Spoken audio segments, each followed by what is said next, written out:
Good evening, ladies and gentlemen. The mayor is called to the meeting to order. Mayor Roscoe. Present. Councilmember Kaplan. Present. Councilmember London. Here.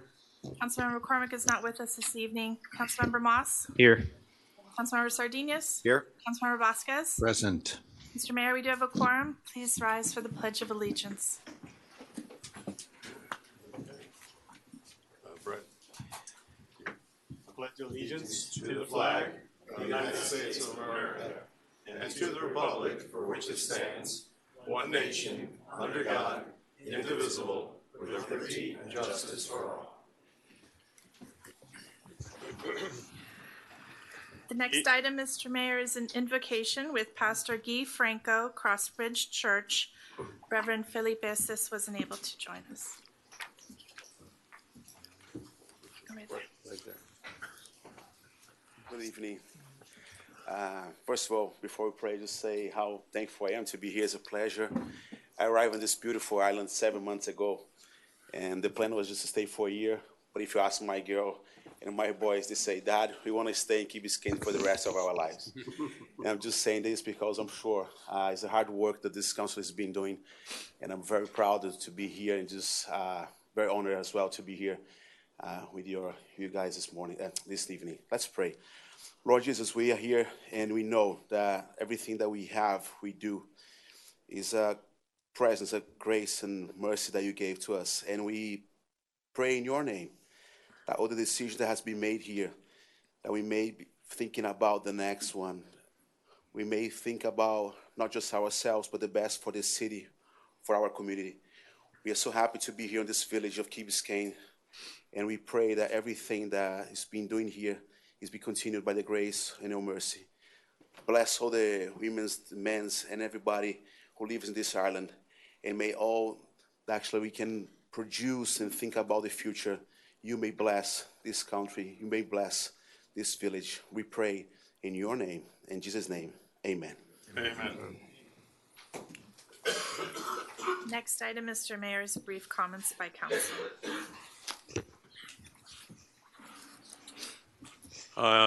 Just want to say that our police chief is an extremely dedicated individual.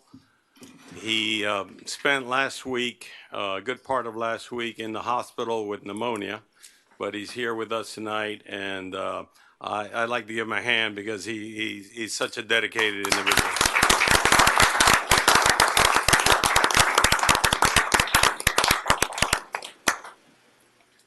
Okay, we are ready for public comments.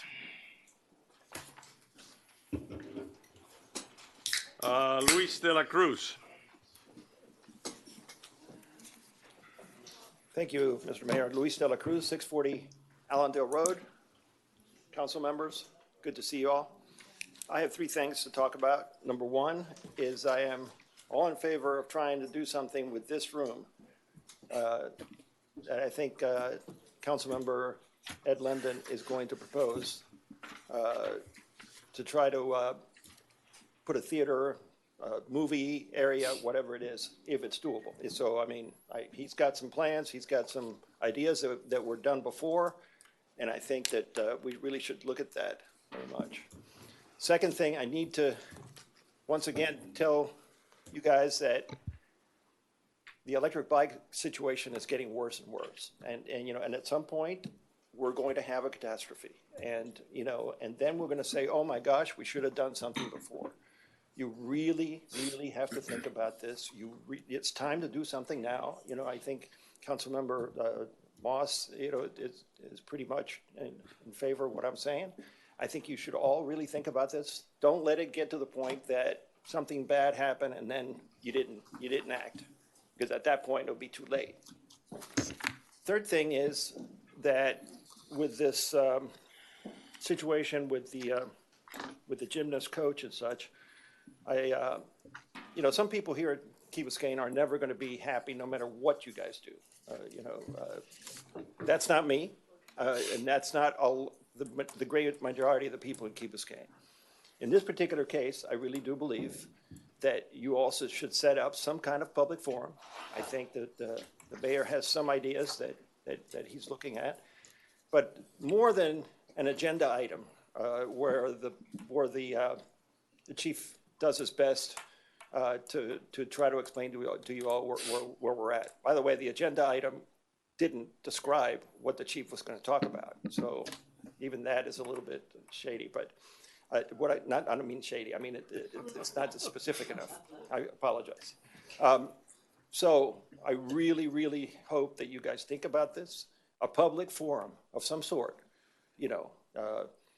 public comments, presentation, full presentation, whenever the chief feels, up to it, for you guys to then have a discussion and then allow your residents, your constituents, to ask questions and follow-up questions, because I think this is different than ever before. So that's all I have to say. Thank you very much. Appreciate it. Thank you.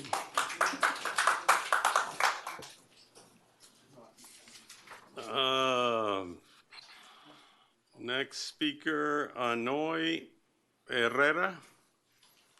Annoying, Andy. Andy. Be annoying, but not Andy. We agree on something, yeah. Here you go. Andy Herrera, 250 Fernwood Road. I'm here tonight to speak, and we have many residents concerned about recent child abuse allegations, which have been taking place for over a decade in our village or more.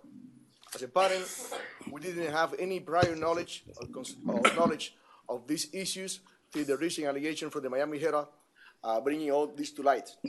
I would like to have a better approach to this issue so we parents we are informed and we can protect our children properly and timely.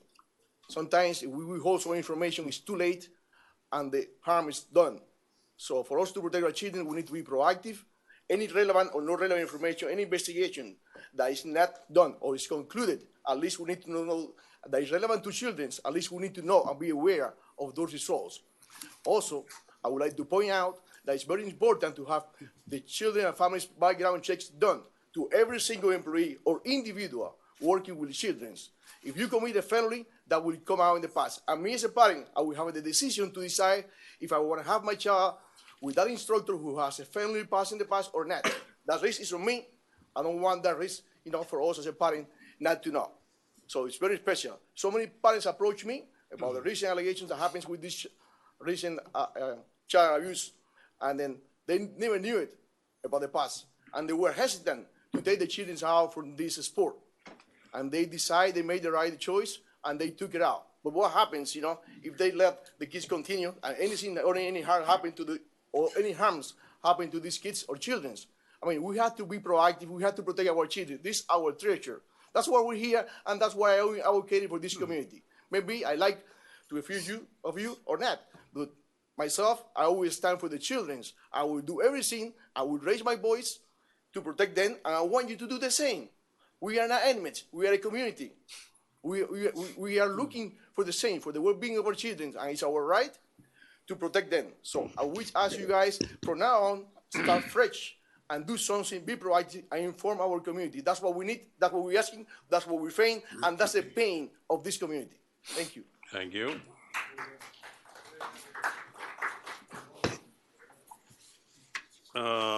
Claire London.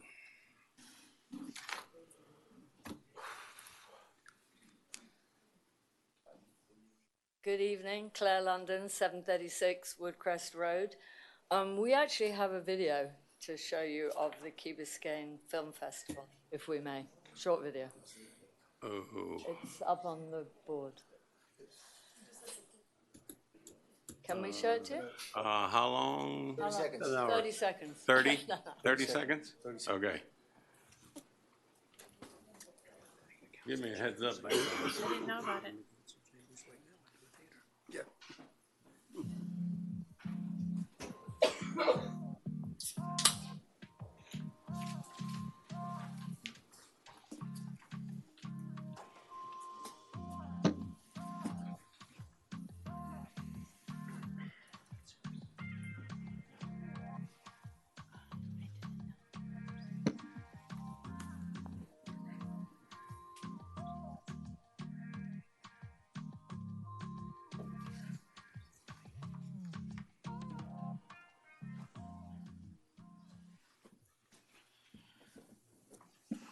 So I'm on the committee of the film festival, and when we were putting it together, a lot of people came up to me and said, where are you going to show the movies? Why don't we have a movie theater? And I started thinking about it and thought, where could we do one? And I thought the council chambers would be a great idea. You could make it a conversion so it would be dual purpose. It's not used that much. And I mentioned it to Ed, and Ed said, oh, we had plans drawn up years ago, and for one reason or another, it got put to the side. But I got the plans from Todd. You all have them in front of you. You can get 142 seats in this space, according to the plan. And it would give us the opportunity to show movies, have lectures, talks. It really could be an asset to the whole community. It wouldn't just be self-serving for the film festival. I think kids could use it, have their movies. If it was raining, they could come inside. The Arts Club could use it. And I see it benefiting and enriching our community entirely. And I would like you to consider it again. I thank you for listening, and I look forward to your comments. Thank you.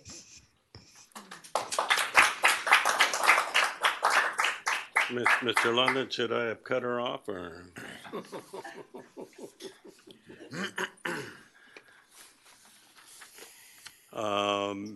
Vivian Anas or Arias. Sorry, my handwriting. Okay, I wrote down mine because I've never really done this. Vivian Arias, 703 Crandon Boulevard. I'm here to ask the Village Council members to consider implementing programs to train and empower parents and law enforcement officers to deter sexual predator behavior targeting children in our community. I have been a Key Biscayne resident for over 20 years. My kids have been raised here. My parents have retired here. I have a master's in trauma-informed social work. I worked for the Department of Family and Children's for 2 years, where I received training that enabled me to identify child abuse and neglect. This training included online child exploitation and human trafficking, as well as predatory behavior against children. In the last few months, my own 11-year-old daughter and her friends have experienced 2 different men approaching them on the village green and outside of Sir Pizza. These men took pictures of them without their consent, nor their parents or coach's consent, whom were also present. Last week, there was a man offering to buy a group of 12-year-old girls drinks at our local Starbucks. Taking pictures of children that are not your own and offering to buy them drinks is not normal behavior. Adult awareness is the #1 deterrent of child predators. Parents, bystanders, and law enforcement should at the very least question that type of behavior when it occurs, instead of trying to come up with a logical explanation on their own or look the other way. There are excellent evidence-based trainings for identifying the tactics these predators use and how to deter it from continuing. Once a child is sexually abused, it is devastating. It must be prevented through increased adult awareness. We also need an effective system in place where reporting is encouraged and listened to, never invalidated. In summary, I look forward to seeing how this village council will address the threat of child sexual predators in our community. Thank you. Thank you so much.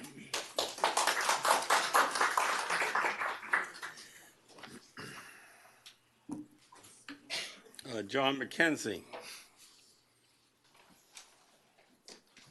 Good evening. Good John evening. McKenzie, 50 Island Drive. Like others here speaking tonight, I want to urge the mayor and the council to consider the town hall meeting that was requested by over 600 residents on an online petition, and a few other residents have come here tonight. Speaking on the fallout of the gymnastics coach case, I want to focus on looking forward, not so much looking backwards, to make sure that there are safeguards in the community that would enable, one, to not just the victims, but others to recognize and report situations like this properly and have them dealt with by the proper authority, or two, actually being able to prevent them from happening in the first place. which should actually have been number one.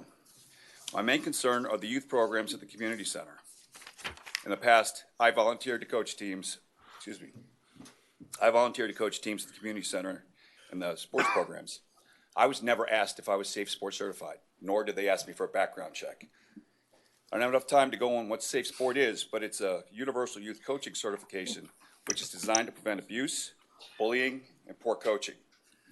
I got Safe Sport certified 6 years ago to become a hockey coach. I was not allowed to even step on the ice and come near a child until I had that certification in the background check. Within Safe Sport, there are rules I have to follow in order to keep my certification. I cannot be alone with a minor athlete unless it's my own child. I can't be in a room with any of the players on my team by myself unless there's another player in there or my child. I could go on and on about the other rules, about bullying and all the other stuff, but I'd be here all night. Safe Sport itself is not infallible, but what it is, it helps weed out potential abusers, puts adults on notice that there's existing safeguards to expose any potential violation. Getting back to the community center, I ask, do any of the sports programs ask any of the coaches or volunteers for Safe Sports certification? Do any of the village programs through the sports center that are done by outside groups, do they have Safe Sports certified coaches? Have anybody asked that question? Every U.S. amateur sport participates in Safe Sport. Soccer, hockey, baseball, football, lacrosse, field hockey. I go on and on. They all are members of Safe Sport. No coach or volunteer that is not Safe Sport certified can come into contact with the players until they are, and a background check is done. Even in the hockey games that I do now, the parents that sit in the penalty box, just open and close the door, have to be Safe Sport certified. At the minimum, all community center youth programs should require Safe Sport certification and background checks. This isn't just to protect the kids. This is to protect the village. Think of the liability. We need to get the community center on board with this. And we also need to, and this is the reason why I'm asking for the town hall, let the parents know that there's safe spaces and there are programs in place that they can ask about to make sure that their kids are in a safe spot and things for them to look for and how to identify. There are ways to report things, to whom to report. We need to educate the folks on this. And this is why I think it's better for a town hall other than just a presentation by the mayor or the police chief here, because there's no back and forth and there's no education. We had a town hall on e-bikes and scooters. We can have a town hall on child safety when it comes to, as Ms. Arias mentioned, and in regard to the community center.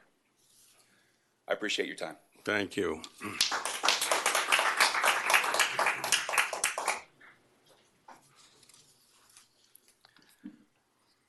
Kiko Sarasua.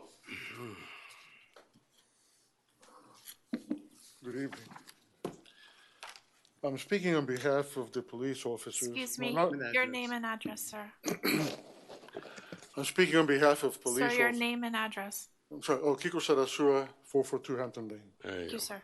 I am not speaking officially on behalf of police officers, but this is just some conversations I've had with them. And it has to do with their compensation.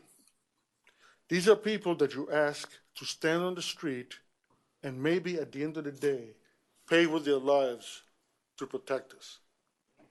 My understanding is that they're being nickel and dimed on some items related to their compensation.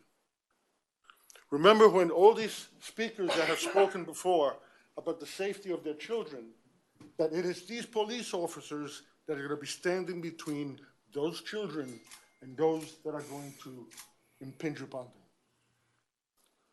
These officers have to be taken care of because remember that the currency they pay is their lives.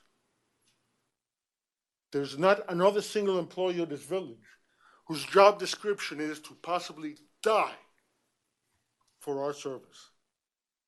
And I ask you that when it's time to compensate them, to think about what the job description is, which is to stand before evil, stand before chaos, and use the gun that they don't wear as a decoration, but as an instrument of their job to protect us. And that they may be receiving the ultimate penalty for service to our community, and that's death. That's it. Thank you.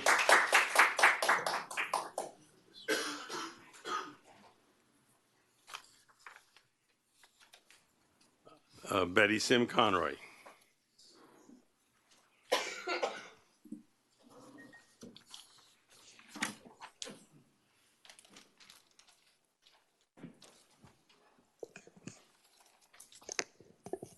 Good evening, Mr. Manager and council members. My name is Betty Sim Conroy. I live at 785 Crandon Boulevard, Unit 1403. I have lived on Key Biscayne for 59 years. I have raised 3 children on Key Biscayne, 2 daughters and a son. Because of my involvement in the incorporation of the village, I am considered a founder of our municipality. I served on the Charter Writing Committee and 2 terms as our first elected council.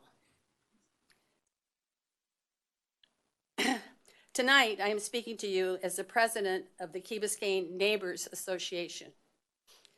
I give you a bit of my background to establish the fact that I am an old-timer. I have seen lots of changes on our island paradise, but one thing that hasn't changed is the top priority that draws people to our island. The one thing that tops the list, without a doubt, is safety.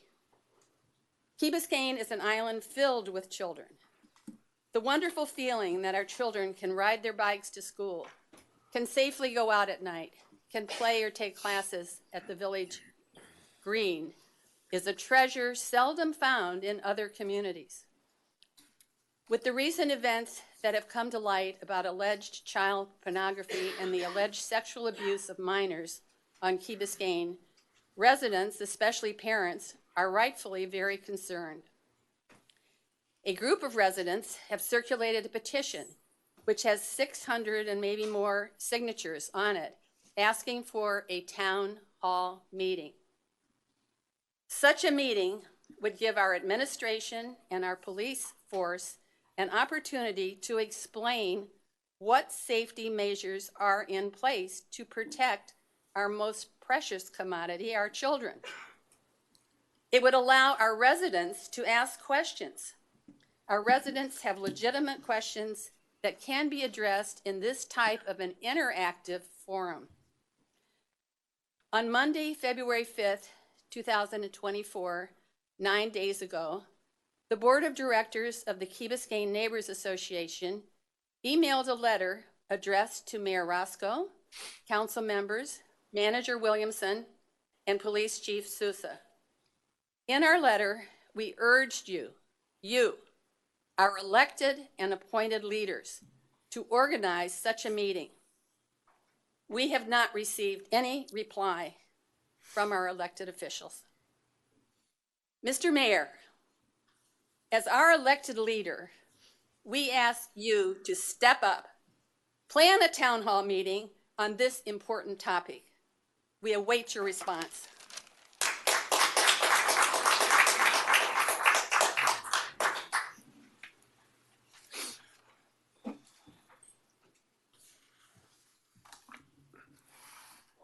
Fernando Diaz Oliveri.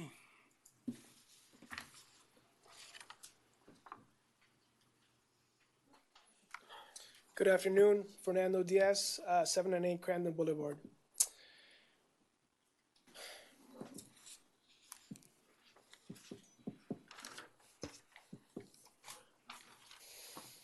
My daughter attended flip out gymnastics for over a year. She liked Coach Oscar so much that she asked me if she could attend her summer camp.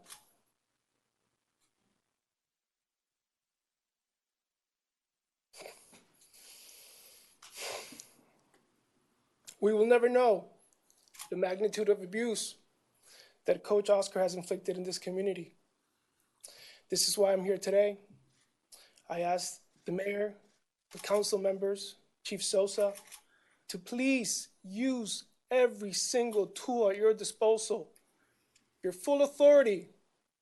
Chief Sousa, I don't know you personally, but I'm sure that if this would have happened to your daughter or your granddaughter, even if she was involved in the gym, you would do everything, your 30 years of police experience, to get to the very bottom of this.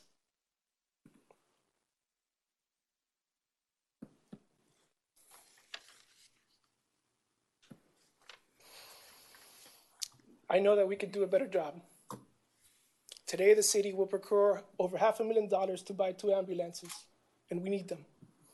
But I'm sure we can find the resources to implement all the great ideas that were told here by other residents. You guys are smart. We're all smart. We can come together as a community, but this cannot happen again in one of the most affluent communities in our county. So I asked, please, let's not turn the page on this. Please, elected officials, you guys, put all your work and energy into making sure that this doesn't happen again, because today it was my daughter who attended there. Tomorrow it could be your grandchild. We don't know. We do know that allegations have been going back for over 15 years. And we can go back and ask questions why this happened, but that's the past. Let's make sure this doesn't happen again. Thank you so much. Thank you for coming forward.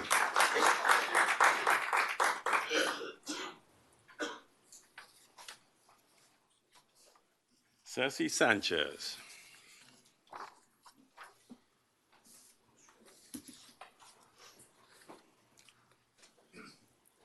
Cecile Sanchez, 260 Cypress Drive. All we're asking, please say yes. Please set a date. We need to have that town hall meeting as soon as possible. Please. The community is asking, if you do not hold this town hall meeting, we're failing as a community.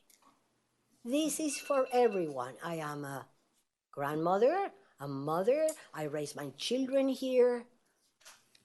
It might not be happening to me now, thank goodness. But listen to that testimony. Please, please set the date. Thank you.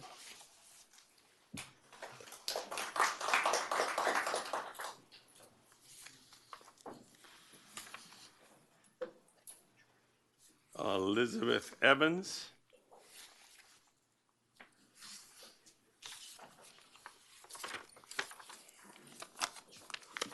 Elizabeth Evans, 785 Grandin Boulevard, Key Biscayne.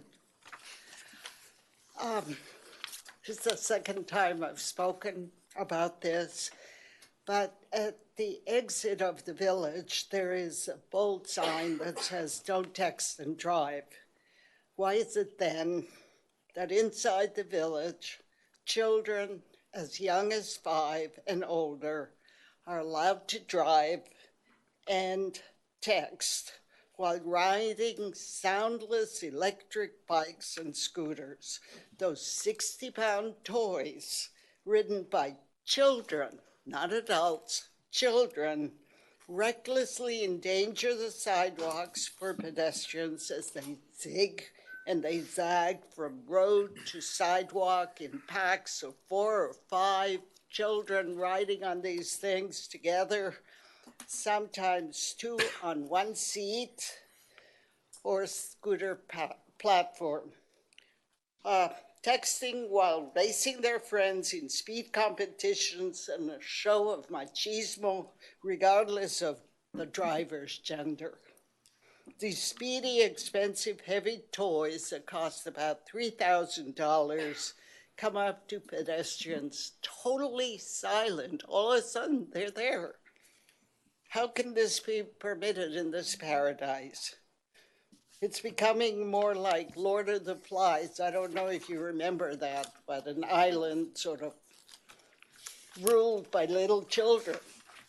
To be allowed to drive a car, you have to be of the appropriate age, go driving school, get a learner's permit, take a driving test, and if you pass the test, you might get a license.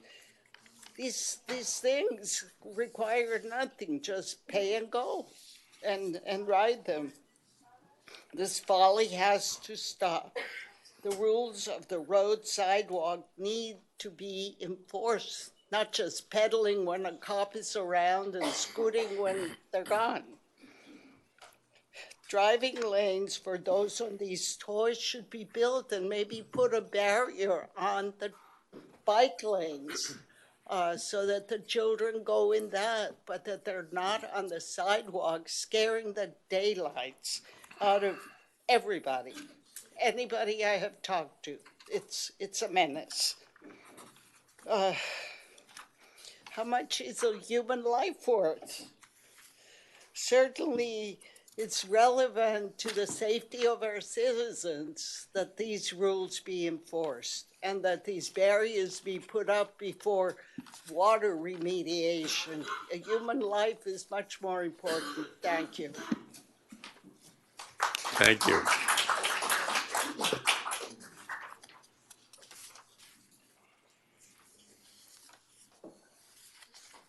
Alina Gomez.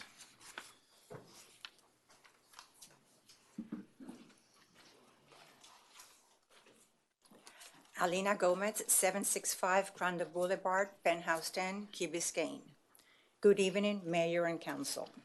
As a concerned Key Biscayne resident, mother and grandmother, I speak to you this evening and urge you to schedule and conduct a town hall meeting regarding allegations of child sexual abuse in our community. Let me be clear. The purpose of the town hall is to provide information to the residents on how to identify and prevent child abuse in our community. It is not to delve into any particular case or individual, as there are procedures and institutions that will deal with that matter. This is a safety and security issue, and I ask you as our elected representatives. In closing, I would like to thank Chief Sosa and the police department for meeting with me and a group of ladies. If you think this does not merit a town hall, then I ask you, what does? Thank you.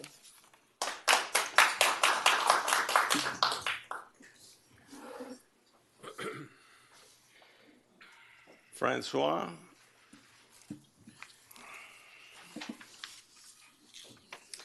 Good evening, Françoise Dreuil, 799 Crandon Boulevard.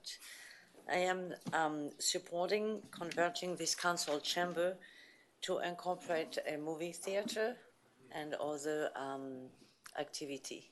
So please consider. Thank you. Thank you.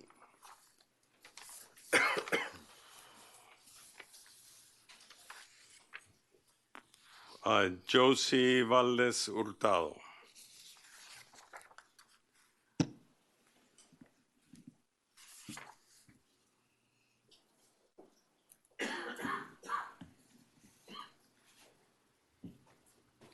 Good evening. I'm Josie Valdez Hurtado, 600 Great Tree Drive. Aside from the pleas that you have heard so far for a town meeting and the deep concern that we all have for what's going on, and I mean going on because we didn't hear anything from any public official until we read it in the paper, the Miami Herald. As so it happened with the allegation of child pornography.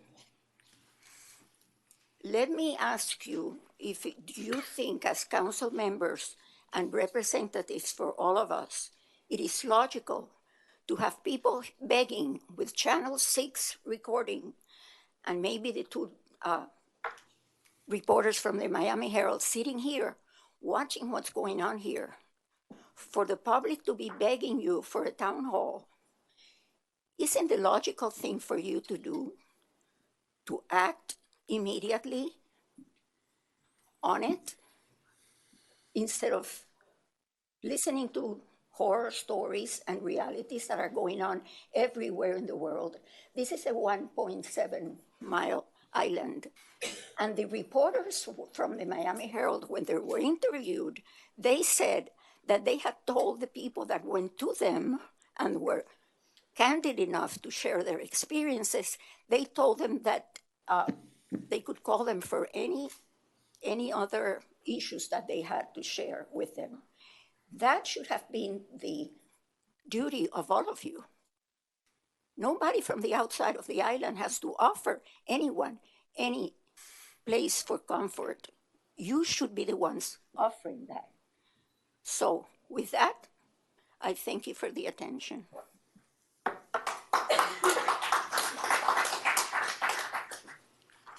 Louisa Conway.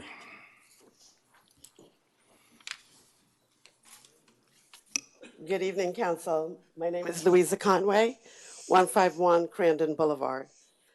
I am one of 4 organizers, Susana Braun, Alina Gomez, and Ceci Sanchez, who authored the petition circulating on change.org, requesting a town hall educational forum for our community on how to best safeguard our kids. The town hall we are requesting is independent of any ongoing investigation. Instead, we saw the issues being covered in the Miami Herald as a teachable moment, because there seems to be gaps of understanding by residents on police process and procedures on handling cases and filing prosecutable complaints. Given the fact that we are predominantly an immigrant community, many of our residents may not be fully aware or understand our law enforcement process. And we felt this was a great opportunity for us to work collaboratively with our KBPD administration and council to partner and raise awareness about child sex crimes and providing safety tips to protect our children on the island. Our request for a town hall merely is a reflection of how important child safety is a #1 priority for all of us. More importantly, the town hall is a demonstration of our community's support for the victims, perhaps a safe space to step forward and speak their truth free of community judgment. As organizers of the petition, we wanted to first thank the 600+ residents who have signed the petition requesting the town hall. We also would like to thank Chief Sosa, Deputy Chief Yanez, and Lieutenant Valdez for meeting with us and listening to our concerns. I would also like to personally thank Mayor Rasco for placing Chief Sosa's presentation on the council's agenda this evening. This is a great step to building the bridge of communication between our department and our residents, and the town hall is another opportunity to build trust between our residents and our offices. The request for a town hall should not strike fear with anyone. I cannot imagine why anyone should oppose it. The largest second demographic on the island are 10 to 14-year-olds, and they have no voice except for us, the adults. So I am imploring you to please listen to the people of Key Biscayne. This is our community too, and we want to stand against child sex crimes, stand side by side with our Key Biscayne daughters and their families as their story continues to unfold. Please do right by the residents of Key Biscayne, and most importantly, let's stand together with our Key Biscayne victims by showing the world that Key Biscayne will stand up to child rape and sex crimes. We must have community outreach, community education, and zero tolerance for anyone that even thinks about touching our kids. And I also wanted to let you all know, like we told Chief Sosa, if you hold this town hall, you have our pledge as the folks that put this petition together. We will make sure that people show up to the town hall. I know what that's like when the village does these great workshops and maybe 5, 6 people show up. So count on us. We will make sure to help.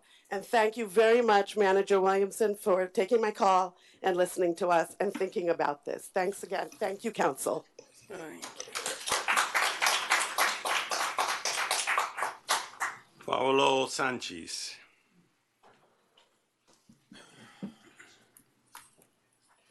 Pablo Sanchez, 165 Hampton Lane.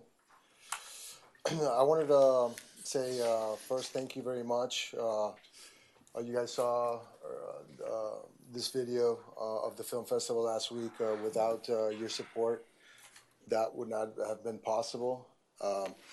I want to speak in support of the possibility of converting these chambers into a mixed-use space, a theater, and many other things it could be to support the arts in this community. We see, what the turnout was for the film festival. We were overwhelmed with how many people were so gracious, and I think it adds a lot to this community. People flew across the country to be on some of these panels, and it goes to show the opportunity that we have here on Key Biscayne to really be a community that really, supports the arts. Thank you. Thank you so much. Isabel Custer.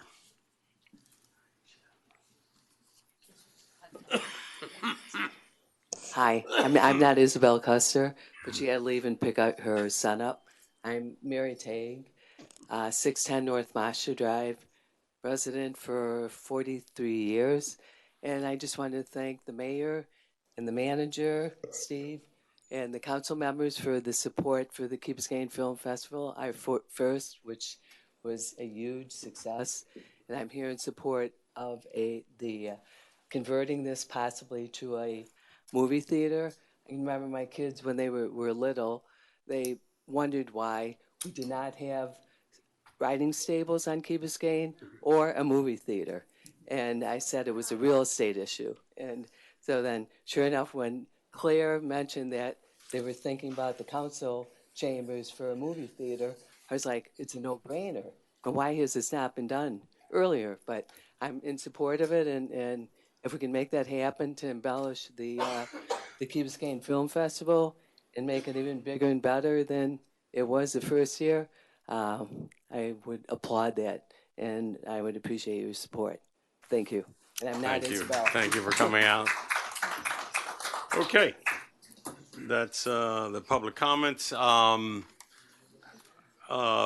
going to get the police chief to come up, and we can have a very good conversation about this. This Mayor, is something. Did you want to do the agenda first? The next item? Yeah, sure, we can do that. But this is the most important thing tonight, so. I got two real quick. Okay. Depending on what we discussed tonight, I think we should add the town hall proposition as a discussion item at 11B6. And I'd like to suggest also get your temperature on our periodic revisitation of zoning, our zoning code. Seems the right time to take another look, a fresh look. So I'd add that as 11B7. What was that first word, Councilman?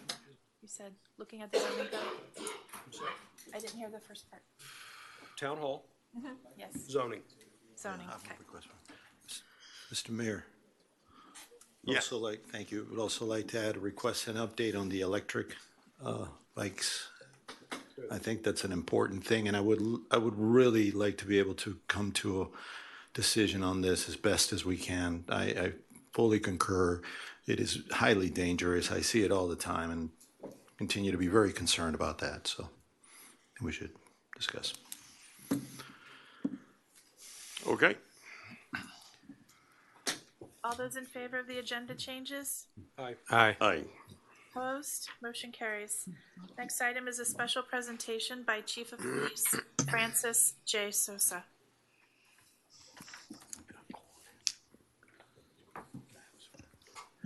Mr. Manager, you want to go ahead and introduce the chief and tell us a little bit about what we're going to be talking about.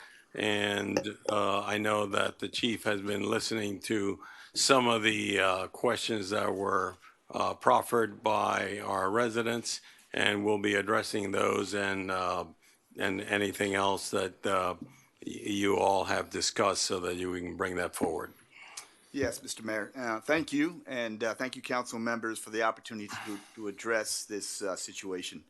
The police chief and I would like to give you and our residents an update of these important matters. As you know, we take these very seriously, and we want to make sure that our residents know that we are fully engaged with this. Before I turn this over to Chief Souza, I'd like to say that the safety and security of our residents is of top priority, and including, and most importantly, our children. We clearly understand how important this is to our residents, as we heard tonight. It is the heart of who we are and what we are in Key Biscayne. In the end, we all know that when it was all said and done, the most important duty of the government is public safety. I am committed, and Chief Souza is committed, to ensuring justice prevails, and we continue to have a safe and secure village that we all cherish. A place where our residents not only are safe, but also have a comfort of the sense of security that we all cherish. We owe that to our residents. So with that, I'll turn it over to Chief.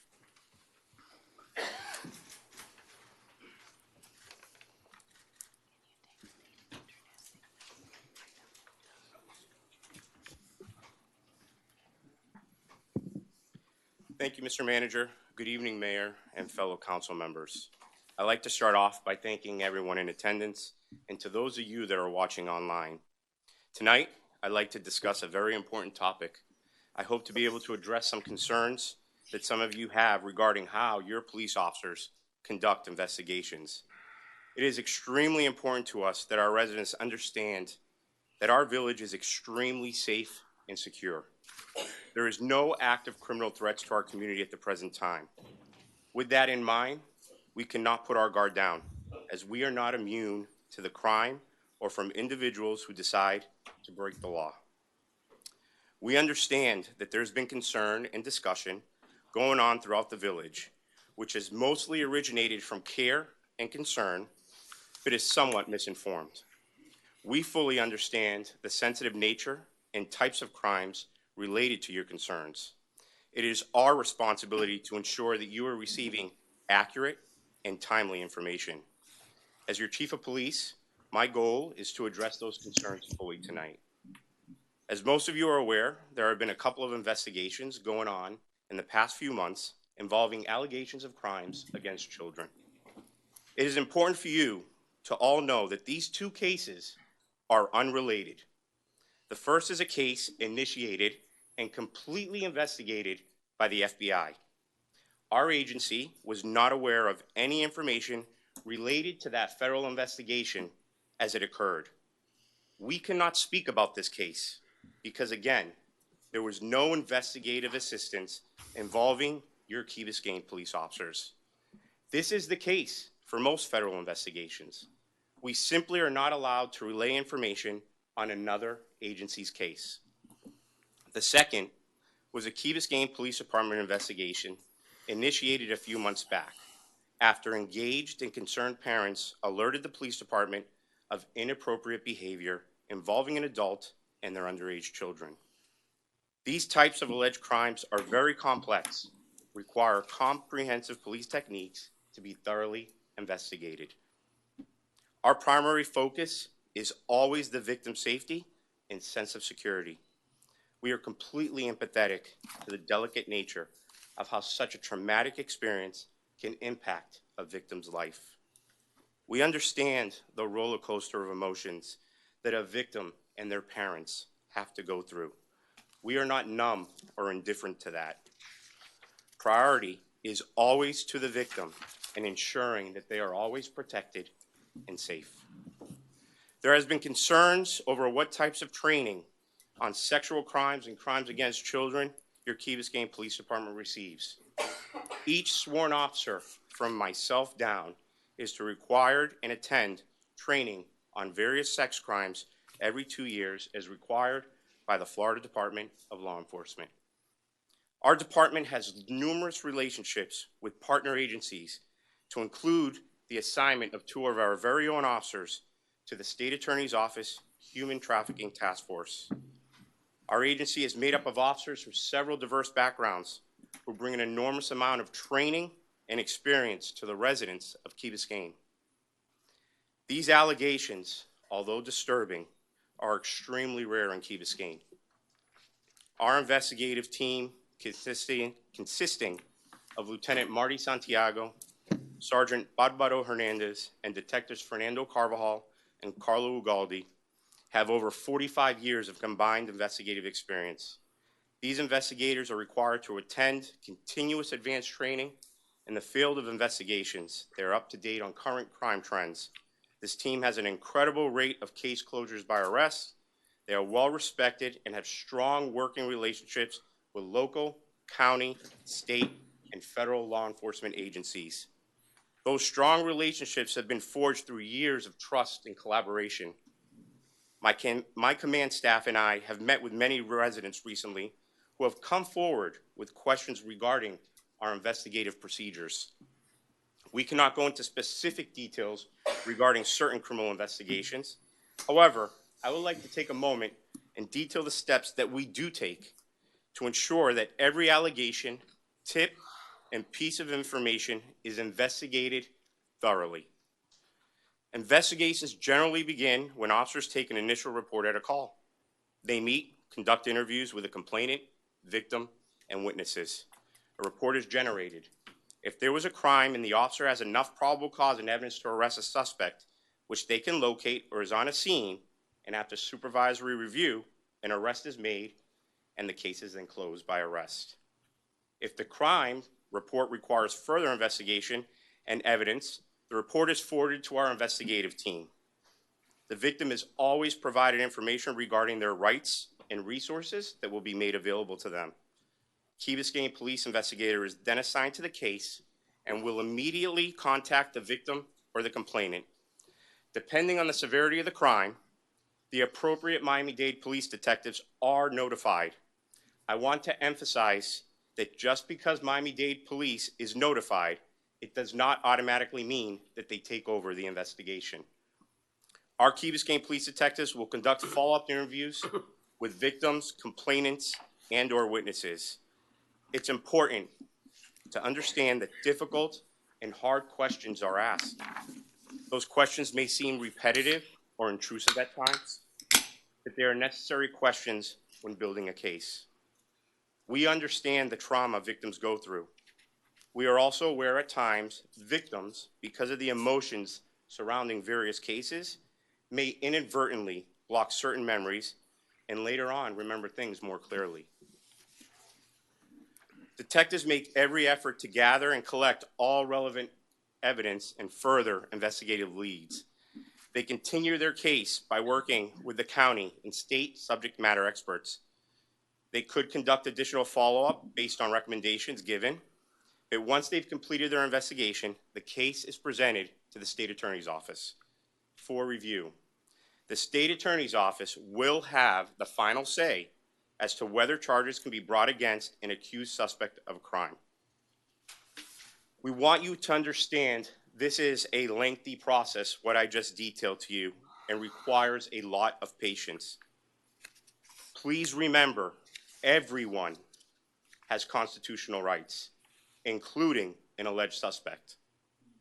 Your Key Biscayne Police Department will always cooperate and operate with complete transparency, with the understanding that if there is an active investigation, we may not be able to provide specifics on certain cases.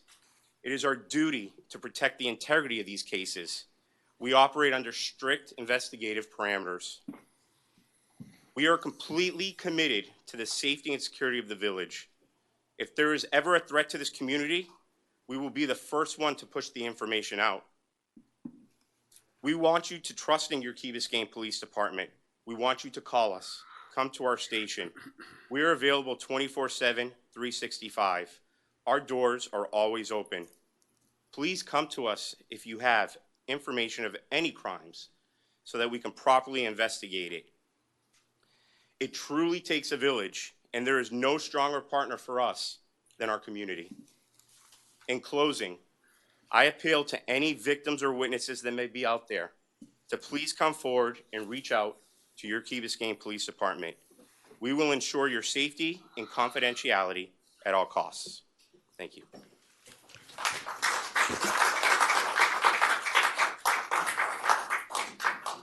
Thank you. There was a couple of other things you might want to cover. The certifications, maybe you or the manager, vetting of coaches and things of that nature. Mr. Manager. So, Mr. Mayor, let's talk about, I think it's important to actually talk about how we vet our employees, our contractors, and our volunteers. 'Cause I think all of them in some way have some sort of contact with our children. So, first of all, yes, we do. We do a certain level of vetting, and we do use different third parties for each one of those, whether it's an employee, whether it's a volunteer, and whether it's a contractor. Whenever we bring on a contracted service, we require that they come with a license as well as a certification for their area of expertise, their field service they provide.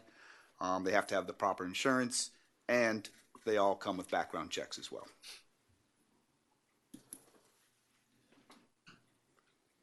Okay. Questions? Is that a criminal check?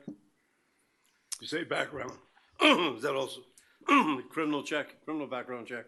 It does check anything that is on the record, yes. Thank you. And it has to be something that's charged on the record. And Chief, you may want to clarify exactly what that so means. I think there's been some confusion about background checks and the level that they go into. If someone is alleged of a crime and they haven't been convicted, a background check will not pick that up. It's only picked up once there's been a conviction for a certain type of crime. Brett. Go ahead, Frank. Brett. The gentleman that mentioned the Safe Sport protocol, are we aware of that, and do we follow that protocol? We've been made aware of it over the last 2 weeks, and I have, because this is so important, I've asked the HR director to work with the entire staff from an HR perspective, and also our procurement officer to look through our current procedures and verify what we're doing, get with other municipalities, determine what best practices are, come back to me with findings and recommendations to find out whether we can do things better. But yes, we've been made aware of that over the last 2 weeks. Thank you.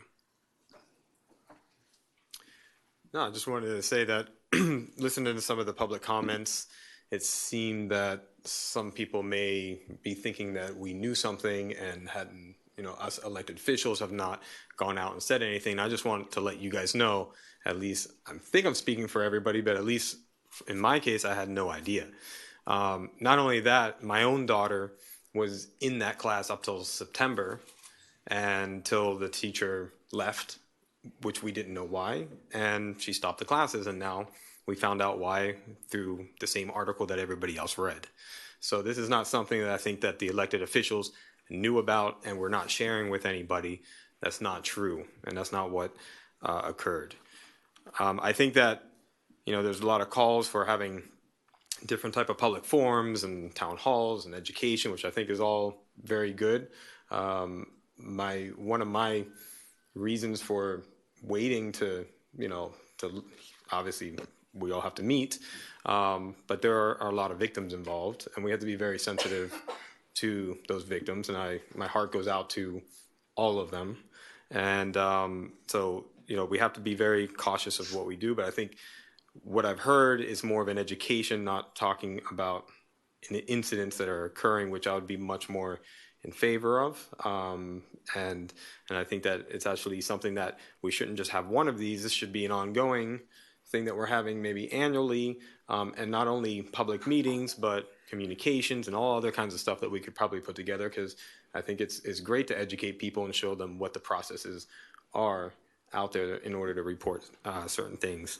And I want to thank a lot of people that came and talked about the coaches being certified, the efficient reporting systems, and what to look for and how to report it. I think these are all great steps that we can take. And I think that we need to look at our own policies and ensure that we have the strongest policies out there of what we can legally do in order that any vendor or anybody using our facilities, that there's a very high moral standards, especially when you're working with children, moreover than anything else. So I think that we should have that discussion at some point so that we can make those changes.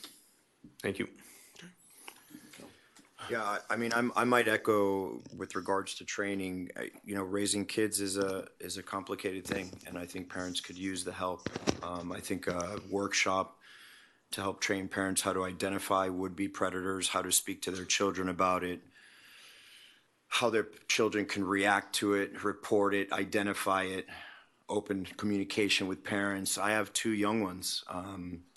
Both my daughters were at Flip Out, and we have those conversations with our kids, and it's never easy. It's funny, I tell my daughter all the time, this is the first time I've ever had an 11-year-old. And when she turns 12, it'll be the first time I've ever had a 12-year-old. So I'm trying to figure it out as well, and we're doing the best that we can. And I like the idea that we step up as a village to help inform our parents. And there was a comment here made about a lot of different cultures are here from a lot of different places that handle things a lot of very differently. And so let's not be audacious enough to think that people know how to handle these tough conversations. And I'd like to see some kind of programming or workshops that we can have over a period of time, not just a one-off, like Councilmember Boss said, but to help talk to our parents and arm them with what they need to be armed with. This is a quick changing time. Somebody mentioned old timer. I'm getting there too. Things have changed.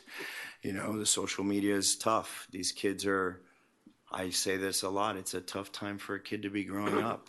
We didn't have these things going on all the time. And so I would like to see a concerted effort to see what kind of program we can bring to the village to help our parents, arm our parents, defend our children, let our children be aware, and most specifically open a channel of communication between our kids and the parents.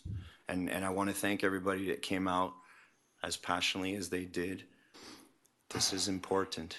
This is, it's crucial. And the safety of our children is very important. And thank you. But as Mayor, I just think this whole thing is heart-wrenching to think about it. I mean, and truly, it only takes one situation to ruin a life. And we need to, and I of course, I agree with the training. Of course, I agree with the level of awareness, but I think it needs to be consistent. It can't be one time, like you said, a one-off thing, or maybe we just need to ensure that we think organically as one community and start protecting our children and really do it on a consistent basis with a high level of communication and a high level of awareness. I don't know exactly the specific methods of that. I'll let the professionals figure that out. But what I would want to see is a consistent approach that is consistently protecting our children. Not just one time, not just once every month. I don't care. Every day if it needs to be, but all that it takes is one time. And a life will be ruined. And we need to stop that immediately. We need to nip it right now. That's it. Thank you. Steve, just one question. We talk about background checks for our contractors, for our employees. Do we also get background checks for the contractors' employees? Do we have any method where we know contractors bringing people here, whether it be coaches, who know what, for whatever purpose, that they've had background checks?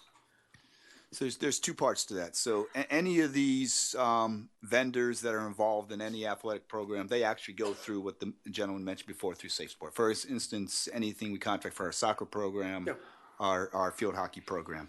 When it comes to folks who do our landscaping, who other work, no, we do not require that. So in some cases, the sport itself requires it. In other cases, the contract is not required. So the answer is in some case yes, in some case no. So we could basically make it a requirement for all future contracts, if we can't amend the existing contracts, that all members of the Vendors Association. We could. And then, you know, we'll see. I've asked the HR director. Might be a good start. We could. And they'll come back with recommendations. Obviously, they'll share that with the council. But obviously, I think the ones we want to focus with are the ones who have the most close attention when it comes to children. Thank you. I think for sake of maybe a fuller thought provocation for what's inevitably going to come soon, we'll get together and we'll do this.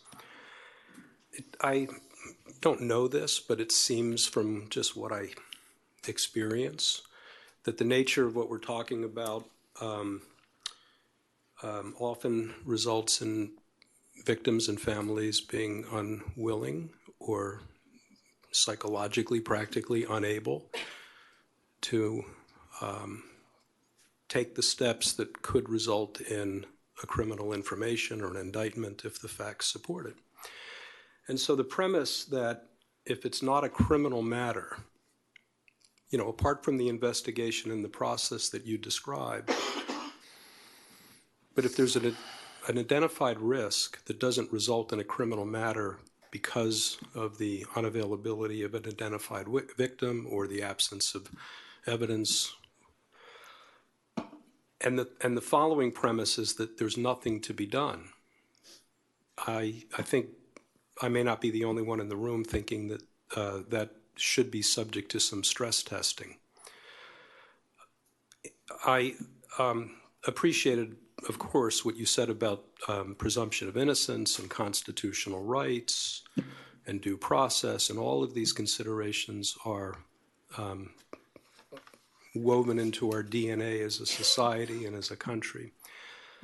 And I'm also aware of the fact that innuendo can sometimes damage reputations, and sometimes that's baseless. We see that in life.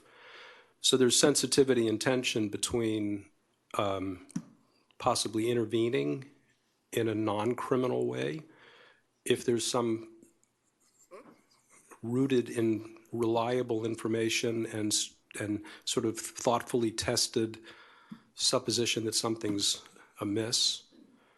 And I imagine that would include speaking with an accused.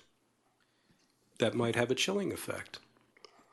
So exactly to the points that you brought up, just to address a couple points, Council Member, these are extremely sensitive investigations, and there are those times where our victims don't want to cooperate, and they certainly have that right. I can tell you, in my 25 years of law enforcement experience, I think this is an area that you've seen tremendously change in our profession. There are resources available, there's empathetic approaches, there's so many things at a victim's disposal today, which we advise our victims that they have at their disposal. If an allegation is made, and even if it doesn't come to fruition, the alleged suspect is absolutely spoken to. Now, whether or not the suspect wants to cooperate or infringe their rights, that's their right. That's absolutely done also. To me, this matter, as I've stated previously, is of utmost importance. To me, the safety and security of any child is of paramount importance and is always going to be number one for myself or any law enforcement leader. And understanding the delicate balance that we have to walk in order to gather information to provide for a successful conclusion. And I do want to stress once again to the public, because I think there is confusion as to when do we notify the public and when do we come forward. And I can assure everyone in this room that if we felt someone was in danger, we would come forward without compromising a case. We won't get into the merits of the investigation because that's not what we're here for. But the investigation, when it was opened, was immediately put out to the public. Whether it be from us or someone else, it was completely put out to the public and it was confirmed by us. There is an avenue to do that in order that we can ensure that evidence is kept in the sanctity that it needs to be. But listen, every victim has the right to pursue the avenue of justice that they choose. What I want to stress and implore in closing is we are always going to be here, and regardless if there's cooperation or not, just because they didn't want to cooperate today, a year from now, 5 years from now, if they come forward from 10 years from now, we'll listen. I have a question, and it's about communication. I know everything that we're speaking about here, I understand it has to do with our public setting, but just wonder, our schools, I know we have we have the county school, but we also have other schools that are private in nature. Do we work collaboratively with them to ensure that our children are protected? Absolutely. You know, I think this is one of the rare communities that I've ever been a part of that you have the amount of youth engagement that you have at your educational institutions. And I think part of that is because of the size of the island. You know, where our officers, it is not uncommon. Just go to the Key Biscayne Business Festival, go to a Halloween event, go to any event in Village Green where there is a number of our police officers who not only have served in the school as a school resource officer, but are a current school resource officer. They are recognized. It's not uncommon for someone to come back from college and go, hey, I remember you taught me DARE in 5th grade. I remember you taught me the dangers of this, that. And we do work closely. Even though KB8 is a county school, we work extremely close with their administration. Hey, can we be better? You guys have never heard me say I'm content. We can always be better. We can always learn. We can always strive to be better and move forward. But it takes all of us. And I think a lot of the comments that Councilmember Sardinius and Moss and Vasquez hit on, many of you, I am sure, are aware. I have 5 kids, 5 teenagers, 3 girls. If you don't think that I know the dangers of society, not because I'm a police officer, because I'm a father first.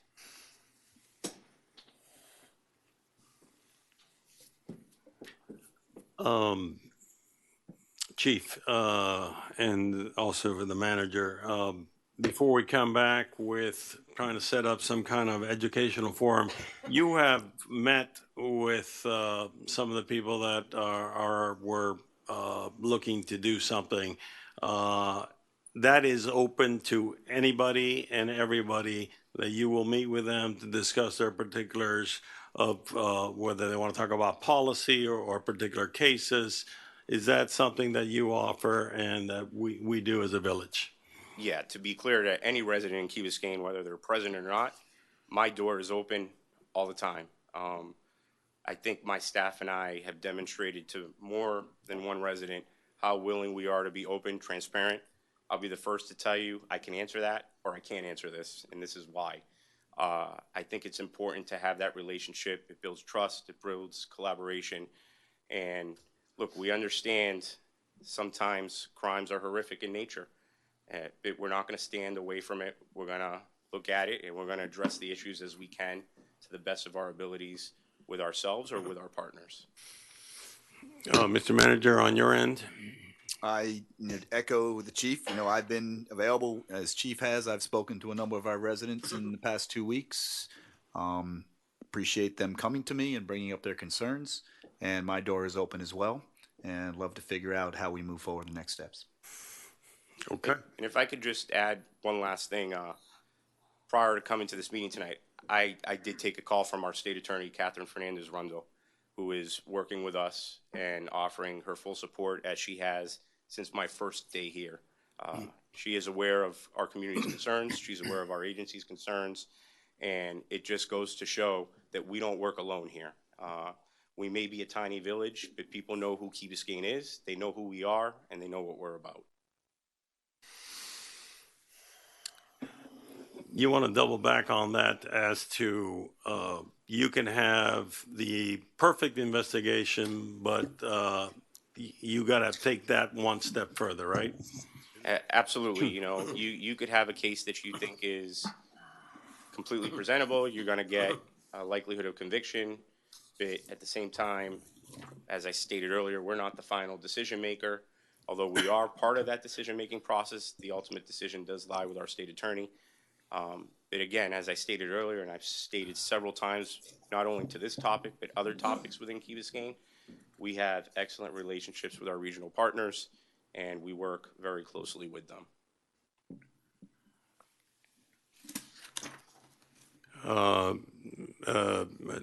Our attorney, any other closing thoughts on this? No, I think the chief said it right. Okay. Mr. Manager, any other points?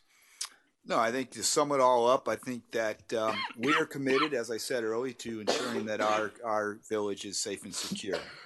We talk about it all the time. We just don't talk about it. We also do it. I am very comfortable because I believe that our police team is very strong. Not only strong internal to the village, but the relationships we have with Miami-Dade County, with the state attorney, as Chief said, and any other agency we need to help us do our job. So I am comfortable with the people we have in place. I am comfortable that we know what's important to our residents, and we want to make sure that we continue to engage and ensure that we continue to have a safe and secure village. Okay. I think that we have it later on the agenda, but I think that, as you can see, there's a consensus of council to put together some kind of educational forum. We need to find ways to structure that. And so if you could bring that back to us as soon as possible. Mayor, and I don't know, we may discuss this separately, but I just want to make sure that, before we move forward, that we give some maybe direction to the manager to bring something back to us of, there might be things that we're very strong at, but we can be stronger. There might be things that even in the past, maybe we haven't done well, that we can do better. I think Councilmember London brought up a great thing about contracting. We heard about training. We heard about education. There's so many different things. I would love to see our manager say, guys, this is what I propose that we need to do better on. And it may be voting from us to make policy changes. It could be stuff that they can enact right away. But I think to give, I don't know, the next council meeting to bring something back and say, this is what our plan is, and this is where we found some deficiencies, and this is where we can strengthen it. Absolutely. And Happy to do it. I think maybe time is of essence. I don't think we want to wait till the March Better. council meeting. I'll happy to sit down with my team over the next couple days.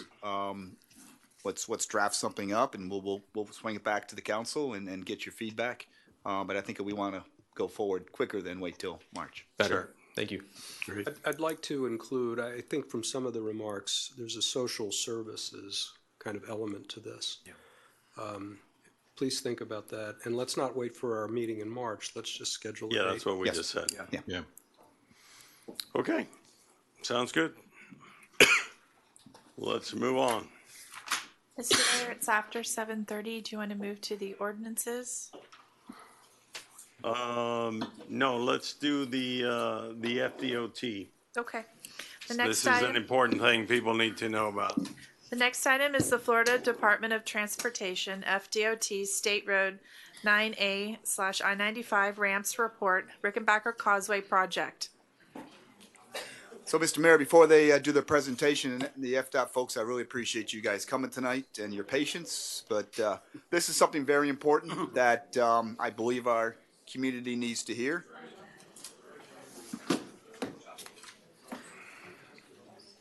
Can you please move out outside?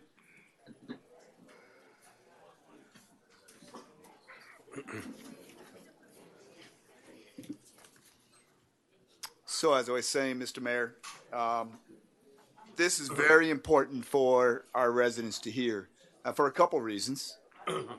First, it's going to affect traffic for the next year. So I want to make sure they're going to lay out what's going to happen. This is the area as you leave the mainland, come onto Rickenbacker Causeway, or you depart Rickenbacker Causeway to go onto the mainland. And all those group of roads, I-95, US 1, South Miami, Brickell Avenue, they'll show you the details.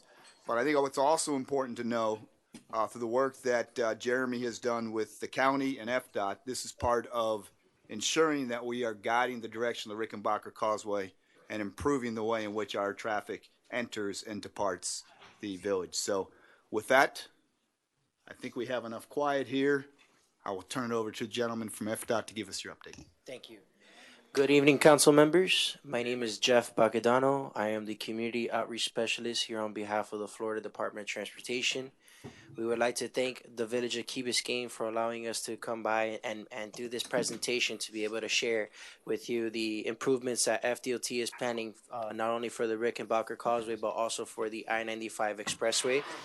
I have some fact sheets here that at least provide some visual reference for you guys, if you don't mind sharing with you guys. Thank you so much. This is the fact sheet. It essentially gives some key information in regards to the actual locations of where the work is going to be going. It's color coded on the map, so you'll be able to easily pinpoint it. Thank you. And it's broken down into the scope of work. Thank you. As well as our contact information.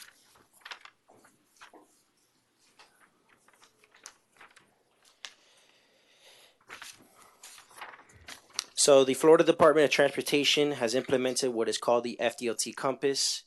The Florida Department of Transportation commits to ensuring the state's infrastructure will serve residents and visitors now and in the future, with an emphasis on embracing the communities that we serve to achieve their vision and meet their transportation needs for safety, resiliency, supply chain, technology, and workforce development.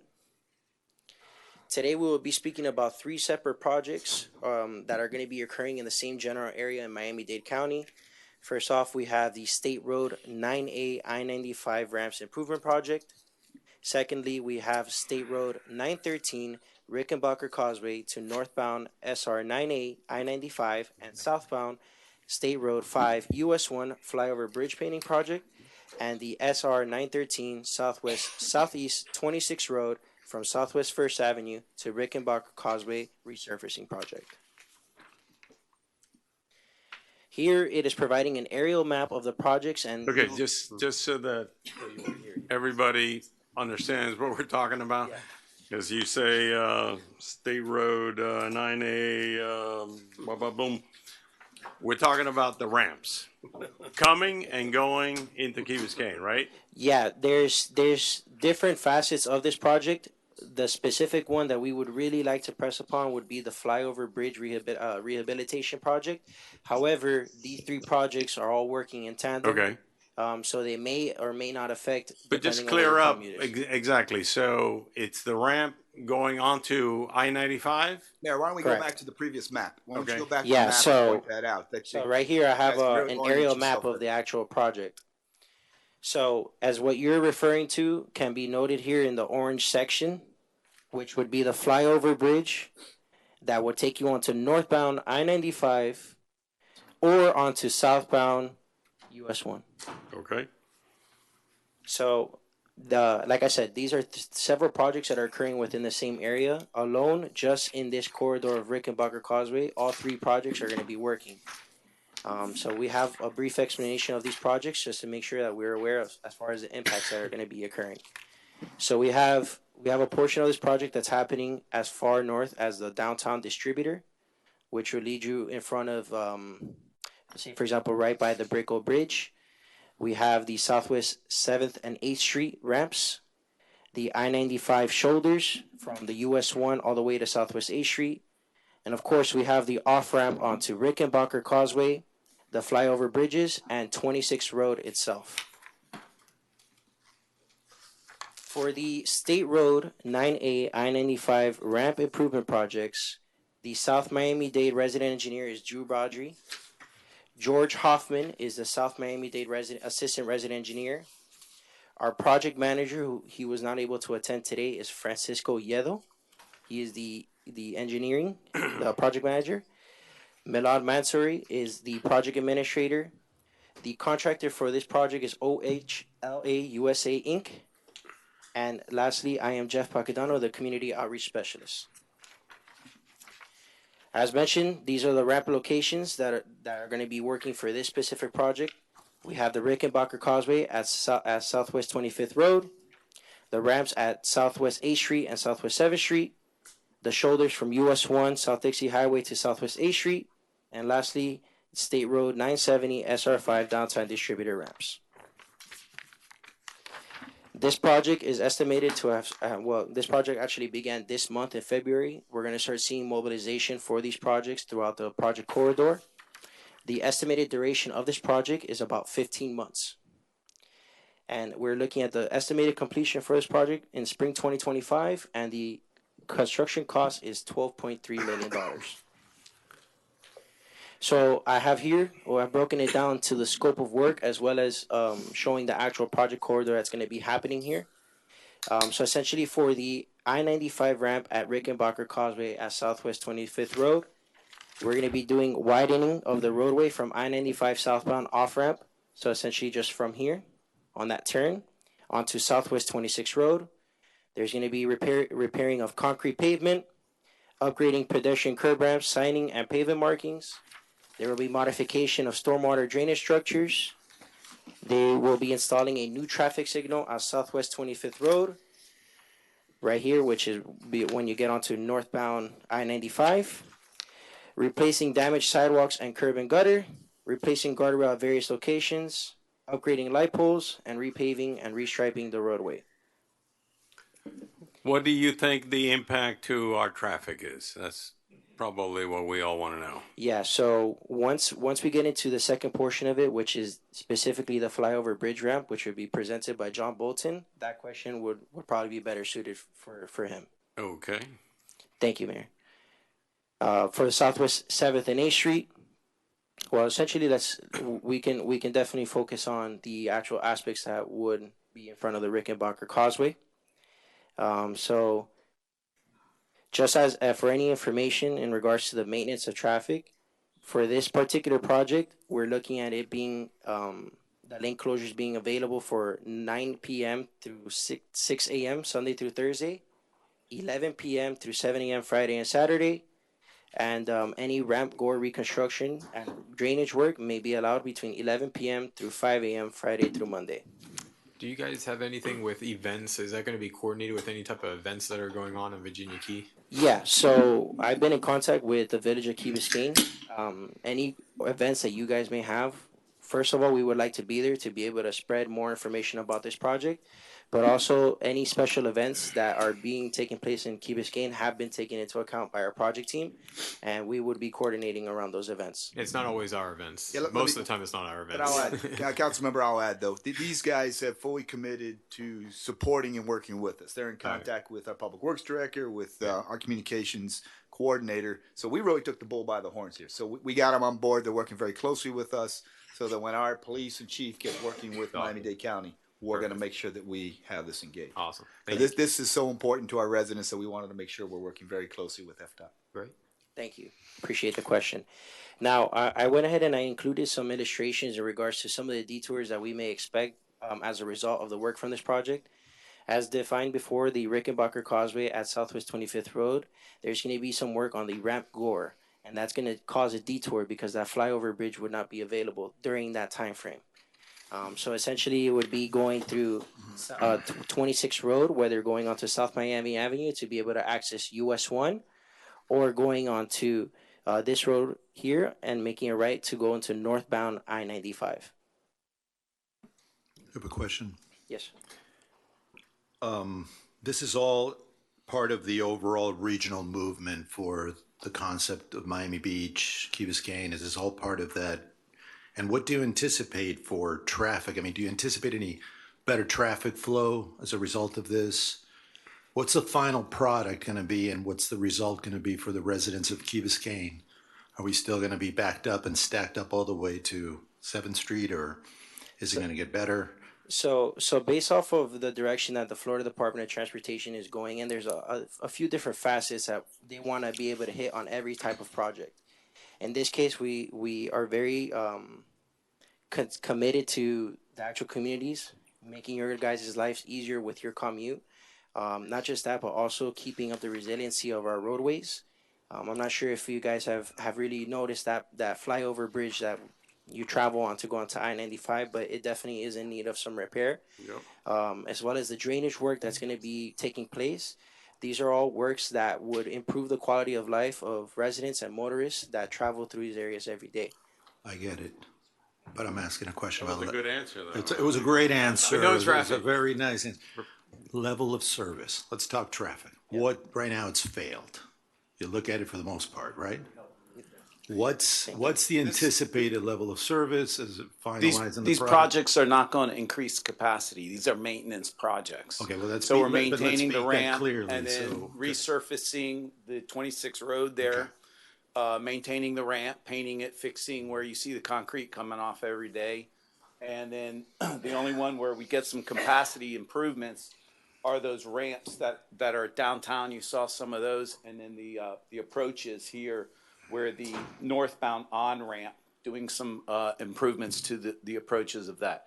But no, it's not a capacity improvement project. Okay, I think that should be stated clearly to the public, so there's no Yeah. expectations that it's going to be a better improvement. Thank you, I Councilmember. will add though, since I do drive that route every single day, and I do ride on rebar, so that better lines, better safety, better roads will actually improve our mobility, because that is Better not a very drainage. self-road. It helps, but we're in a Yeah. failed condition, and I would love one time to be able to have a project there. It just, takes the traffic. Yes. Quick question. This slide that's up there is going to be probably the most impactful with us because we won't be able to use the flyover ramp. How long does that last for about? Yeah, so let's. sorry, that's I on think yours? I think I'll I let think you it would be better suited if we go on to. Yeah. Okay. So let's go into the meat and bones of this presentation. By the way, guys, this is our senior project engineer for the 913 Flyover Bridge Rehabilitation Project, John Bolton. So I will just go ahead and go on to his section. So, all right, go to start it. Not sure why I kept going down. Sorry about that, John. So I'm the project engineer for the ramp improvement project. And we call this the State Road 913 ramp. And so as you know, that's the primary ramp that takes traffic exiting Key Biscayne and puts it on either I-95 northbound or US 1 southbound. The project scope includes cleaning and painting the steel bridge structures. So there's 3 sections of steel structures, one over Brickell Avenue, one over Miami Avenue, and then the other northbound curve there over 26 Road. Additionally, we're going to be replacing 4 spans of the concrete deck. In those turns where there's a lot of friction from the turns, the concrete deck is failing. Scope there is going to be milling and resurfacing. We have to mill out about 1 inch of concrete. Then we have to bring a big fancy hydroblasting machine and hydroblast out an additional 2 inches of concrete. Then place back that concrete, cure it, grind it, and finish it before we can put that section of road back in service. So there's 2 spans on the northbound curve that are failing and 2 spans on the southbound curve that are failing that we're going to do that operation to. In addition to that, we're going to be replacing the bridge expansion joints on that bridge, and then and then after we do all of these repairs, we're going to seal the whole concrete deck and then replace the striping and pavement markings on it. Lane closures. The lane closures for what we're going to be starting later this month. You'll see at nighttime we're going to be closing lanes on Brickell Avenue, and the contractor will start placing containment, which is scaffolding and canvas to contain the steel sections so that we can sandblast the steel and paint it inside the containment and collect all of the dust and hazardous materials as we do the sandblasting in it. So you'll start seeing, we're starting over the the section over Brickell Avenue, so you ought to see that containment going up this month. That ought to be starting, and then we'll be doing that. Those nighttime lane closures will be at night from 9 p.m. to 6 a.m. Sunday through Thursday nights. Once the containment's up, we're going to work inside that so we won't have that many lane closures after that. For that portion, we're not really anticipating huge impacts to traffic, closing a single lane on Brickell Avenue and Miami Avenue at nighttime. Then after that, we're anticipating closing the ramp, the whole ramp structure, sometime in early April for approximately 2 months. And that's where we're going to be closing the whole ramp, starting with the milling operation, the hydroblasting operation, the concrete replacement, curing the concrete, sealing the decks, replacing the joints, and we're anticipating 2 months of closure of that ramp to get that done, and doing it all in one shot. Impacts to traffic, we can't sugarcoat it. It's definitely going to impact traffic here. We've been in contact and we've coming up with April is probably the best time to close that for 2 months. One thing we have been doing that we're studying right now is what we can do to maximize the efficiency with the traffic signals in the area to maximize, flow to. You'll see here, so all of the traffic, if it can't use that ramp, it's going to have to go down and go either south on South Miami Avenue or go and turn north on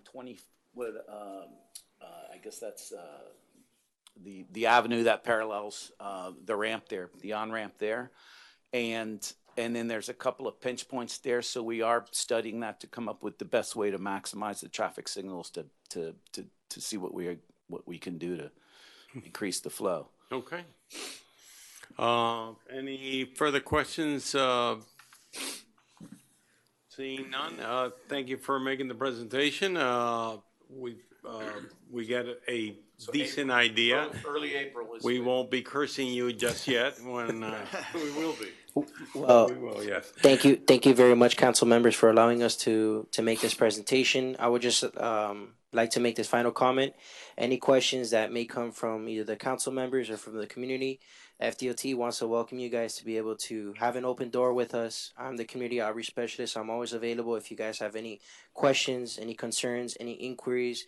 If you want to know about the update or at least updates on the project, we have weekly email databases that we send out information to. Okay. To make sure that your community is informed about ongoing construction activities. Thank you. And especially keep in contact with the manager and the public works director, and they can also help inform us too as the project goes on. Thank you so much. Okay, thank you very much.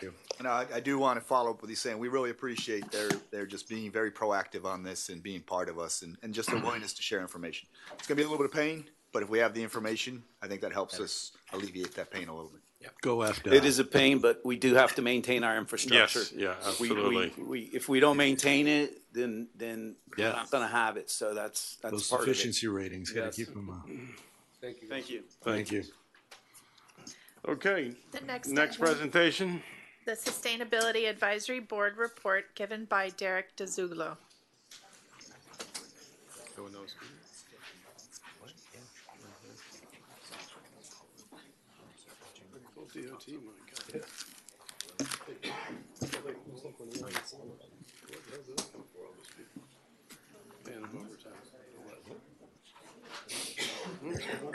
Good evening, Mayor, council members. Derek Dusoglu. I'm pleased to serve as the chair for the Sustainability Advisory Board. Thank you again for your efforts in putting that together and reigniting this community involvement. I sent this as a PDF and I realized it wasn't a PowerPoint, so forgive the side panel, but there's plenty of information here. You do have in front of you, I believe, a pretty comprehensive report that was compiled with the assistance of Alvaro Zayas, who has been an absolute superstar. Excellent So I want to report, by the give. way. I'm sorry. Excellent report. Thank you very much. And I want to give a shout out to him because he was instrumental in putting this together and the guidance and the support that he has given. Before I get started and get into this, I would like to ask your permission for all future sustainability reports to be digital. I know one of our things is minimizing our footprint, and this is a quite extensive document, and printing out numerous copies does not necessarily go with our ethos. I would expect So, nothing less. Something to consider for the future. Would that so- apply to Mr. London too, or? At least recycled paper, right? So we have been meeting. Oh, there you go. Thank you. We have been meeting since July. We have had a total of 8 meetings that they have been exceptionally productive. We've had tremendous support and feedback from the manager, from several council members who have attended, and we've also thoroughly engaged with the department heads on issues that we're looking to spearhead, plus also bringing the board up to speed with the efforts of what's currently happening in the village and what we have projected moving forward. This is for you guys. This is just a little letter. This is the board. I'm sure many of you know everybody that's here. Great mix of people, from business people within the community, from academia, from nonprofits. So I'm very pleased and honored to serve with these people. And again, they have been an absolute, great team, and we're looking forward to continue pushing. So just an overview of sustainability over the years. This has been a hot topic discussion for over a decade, for approaching 2 now, with the Village Goes Green initiatives, which were back in 2007. Then we fast forward to 2013, and under Frank Kaplan, who was mayor at the time, appointed the Green Committee, which was charged with developing the sustainability plan and presenting that to council. 2020, we hired our CRO, which has been fantastic because it starts to really overlap with a lot of the initiatives that were brought forth in that original sustainability plan. And now in 2023 with the advisory board. Going back to 2013, this ties in heavily to one of the documents that you will see there, which is in Excel format, which is our sustainability and resilience matrix.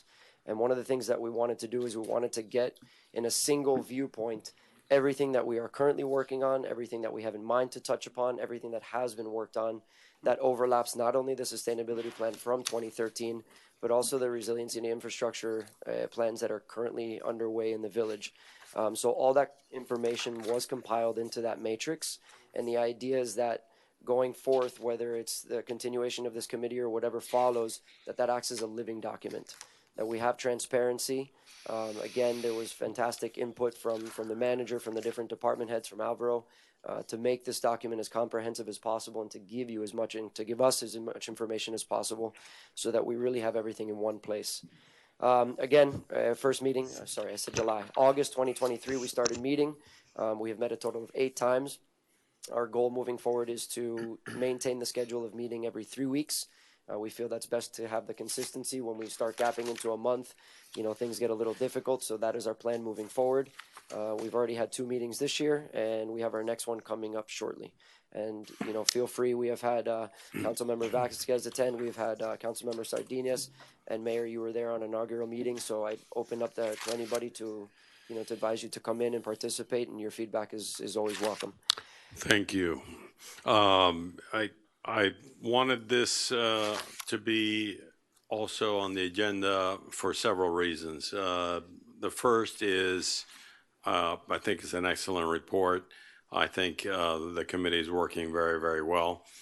And then we want to encourage all the other boards to do what they're doing, which is come up with a report. So, Madam Clerk, can you make sure that the other advisory boards get it and tell them that they're expected to have a written report? We also are very well engaged and see what you're working on.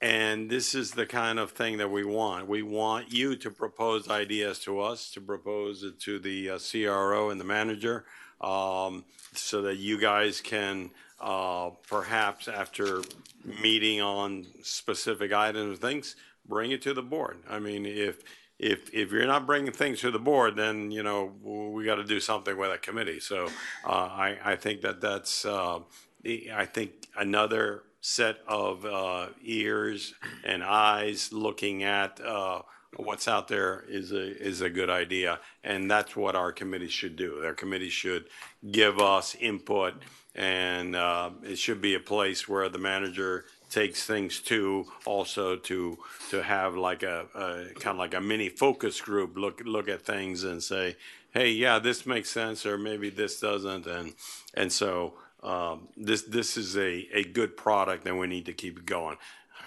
Any questions?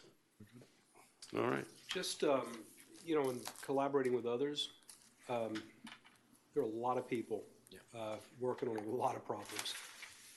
Solid waste, for example. Please pay attention to what they're thinking regionally. Yes. And please keep us informed with what you learn. You might check the Mast Academy website on their Green Champions. They're doing wonderful stuff, and I think they may be touching on some ideas that we could piggyback off of. And by the same token, things that we may be working on here, they may be interested there as well. Yep. I was over there today, and there was a report of a science winner of a science competition that is patenting an organic brick. And I asked the question, is it permeable and is it durable? And nobody in the room knew, but they think it's cool enough to patent this thing, so it's something to look at. Wonderful. Okay. Thank you. And if I may, just 2 more things that are Yes. very, very important, because you asked for bringing forth ideas. It ties into 2 things that are on here. Number 1 is the first one, which is the solid waste contract. We had a great meeting with Great Waste last week. Okay. And this kind of opened up the doors as to what's happening with recycling within the community. So one of the things that we're pushing on is to potentially do a concerted effort to find strategic partners for recycling that focus on a specific item. So, for example, aluminum and metal and/or cardboard. And that way we engage the community with outreach and education, and we can really make a robust recycling platform. The other one ties into green procurement, which is with the soluble bag alternatives. There's a gentleman here within the key, I'm sure many of you have heard of him, Christian Olivares. He has that company, Solubag. So we are in the process of going through the background with that in order to see that it's a viable alternative to present, that we can engage with the business community, with the schools, and then again to present that to you in the future. Fantastic. Thank you very much for your time, everybody. Thank you. Thank you. Just Joe, one last thing before you go. Sure. What I see when I travel that we don't do as well as some other places do, in Florida generally, is communicate what's expected in a way that actually causes people to change their behaviors. Food waste, throwing rubbish away excessively, using less material. And I'd encourage you to think about strategies to help us change our behaviors in a constructive way. Absolutely. Thank you for the feedback. Gotta talk to Amazon. Thank you, everybody. Have a wonderful evening. Thank you Mr. Mayor, so much. I just like to follow on what Derek said there. This has been like the model of a board, working very closely with our staff, really coming to us and understanding what we're trying to achieve, and actually being extension of the village and trying to achieve some of these things we haven't been able to tackle. So I want to thank you. Thanks very much. Thank you. Who created job. the board? Okay. Wait. He's been reaching out and doing great work with us. All right. The next item, Mr. Mayor, is the consent agenda. Moved. Second. All those in favor? Aye. Opposed? Motion carries. The next item is the second reading of an ordinance, a capital project authorizing ordinance of the Village of Key Biscayne, Florida, approving the purchase of 2 Braun ambulances from 10-8 Fire and Safety LLC in an amount not to exceed $586,000, $191 per ambulance, providing for a waiver of competitive bidding, providing for authorization, declaring certain fire rescue equipment as surplus property, authorizing the sale of disposition of surplus property, and providing for an effective date. Moved. It's been moved and seconded. The item is properly before us. Now it's required. A public hearing is open. Public hearing is open. Public hearing is now closed. Seeing no one come forward. Any other discussion on this item that we have beat to death? Seeing none, Madam Clerk, call the roll. Councilmember Moss? Yes. Councilmember Sardinius? Yes. Councilmember Vasquez? Yes. Mayor Roscoe? Yes. Councilmember Kaplan? Yes. Councilmember London? He said yes. I heard him. I Heard him heard say him. yes. I did. The ordinance is adopted on second reading. The next item is an ordinance of the Village of Key Biscayne, Florida, amending Chapter 30 Zoning and Land Development Regulations of the Village Code of Ordinances by creating Section 30-114, Public Stormwater Utility Uses, to allow public stormwater utility uses as a permitted use in zoning districts within the village, providing for severability, providing for codification, providing for conflicts, and providing for an effective date. Moved. Second. Thank you. The item has been moved and seconded. It's properly before us. Again, we need to open the public hearing on this ordinance. Public hearing is now open.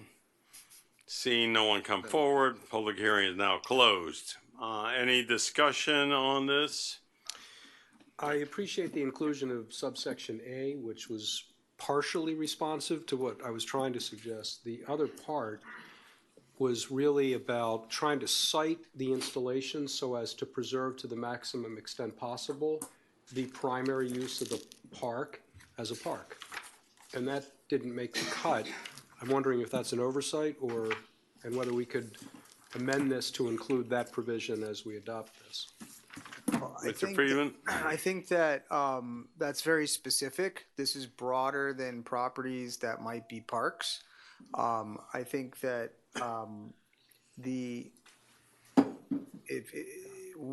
if it was a park, we do have that process. We have a GU process where it can be specifically dictated. I think what you're suggesting is that the utility use should really not be it should still be subordinate to the main another use on the property. To the extent that the site plan and engineering solutions enable it to be, mitigated in terms of footprint and other impacts, yes. Chad, will each individual, when we put these in, each individual piece of property, would that have to come before council anyways, and we would have to discuss that, or no? On every government one, yes. Now, this is broader than that.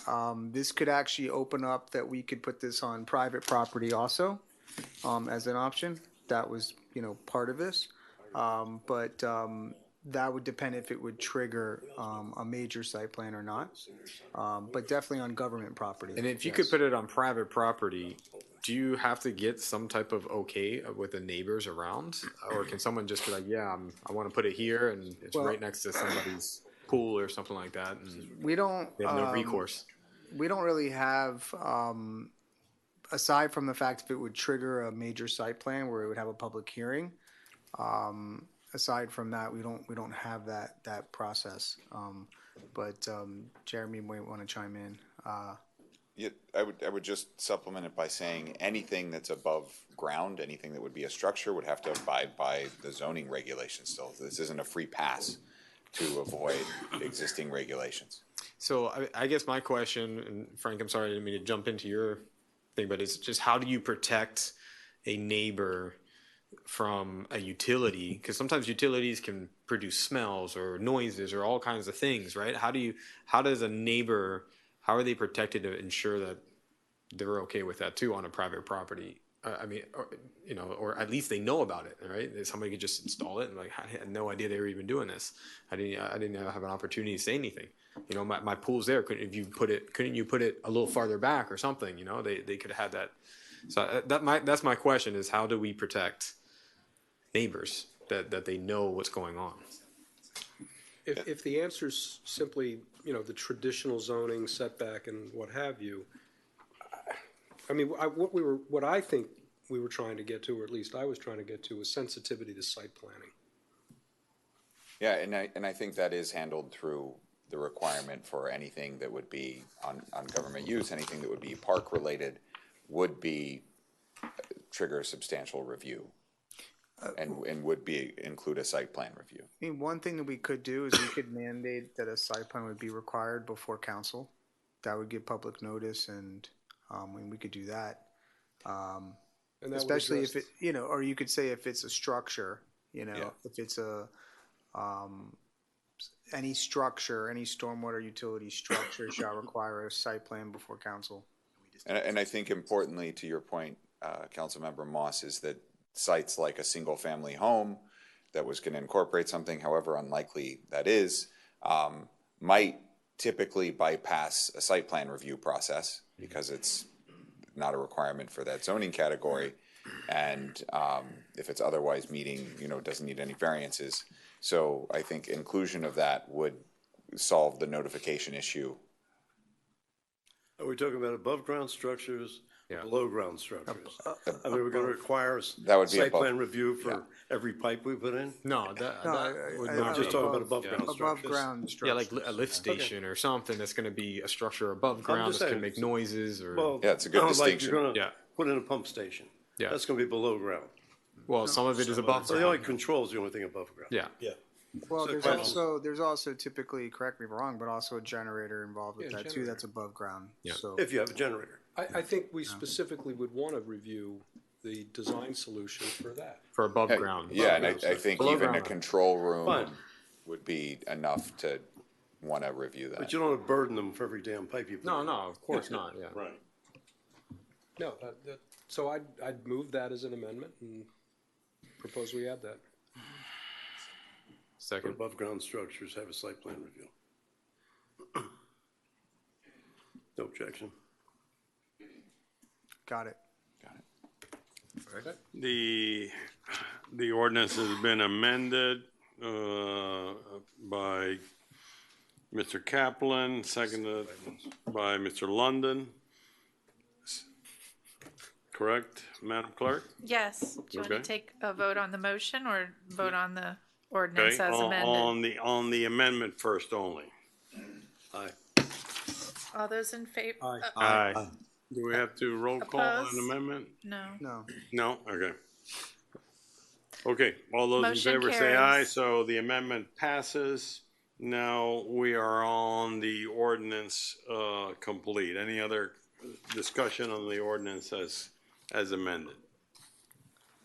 Okay, seeing no others, Councilmember Moss?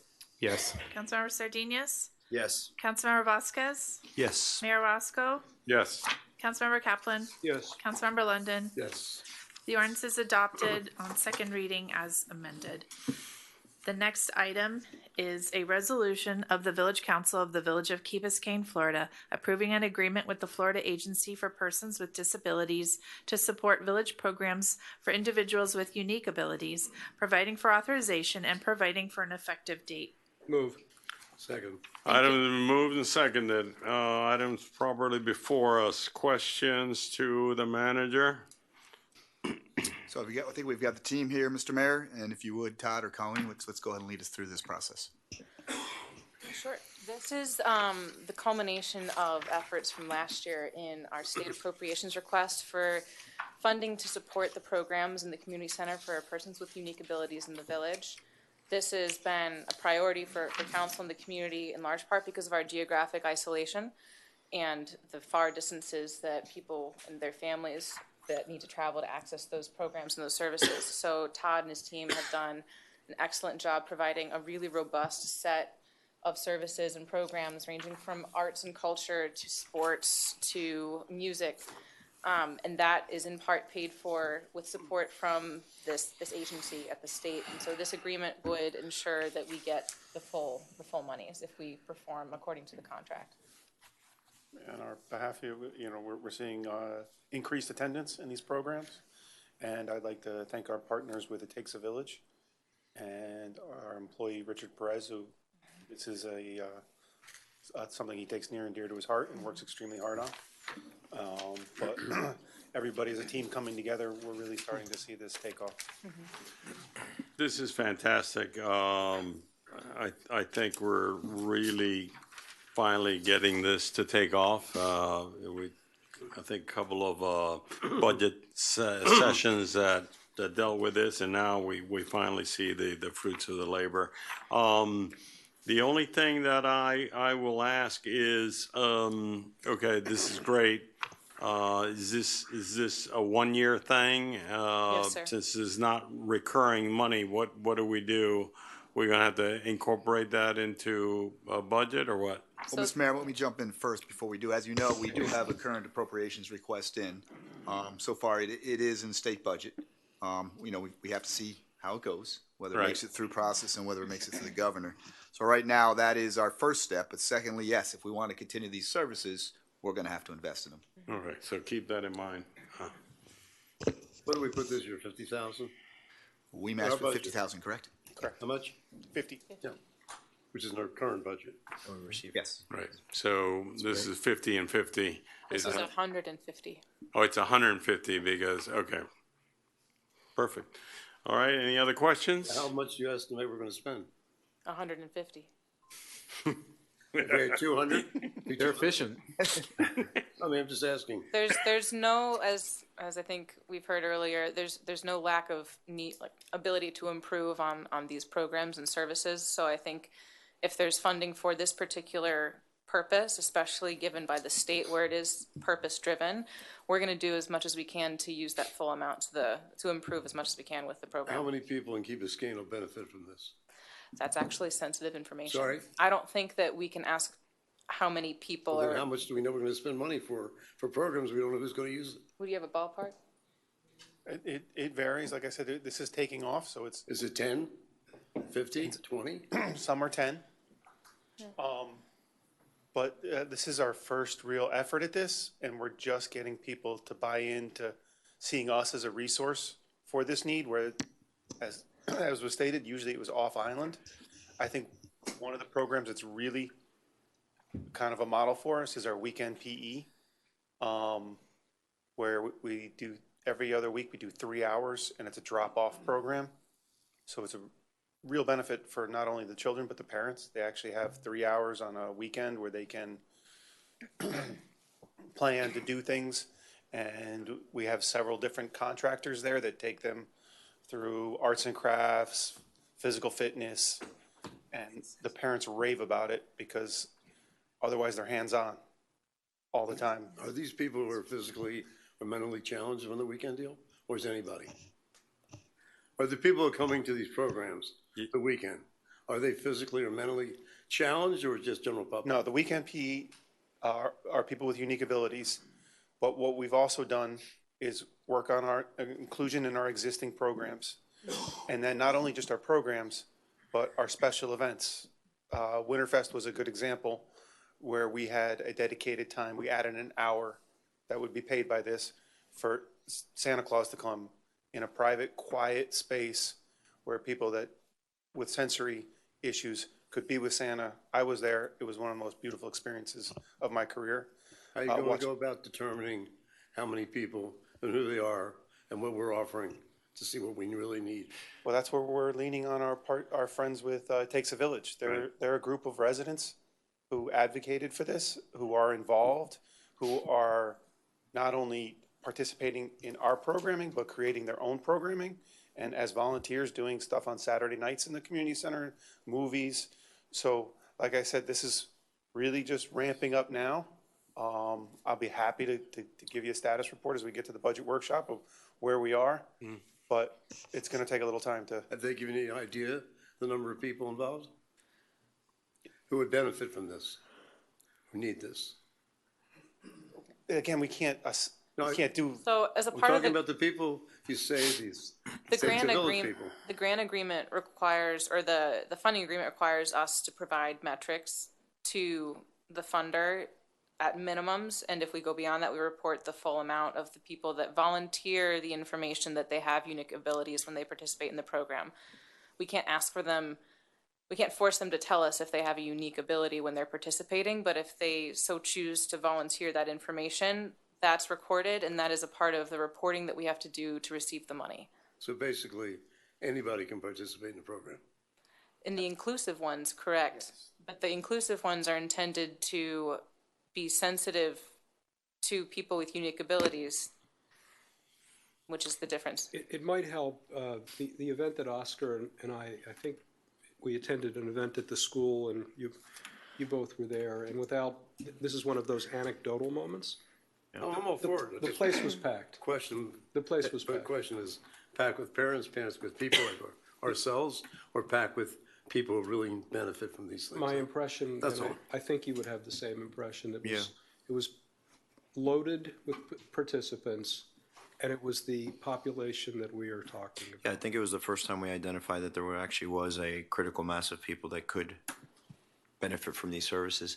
It occurs to me from a level of advisement on, is the programming efficient? Are we aiming at the right type of programming for the right demographic, meaning age groups, et cetera, et cetera?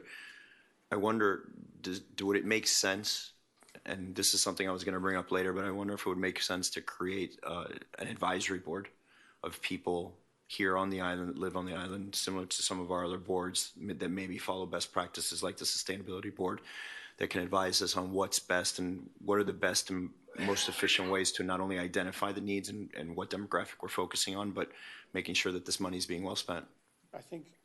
I mean, that's council's decision clearly. Yeah. But sometimes when you have an organization like It Takes a Village, yep, they kind of operate in that capacity, but they're much more quick to respond.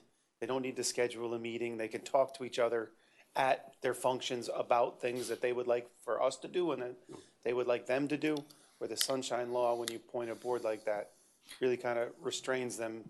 I mean, there's benefits and there's restrictions, but I think having a group like that, the way they're formed now, but that's a council decision. But if I can add, Commissioner Regalado had requested the village and through the mayor for the village to create a board. You guys did agree. We will be bringing that ordinance forward to have a board. We can talk about the merits then, yeah. Yeah. Okay, on the item before us, seeing no other questions, all those in favor say aye. Aye. Any opposed? Motion carries. The next item is a resolution of the Village Council of the Village of Key Biscayne, Florida, selecting Green Dreams Paradise Corporation for arboricultural tree trimming services, providing for authorization and providing for an effective date. Second. Item is properly before us. Mr. Cairo Cangas. Mr. Mayor.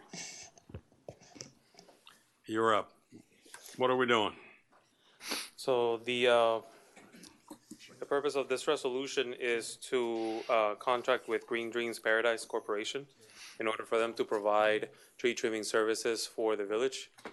This contract runs for 3 years with the option to extend it another 2 additional years.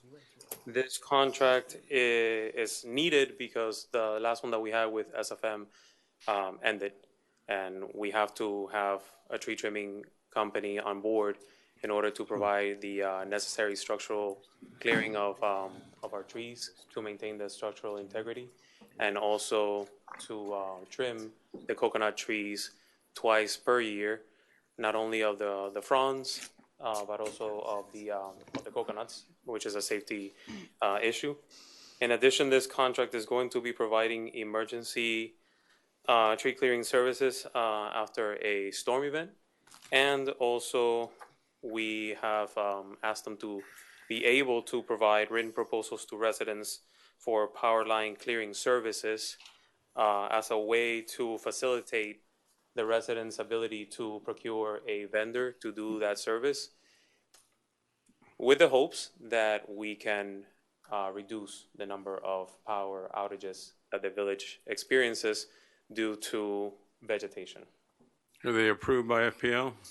Yes. As part of the solicitation, we asked them to follow all the criteria, all the certification requirements that FPL has on their website, as well as the National Electric Code criteria, OSHA, everything. That was part of the solicitation, and they provided that. Okay, questions on the item? Okay, it was good that you got 4 respondents, right? Yes, we had. So we had pretty good competition, it seems like. We did. Okay. Any other questions? It's not a question. The only thing I would observe is I think over the times that we've renewed these contracts or replaced them, we've actually learned a little bit about botany and best practices in pruning. Yep. And I think we've improved by directing our vendors to be thoughtful about how to prune a tree. Correct. We've done a better job, so it's, There's just also a reinforce that. requirement for an arborist to direct the pruning. I checked with a person in the landscaping business that's been in that business for a while, and even though they don't do tree trimming, they thought it was a very good price based on, I guess, the quantity of Economies of scale, yeah. yeah. So, Yeah. all right. All those in favor say aye. Aye. Any opposed? Motion carries. Why don't we take the soccer out of turn? Okay. Okay. The next item is a resolution of the Village Council of the Village of Key Biscayne, Florida, selecting KB Soccer, Inc. for the village's youth soccer program, providing for authorization, and providing for an effective date. Good evening, Mayor and Council. First, I'd like. I need someone to move in second. Moved. Second. Been moved and seconded properly before us. So I'd like to start off by thanking Key Biscayne residents Glenn Waldman, Miriam Brill, and Victor Balester for sitting on our evaluation committee, as well as Quentin Pope, the Director of Parks and Recreation for the City of South Miami. They were a big help in this process. As noted, we issued the RFP on September 28th. On October 23rd, we received 5 proposals. All 5 were evaluated by procurement and found to be responsive. The evaluation committee reviewed the proposals on November 29th and elected to interview all 5 proposals. The interviews were conducted on December 11th and 12th. Then the evaluation committee met to score and rank the respondents. You have those numbers before you. It was recommended that the manager enter negotiations with KB Soccer, Inc. to operate our youth soccer program. Obviously, some changes in the agreement were made, and most impactful was the 10% of gross revenue comes back to the village to fund our field maintenance and capital improvement program. And I'm available to answer any questions you may have. Are you able to quickly go through what the changes were, or are there too many? I mean, there's some minor changes. Okay, I can maybe the main ones. Is it just that the 10% was the really the big I would one? say the 10% Proof of residency, Okay. that they need to use the same proof of residency that we do at the community center and make that available to the village so we can audit it, and a couple other little things. How do you More community service oriented programming. And noted in the memo, a parents committee. And we have since met with the recommended contractor, the manager and I, and kind of had a conversation to talk about improvements and expectations in the next term of this agreement, what we'd like to see. Can we hear from that person or that Sure. vendor?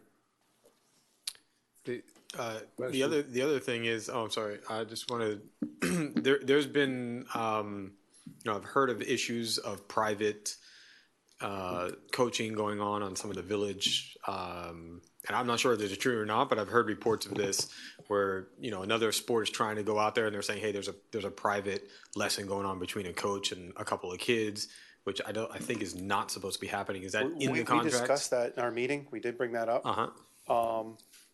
I will be sending out a survey to the soccer participants, and I plan to include that question so I can assess to what extent that is taking place. But is it in the contract that is not allowed?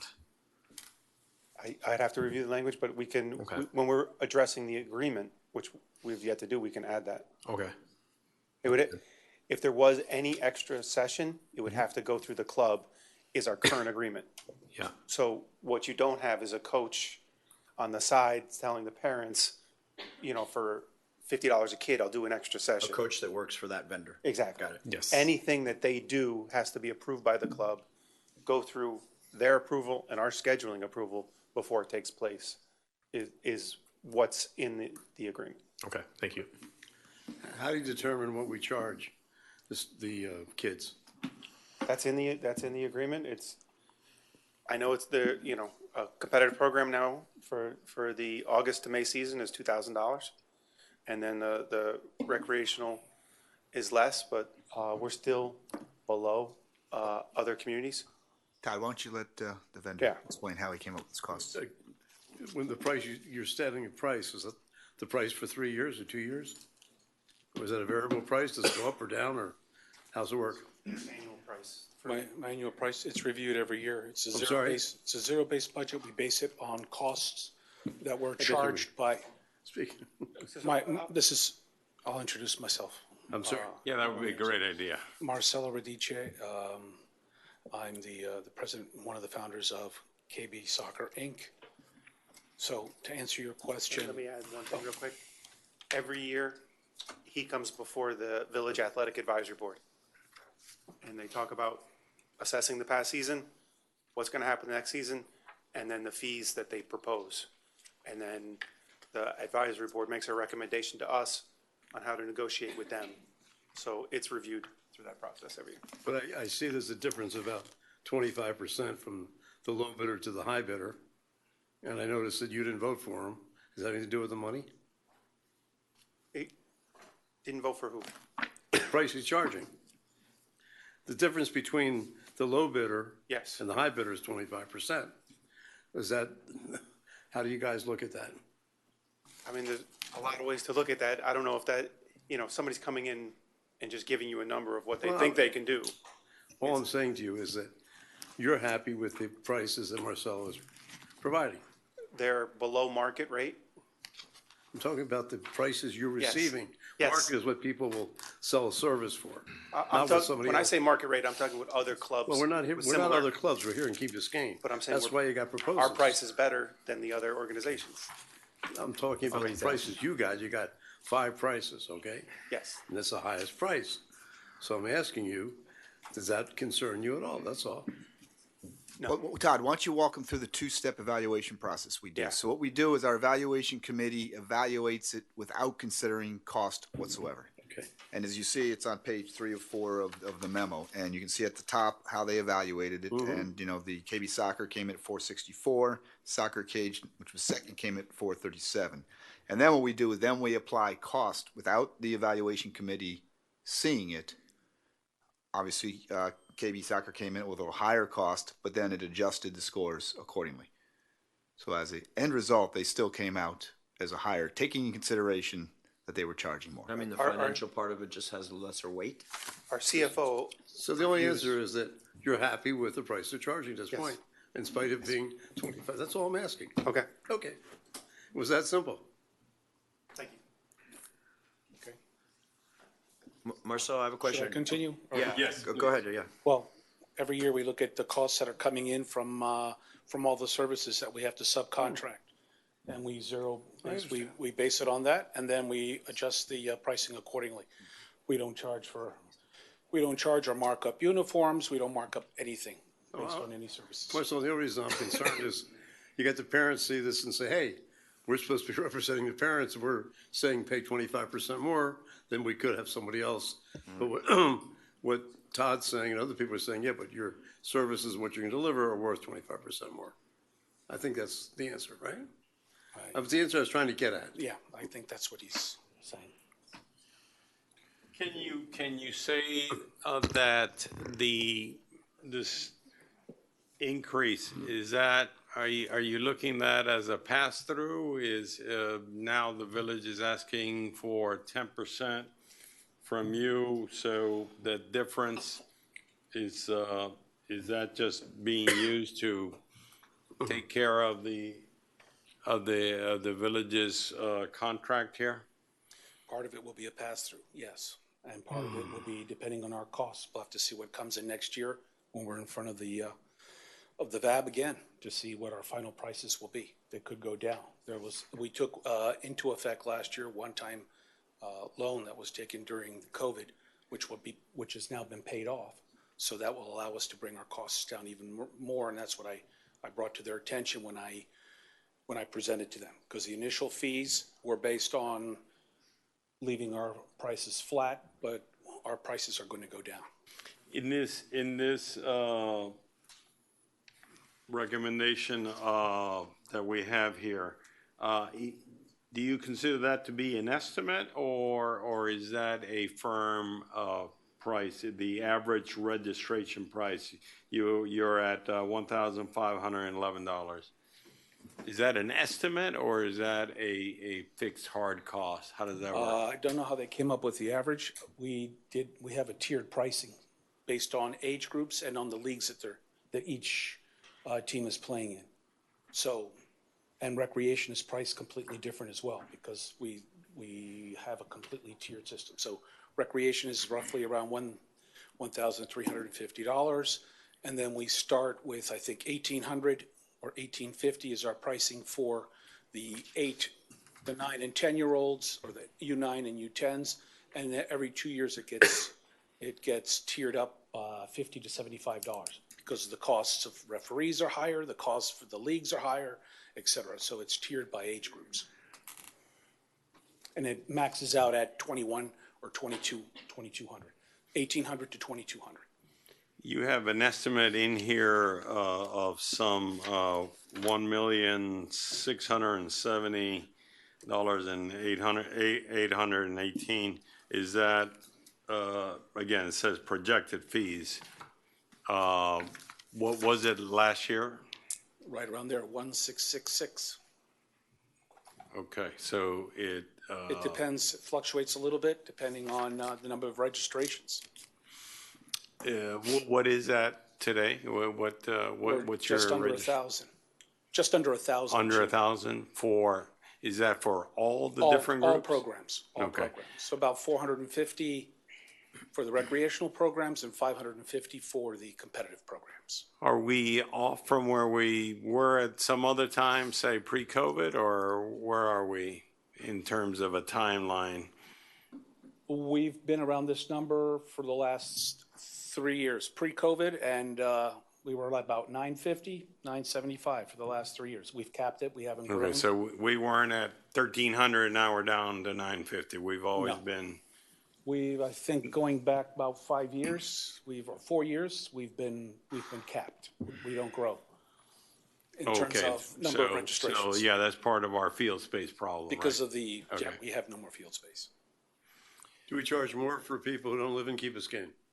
Yes, 20%. 20% more? Yes, for non-residents. Sorry? For the non-residents. So just despite the cost differential, congratulations on having won the confidence of the committee through this process. Thank you. This process is aimed to ensure maximum value for our residents. I guess that's what you've been able to supply to the committee.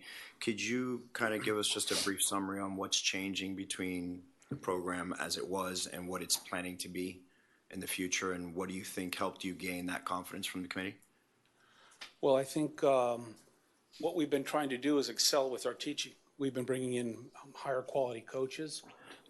All coaches have to come in with a D license, even for recreational. They're required or will help subsidize their fee for that.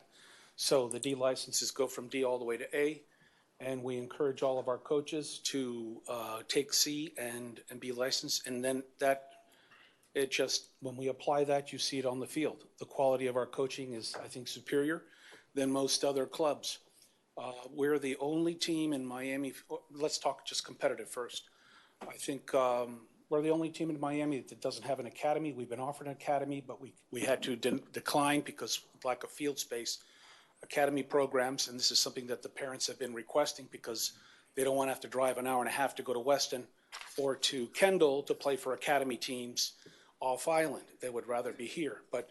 So what we've been able to do is just implement a training model that has been very effective. And to the point now where we're one of the few non-academy teams that gets invited to play against Inter Miami at the Freedom Cup.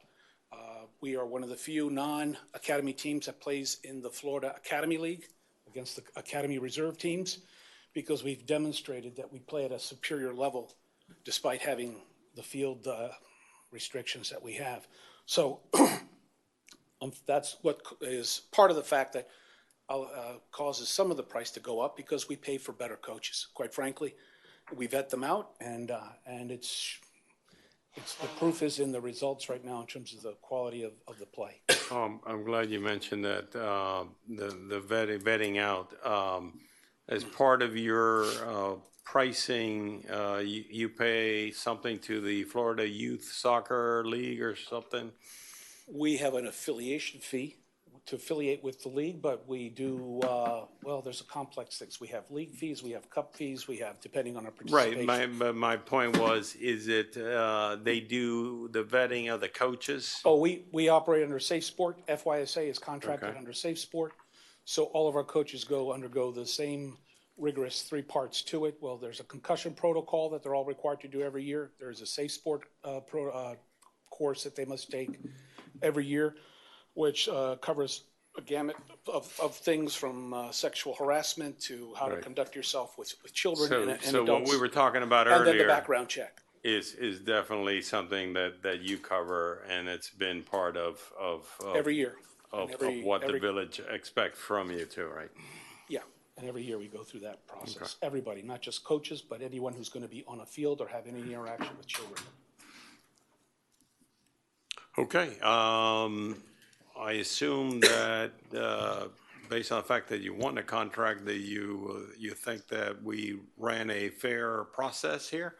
I do. In hindsight, looking back, reflecting back, I do. I think there were a lot of people up here making some claims about the process, and because it did change versus previous years, but I think it was very effective, and we're honored and pleased to be the choice for this particular group. It allows us to reflect every 5 years. This was our fourth go around, 4th or 5th. And, we do the same thing. We reflect, we go back, we look at what we're doing well, where we need to improve. And I ask all of you in the future, our doors are always open. If there's an issue, if you need something fixed, come to us. We're here. It's the most direct way. If we have to fix something, we will. If we have to change something, we will. If we have to adjust pricing, we will. We're here to service this community. So. Thank you. Brett, last shot. Yeah, congratulations. And, I just want to bring up a point that's a little bit separate, but when I looked at the evaluations, it's something that I noticed on some of the other bids that we were doing, and this would not affect, I think, the result of this one, but when they're doing a 1 through 100 points, I always find that to be a very strange way to evaluate, because you might have one person saying the worst guy gets an 80 and the best one gets 100, right? And the next one, the best gets a 90 and the worst gets a 5. That throws the complete point system out of whack, right? It should be that everybody has the worst the same number and the best the same number, and you pick which ones they're going to be. Because I found that in other processes when we're doing bidding, it like one person can skew the whole entire thing one way just because of writing a low number, right, or a high number. So I think we have to be a little bit, and again, this has nothing to do with this one because I'm sure the results will be still the same, but just to know in the future. Yeah, go ahead. Just so I could answer it. So there are certain criteria we rate that add up to the 100. So it's just not a. No, I know it is. Yeah, I see it. It's like 10, it's 20 points for each one and everything like that. But someone can give a 0, someone can give a 20. It can still throw it out of. We also have a choice, and the procurement officer has a choice, and he makes that recommendation of throwing out outliers as well. Okay, all right, that's good to know. I just wanted to say one thing about Yeah, go ahead. another thing was that, because I know that people have been throwing stones about our program, especially on the girls' side. And that's not, I think it's unfair, because I think we've been working very hard, and there are certain issues and dynamics that impact the girls versus the boys here. But we are making a concerted effort. We are elevating one of our DOCs to just focus on girls. We're working right now with all the schools on the island to look to how we can recruit them. We're doing a UN Goals program as well to see how we can bring new girls into the fold, to see if combined with this program, they'll come out and try it out. So we're going to be more aggressive in that respect to make sure, and we're putting our best coaches to train the girls, some of our best coaches, in my opinion. And then finally, we're also going to do with the community outreach. We're going to do a team program on Friday nights, no cost to anyone, and we want to bring boys and girls to come out co-ed after we finish our practice sessions from 8 to 9, 9:30, and the field is open for them. And one of our coaches will volunteer to be there so that they can play, they can bring music, they can bring food, and try to bring on a weekly basis or on a bi-weekly basis a night where the teens can get together. That sounds great. I'm sorry just to interrupt a second, but here it says $150 a month? Yeah, well, we're going to waive that. That was for food costs, but we'll absorb it. Okay, great. Yeah, so the other thing, I had a really nice conversation with Jackie Kellogg, who's one of the co-founders of your company, and she brought up a good point that it seems very logical. Maybe we should discuss it some more, and maybe she's discussed this with some of you about. This is a very large program. It affects a lot of people involved in the program. And most other municipalities have a separate board that is just for the soccer. So especially when you have a lot of people who can't vote, but they are paying for this service that, they can elect different parents that are involved in the program, and they can actually set directions of what they want in the program. They can also help with accountability from the vendor. These are things like I can tell you the 8 years being up here, I think the soccer program, I'm still trying to figure out how this thing works. I mean, this is complicated and it's very, very sensitive. And at the end of the day, we're making decisions, and most of us are not even involved in what has actually happened. Why not get those parents that are involved, put them together on a board? The VAB is really not that, right? Because the VAB is all different sports, and they're looking more at fields and things like this, but getting ones that are talking about, hey, we want to be in this tournament, we want to be doing this, we want to be doing that. I thought that was a great idea, and I would be in support of that. But and I think it could help with accountability, making decisions. If Marcelo needs something, hey, I'm thinking about doing this. They can be the ones that make a decision, not going to Todd or somebody who's unilaterally just needs to make a decision with one person that affects all these people who are paying. So I would be okay with that, but maybe we might have to have a deeper discussion about it. Okay. We're going to create a parent committee to do that. You're going to do that? Yeah. Okay. Okay. And that's is that, you report to them, or how does this work? We're going to come up with an agenda of items. I briefly mentioned it with village manager. And we'll look at which number. It's the easiest one is to go and approach team managers. The team managers, which we have 36 team managers.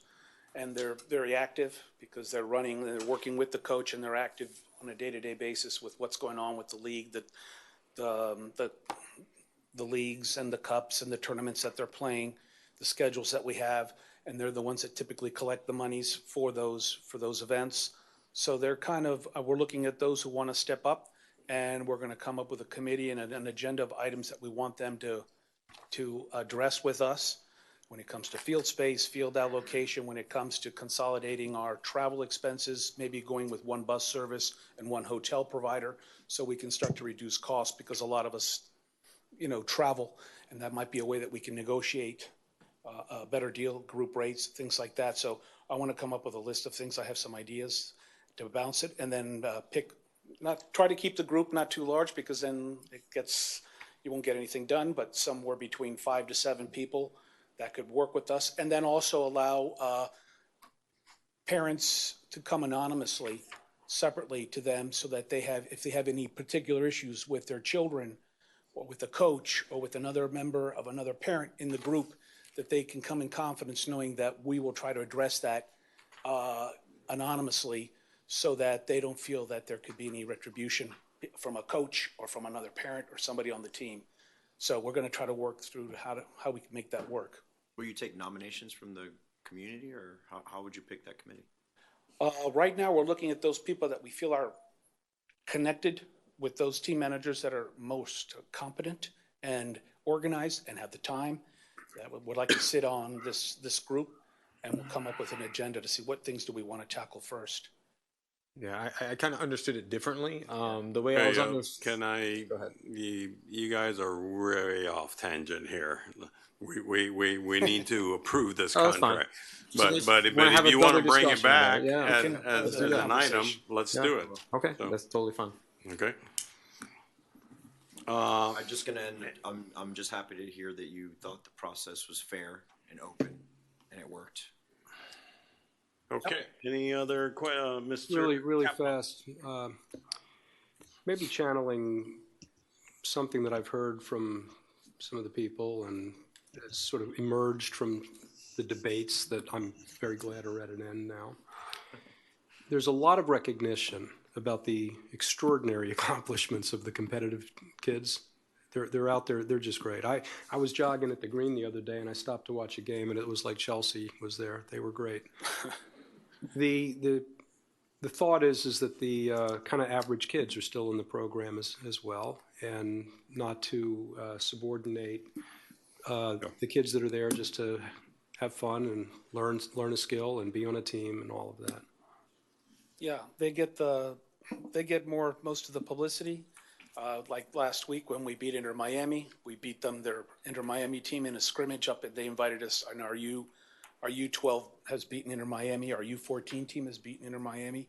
Our U9 team, which is interestingly because it's Messi's children, the 9 and 12, so they invited us to go up there and play, and we beat them. So it's nice to know that we can compete at that level with an Inter Miami, which is considered probably one of the top academies in the country. So we're excited, but we also do a great job with our rec program. We've got 450 kids that we take care of, those who are we're developing, those who are not ready to go into a competitive program, but they want to stay in recreation in all age groups. And that's what they want to do for a lot of reasons. And we just want to give good service for each one of them, for the purpose to have them enjoy the sport and it be in a nice, safe environment. I think the selection committee worked. When I say worked, when you see basically two submitters, basically, excuse me, KB Soccer and Soccer Cage, they stood out from the other three so much. And then Marcelo stood out from the Soccer Cage. And yet people, been around this thing, I assume I know a couple of them, been around this thing for a long, long time. So it gives me confidence in saying, hey, he did it before, he's going to do it again, and we'll be in good shape. Okay. Thank you, Mr. Mayor. Can I add one thing? When Marcelo and I were talking about a week or so ago, one thing he's committed to do, working with us as well as the Village Advisory Athletic Advisory Board, is to help us search out for more fields. Yes. So me, Glenn, and Marcelo are going to sit down with Todd and really come up with a strategy to go after this full speed. So we appreciate that. Okay. All right. Thank you. Thank you. All right, any further discussion on the items before us? All those in favor? Aye. Opposed? Motion carries. The next item is a resolution of the Village Council of the Village of Key Biscayne, Florida, selecting UG2 LLC for facilities management and maintenance services in an amount not to exceed $313,212.35 annually, providing for authorization and providing for an effective date. Move. Second. Thank you. Moved and seconded. Items properly before us? Go ahead. All right, so the first thing I wanted to do was start off by giving you guys an idea of why this contract is necessary and how it incorporates with what the village does for all of the other assets that it maintains. We have divided our maintenance, operation, and repair efforts into 5 essential categories, being stormwater systems, rights-of-way, landscaping and ground maintenance, parks and athletic fields, and facilities. So each one of those asset categories has a primary contract that services the operation, maintenance, and repair for that asset category. For example, for stormwater systems, we have a company, a very good company called U.S. Lubricants, and they're the ones that you're seeing nowadays going around cleaning all of the catch basins and the storm, the pipes in the drainage storm system. For rights of way, we have Southeastern, but mainly the effort is led by Public Works. For landscaping and grounds, we have Brightview and now Green Dreams Paradise, which was just approved. And for parks and athletic fields, we have Brightview. The only asset category that currently does not have that service contract is the facilities. So one of the major,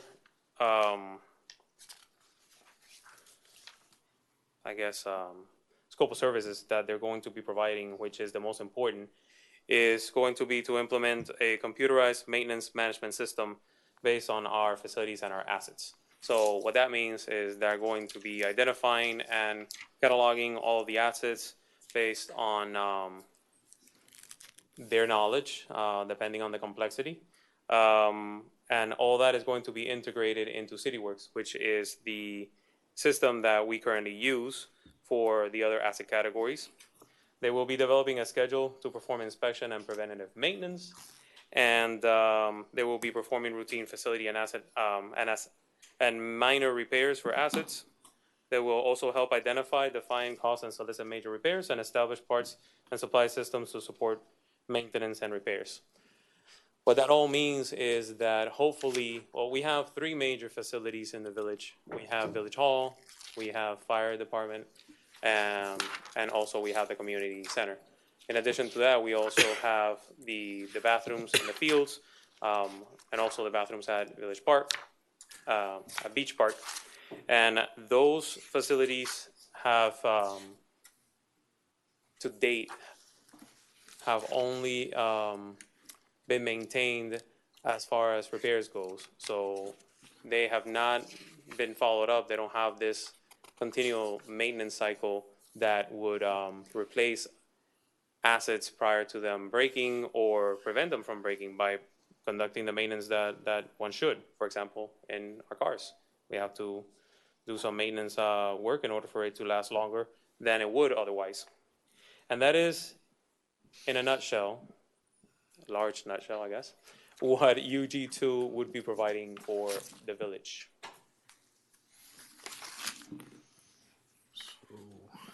Questions? Yeah, I do. Okay, a couple of things here. And I know we spoke about this previously, and I just want to make sure everybody knows that in-house, we are going to be doing our own inspecting of all of our facilities to ensure that if something needs to be repaired or maintained, we're flagging that ourselves, right? This company's not, that's not their role. Right. So each major facility has their own internal facility maintenance person. So for example, for the community center, it would be Anna Coles. For fire, it would be Danny Canto. Village Hall, obviously, we have Angel that resides there. So these people are still integral because they flag issues as they happen right away. And also they can bring about some items that may need to be maintained that we think that may need repaired. But this is more of a repair. I guess this is more of a repair system that they have in place. It's not a maintenance because they don't have the knowledge to do that, except for Angel. But again, Angel is busy putting out fires, fixing things as they break. This company has the capability to assess what we have now, and based on the knowledge of what they do for, Massachusetts Department of Transportation and major corporations, they can tell us the items that we have now, what we can do in order to prolong their life. Because we don't want them to come in and tell us, we'll replace all the ACs. We would have done that. Yeah, it's preventative. We want them to save us money in the long run.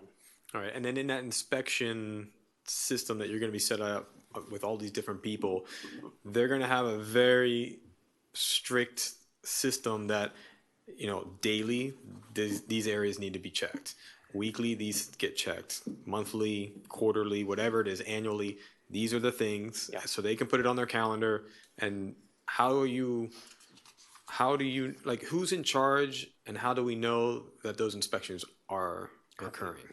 UG2 would be in charge of the whole program, and that will be overseen by Angel, who is the facility manager. Angel's the person to make sure that Anna did the daily check on the bathrooms or whatever she's doing inside the community center, for instance. Correct. Right?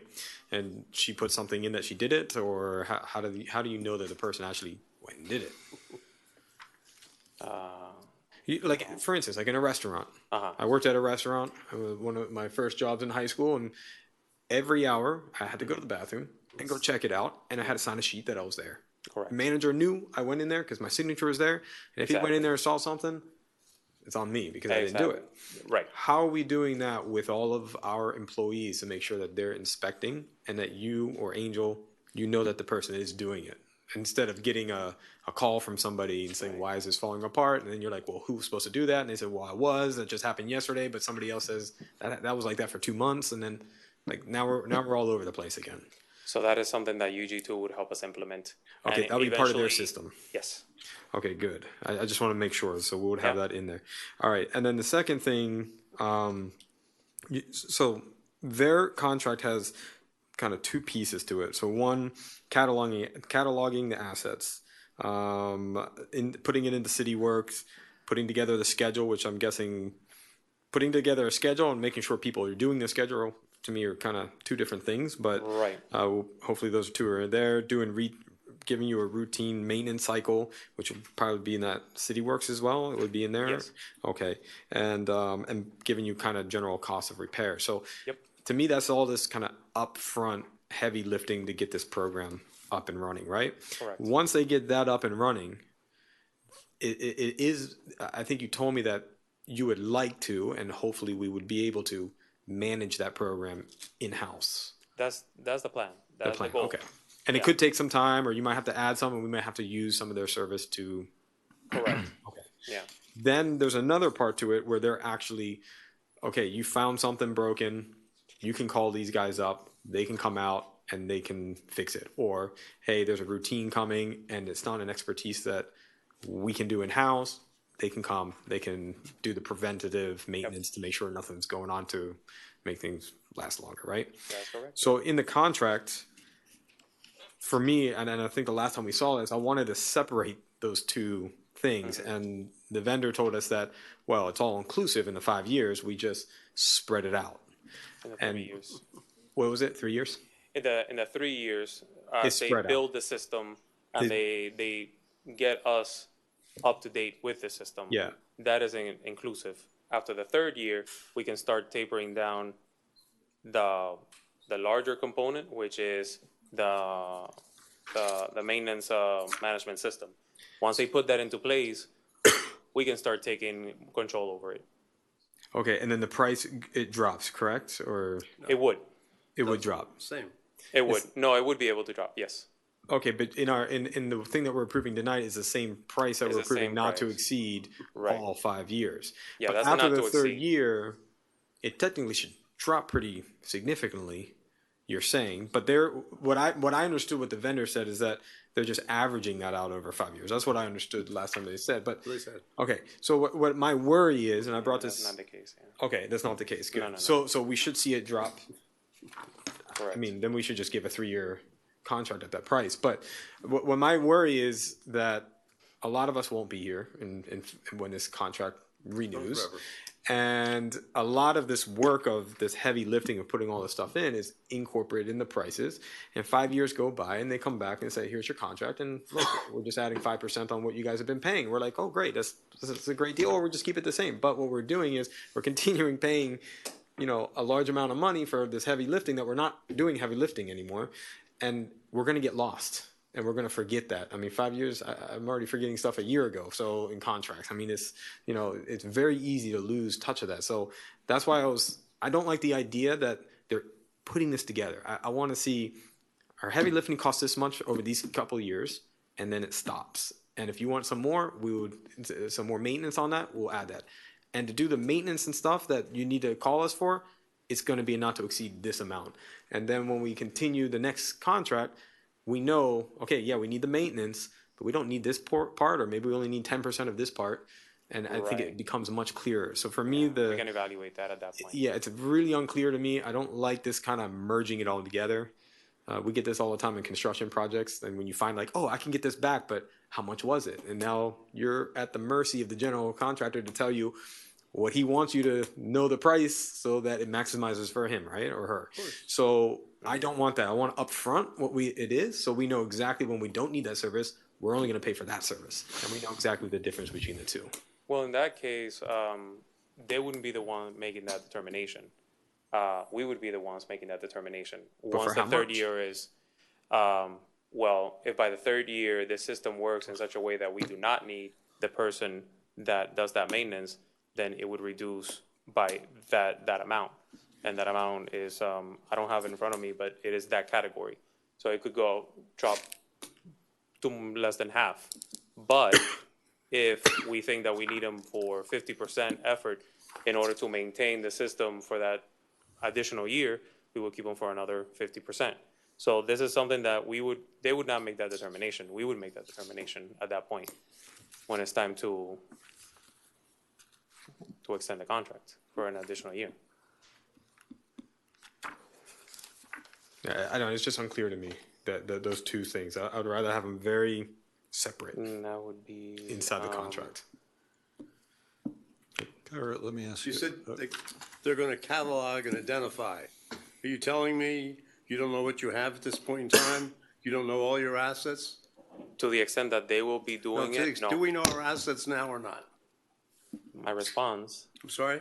My reply is to the extent that they will be providing the service, we do not have that. Do we know our assets? Do we know air conditioners? How many elevators? Air conditioners, yes. So we know all the assets? The large ones, yes. Okay. And so the catalog. We have a system, right? We have the CityWorks system. Are we utilizing it? We are utilizing it, but the way that we utilize it is mainly for grounds and landscaping. We have just finished an extensive cataloging of all the trees in the village, so we have that ability. We also can keep a record of everything that is done to each one of those trees. The same thing for all the inlets and all the drainage pipe, all the French drain. We are utilizing it. Okay. We just do not have internally the know-how of doing that for the facilities. Okay. You're an engineer. A roadway engineer. Mr. John here reading his resume. He can manage this much larger systems, much larger places. Your resume is very impressive. And as a result, to me, it sounds like you're saying our department is incompetent to do simple maintenance of these systems and maintain them on a regular basis. That's what you're implying. Not civil, because we can do the civil. That's what you're implying right now, that we can't handle this. I mean, you're making it seem like rocket science. Unfortunately, I've had experience in a number of different industries, much larger physical plants, much greater assets. And we never had to bring in outside consultants if you're going to do it for these simple things. That's what I don't understand. And I can't understand why we're going to commit, like you said, $1.5 million right now to do that. It doesn't make any sense to me. It sounds like to me a waste of money, or we need a change in your department. We're not asking for $1 million. $1.5 million, not $1 million. We're not asking for that. $1,566,000. Well, that is, we extended the full 5 years Well, at the full it's amount. like Fred says, we're Okay. going to be gone. It'll be that much, or it'll be an increase above that now. Okay. Kyra, let me ask you a question. I mean, well, I do believe in an asset management program and keeping track of our assets. I think it's important that we do that. I think it's only the responsible thing to do. But I do have a question about the company's experience here. I see a lot of experience in Massachusetts, which is great. How much experience do they have with dealing with assets in Florida, in our environment? They do have experience in Florida. Yeah, I didn't see that, if you don't I mind don't pointing have that out, that, because that concerns me a little bit, because I don't, there's different type, and I'm not an asset management expert, but it feels to me like the environment in Massachusetts is quite different than here in Florida, and especially if you're getting into, public assets and right. And I'm just wondering where that specific information is on Florida, that we can say that they worked in such and such municipality. And 'cause once you know that, I mean, I think that when I read this and I don't see directly the Florida experience, it feels to me like there's a learning curve. And elements that we buy, infrastructure elements that we have, infrastructure elements that we want to maintain and keep and expose to our environment, heat, and it's very saline. Yeah. So corrosion, et cetera. I'm sure they have it. I'm not saying they don't, but I would feel more comfortable knowing that these folks have worked in other places. So it's not that, there's not a big learning curve. Right. And They have it in Florida. I'm sorry? They do have it in Florida. Where? The only thing that what they mentioned were the larger agencies that they work for. But I know that they have worked in Florida. The vice president, one of the company representatives that came last time, he's stationed, I believe, in either West Palm Beach or Fort Lauderdale. Right. So they do have a presence in South Florida. Yeah. Yeah, I guess what I'm trying to get to is that if you've already done an asset management program, say in West Palm Beach or, Naples or whatever, it's not that much different. Right. The facilities, the needs, it feels to me like they're coming from somewhere else and they're gonna get to know how our systems work and how we operate things. And that's a learning curve that we're gonna pay for. And perhaps when we shouldn't be paying for it. That's really one of the things that I had a concern. Yeah, no, that's actually a very good concern. The person that they have in mind as the chief person building the system is local. And they've had him on standby until we decide whether to proceed or not. So that person does have the experience locally. And they've mentioned that to me twice. So they will be hiring, they're based in Massachusetts, or they probably have some. Base, yeah. Based in Massachusetts, and they will be hiring personnel to do work here specifically. Locally, yeah. And if we have any issues with their platform or overall we're asking them to use our tracking, platform. we have to deal with Massachusetts, or we'd have to deal with people here in Florida? Who Only would in be the people Florida. that are the information? The people working here for us. How much personnel? Well, I'm sorry, I'm asking too many questions. I just want to know how It's many two. people they have We in have a Florida. laborer Okay. for the minor repairs and maintenance aspect, and then we have the one that I mentioned, the chief. They're both going to be local, but the chief is the most important one, and that's the one that's going to be established in the system, and they're going to be responsive to us at all times here. The vice president of the company that I just mentioned is also local, so he can come down. He's like 2 hours away. They're I'll ask responsive, you a and the system question. is our system. I will ask you a question. Do you think that there is no learning curve for them for working in South Florida? Doing a program of this No. magnitude in South Florida? No, if I thought that they wouldn't be capable of doing the work, I wouldn't be proposing them. Okay, at I'm all. just asking. I mean, I would not. I just didn't think know. that I that don't would know be why what's we best for the didn't, village. other folks from the region didn't, Yeah. sign out. Okay, I'm good. Thank you. You got a question or? My memory's a little shaky. You're- Some time ago, we approved something that had to do with cataloging assets and monitoring in some kind of spreadsheet app type basis maintenance. And I don't remember what it was called, but we did that. So my first reading of this was, is the purpose of this to fill in that the maintenance part, that is the content that app, if I'm remembering this correctly, will enable us to work from? Are you referring to CityWorks? Does that ring a bell? Probably. Okay, so yes, they would have to be working off of CityWorks because we asked them to use a system that we're already familiar with. So they would be populating all that information into that system. And that system also works with GIS. So it's very robust. It can give you a lot of information with a click of a button. Obviously, the only way that you can get that information is if you input the correct information, and that's where this company comes in. So this is not, in effect, redundant. This is the way to implement the power and possibilities of CityWorks. CityWorks. Yes, correct. So to Brett's point, I mean, I suppose what we're going to do is address the heavy lifting.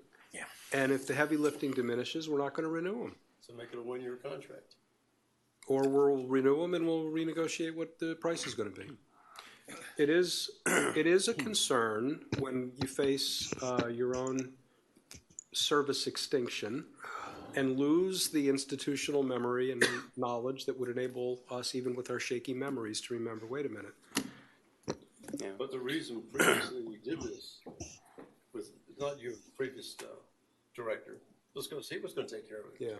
And obviously nothing was done. I shouldn't, nothing was done as catalog thing, but obviously it has been utilized to maintain the assets. I mean, my memory of that was that there is knowledge of many big things, but not a reliable self-assessment that we know everything. Mr. Mayor, may I interrupt for 1 second?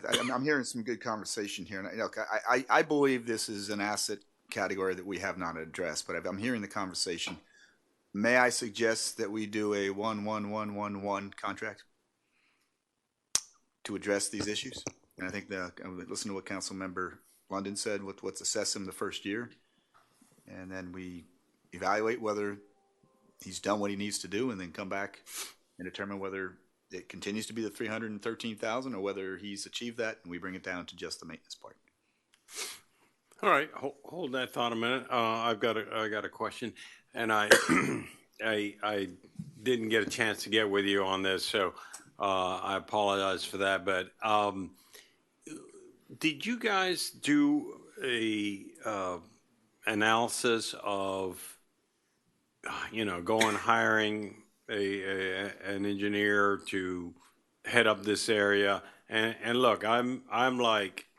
Not like Ed. I'm okay with consultants because then I don't have to pay pensions, I don't have to pay health insurance and all that stuff. But in this case, based on the fact that this contract is so heavy loaded at the entrance, it would seem like that might be an option. Have you guys done that analysis? What analysis was that? Hiring somebody in-house to head up this project and then source out whatever pieces of it you need.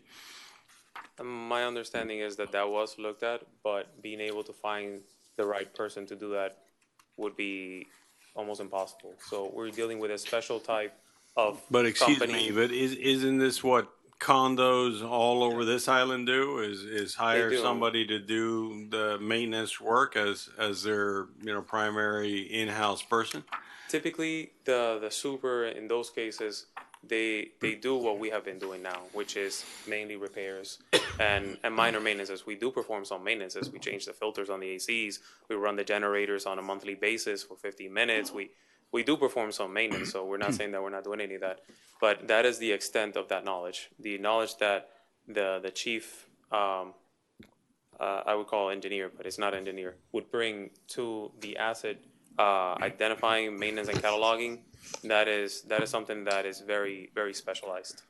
So what was the bid based on then? Did they have, what are they based, I'm sorry, Mary, I meant to interrupt you, but you brought a great idea and I wanted to kind of chime in on that one. Go ahead, but I don't know, maybe manager, maybe you understood my question better, you can try to answer it later. Go ahead. Yeah, Brandon. sorry about that. But what was the basis of, I guess the benchmark that they bidded on? So they had to have at least 5 years of continuous operation under the same name. No, I'm not asking their experience. I'm asking a little bit, what did we provide them for them to come to us with a price? We asked them in the solicitation. Yeah, what did we tell them? Like, hey, you got so much here, you got to manage, you got so much here. What did we tell them as far as the overall assets that they have to manage? Did they come in with a thorough knowledge of what they need to do, or is this just going to be? It feels to me like they don't really have a overall knowledge, and they're just going to dive in, and they're going to figure stuff out, and that's where I think the mayor's going. It's going to get really heavy loaded in the beginning. But what do we have internally as far as atlases or, information of equipment that's purchased? What did we put on the bid for them to come in with a price? It seems to me it's piled with risk a little bit. Correct. Yeah, we explained to them the state of the facilities, the age of the facilities, the condition and the location, so the salinity and whatnot. We and this was also done during the negotiations, by the way, when we negotiated with them, so that they furthermore understood what the conditions were. We explained to them what we needed, and what we needed was for every asset to be cataloged. And it's not just an elevator. Sometimes it's equipments within the elevator. That's the level of detail that we want to get to, because you might think the elevator is broken, but in reality, it might be the control panel in the elevator, and the elevator doesn't have any replacement part because the elevator is 20 years old. So that person needs to know exactly where to send that control panel to get it fixed. It goes down sometimes even to the button, and the only one that can determine how in depth to go based on the complexity of procuring the components, let's say, and even the person that can do the fix would be this type of person. That type of company. Right now, what we do is we know the complexity, because when they break, not when we're planning for maintenance, when they break, we have to go through all that for one particular issue when there's multiple issues happening at all times. And I'm bringing the button because it literally just happened not long ago, and we had to spend almost 2 weeks trying to find the button for an elevator that no That's longer fine, but I we guess can't where I'm fix. going at is, how do they base? I'm still not clear as to what they used. They probably did a walkthrough. They did. They did a walkthrough of all the facilities, and they also Yes. did they have an understanding of other. Yeah. You mentioned the stormwater system. You mentioned the outfalls. But this is only for the facilities. It was which is only for the buildings. vertical facilities. Yes, for the livable buildings and the facilities. bathrooms. Okay, so that's kind of contained. I'm just wondering Yes. if we've gone beyond that. Okay. I don't know. I guess I'm not sold on the fact that they're not from here. Not that I don't, but I just don't feel. Excuse me, you have an elevator contract? We do have an elevator contract, correct? Don't they get the buttons for you? Don't they Well- fix isn't that all inclusive? It is all inclusive, but when we go through the contract that we currently have, they have to go as a subcontract to the elevator manufacturer, because I wasn't here, but for some reason we did not procure the elevator manufacturer directly. That causes a lot of delays in doing those procurements. And to your question, whether they can give us the button or not, they cannot for that particular issue because it's no longer being made. So we need a company that can figure out and has the knowledge of figuring out what to give us as a replacement. The elevator company will not give you the light. They will not guide you. They will not show you another company in the Midwest that they have worked with. They won't do that. They will tell you, we no longer make this replacement part, and that's it. You're pretty much replace the whole elevator. You have the original manufacturer. The original manufacturer, So yes. what you're really saying is you have the wrong contractor now who doesn't do the job and tells you have to do it. Is that right? Well, the manufacturer is the one that tells you whether they make the but you're part or not not. using the manufacturer.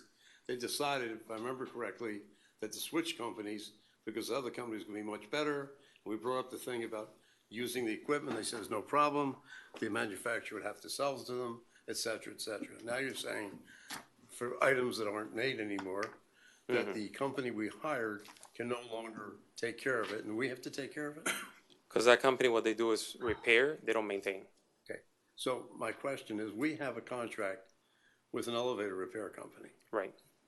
and it's usually all-encompassing. Mm-hmm. And so they're not living up to the contract?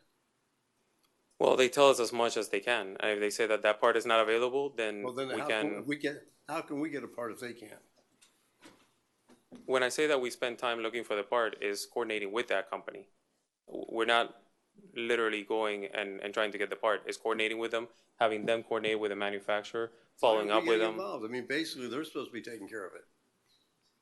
They have a maintenance contract. That's exactly. And then your HVAC, are you on contract for that, or is it repair by repair? Mainly is by repair. So it's Now, have you looked at getting Southern Comfort. HVAC contracts on an annual basis? Well, they provide the minimum maintenance requirement No, I'm that talking those about companies do. all-encompassing, changing filters, doing They everything. do that, yes. Have you done that? No, they change the filters. What they don't No, do, no. I'm talking about all-encompassing, a motor goes out, a fan goes out, they replace it. they You can don't do get that. involved. They can do that. Is that in your contract? They can.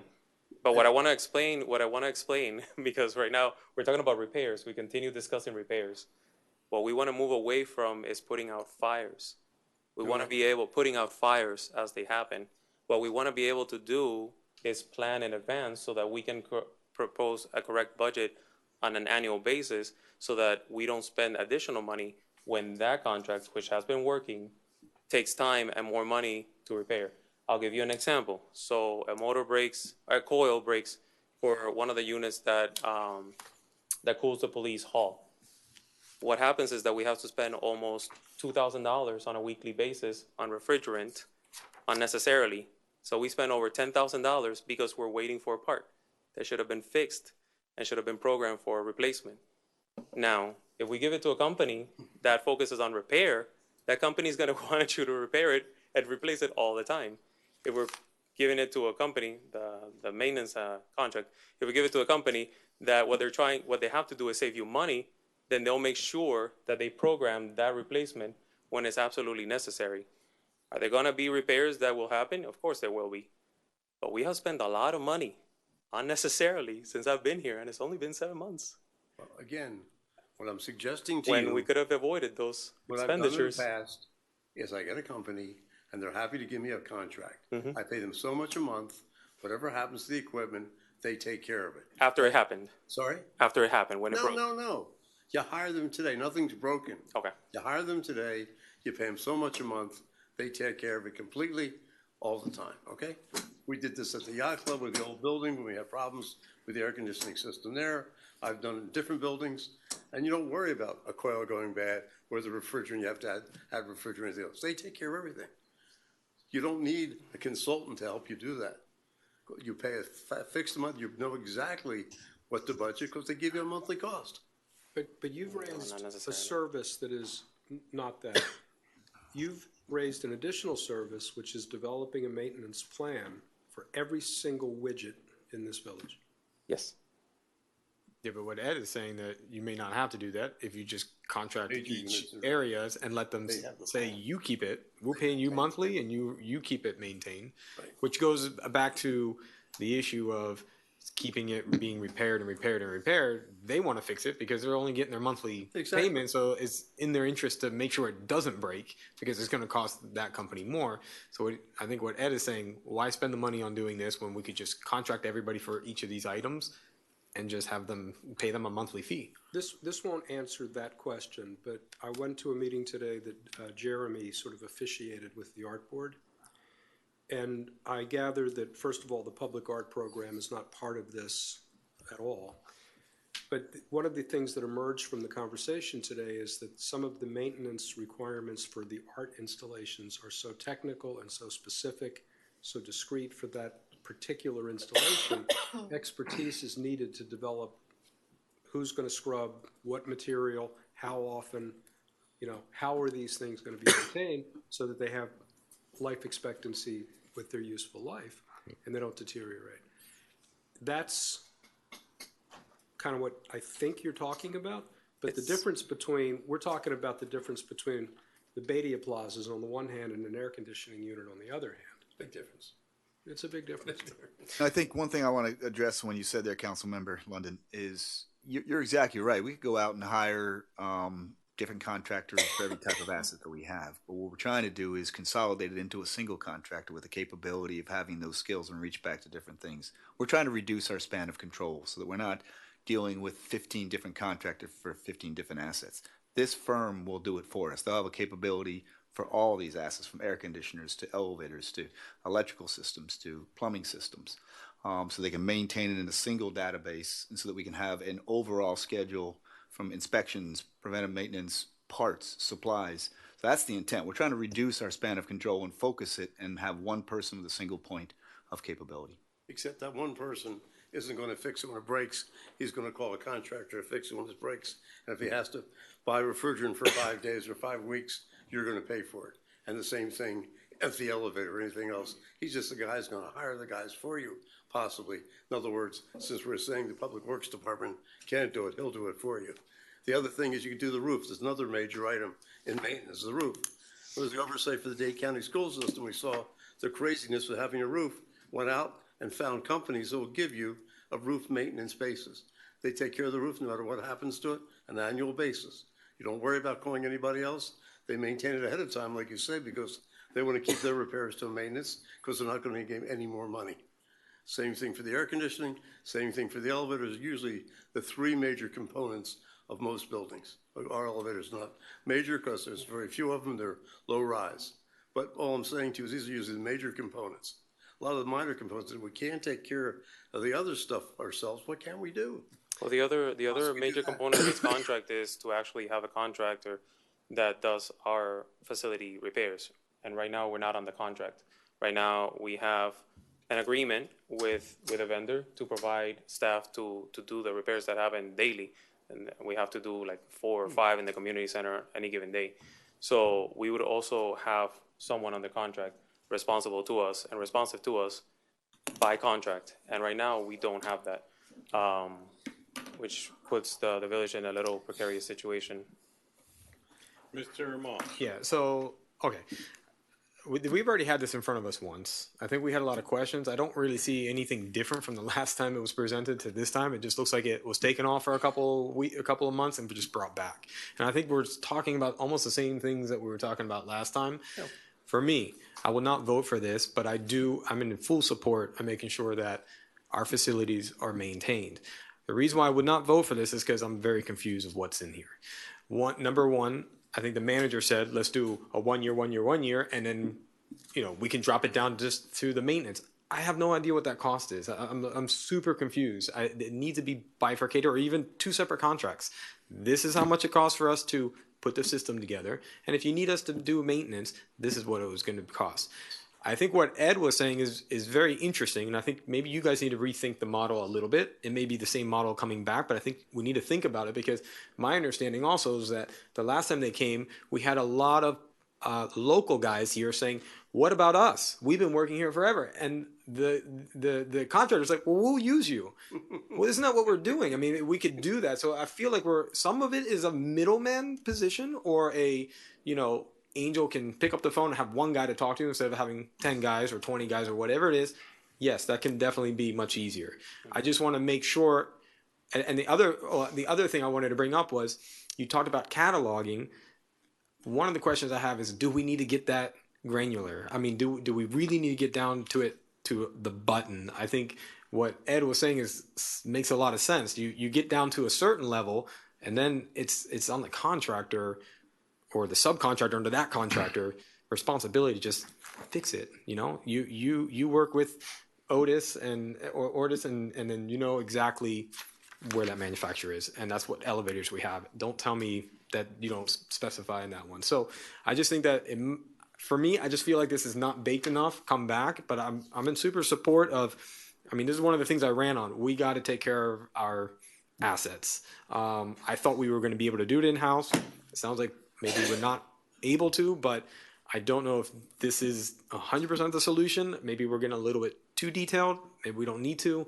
But for me, the price is extremely confusing to me, and I can't vote for something that I don't know what we're voting on in those two things. Mr. Manager, can you go back to the drawing board? Because I don't see the 4 votes here for this, so. So I certainly will, and if we would, obviously I don't want to continue this on, we're getting late here, but I do want folks to look in at page 405 in the manager's memo. Those 6 items are the summary of the scope of work. If you all have some feedback on that, please let me know. I'll sit down with the Public Works Director, and I will take your feedback, and we'll begin to draft up something as a recommendation coming back. Could you also look at contracts to do the roof, contracts to do the HVAC guaranteed? We'll look at that as an option too. We'll either look at it as a consolidated approach or a discipline approach. We'll look at both options. Thank you. Okay. And I think what the mayor was, I'm sorry if I'm not translating correctly, but alluding to was something in the nature of a facilities manager. Yes. That's a great idea. What do we have? But the only problem I see is that building all that stuff is going to end, and I think Angel, he's saying that should be able to manage it after that, but building it up is intense, and I think it's a resource problem that you have in the first couple of years, and after that should go away. That's why I want to know what's those 2 prices. We'll throw that in as one of the options, but whenever you get a contractor, you hire a bench, right? You hire a bench of skills, and that's not something that we can't hire that many skills in the village, nor do I think we should. It's very costly. So let us look at in-house, out-house, in-house, external. Outhouse? Oh. They are going to maintain our house. I would Internal, external, consolidated, or spread.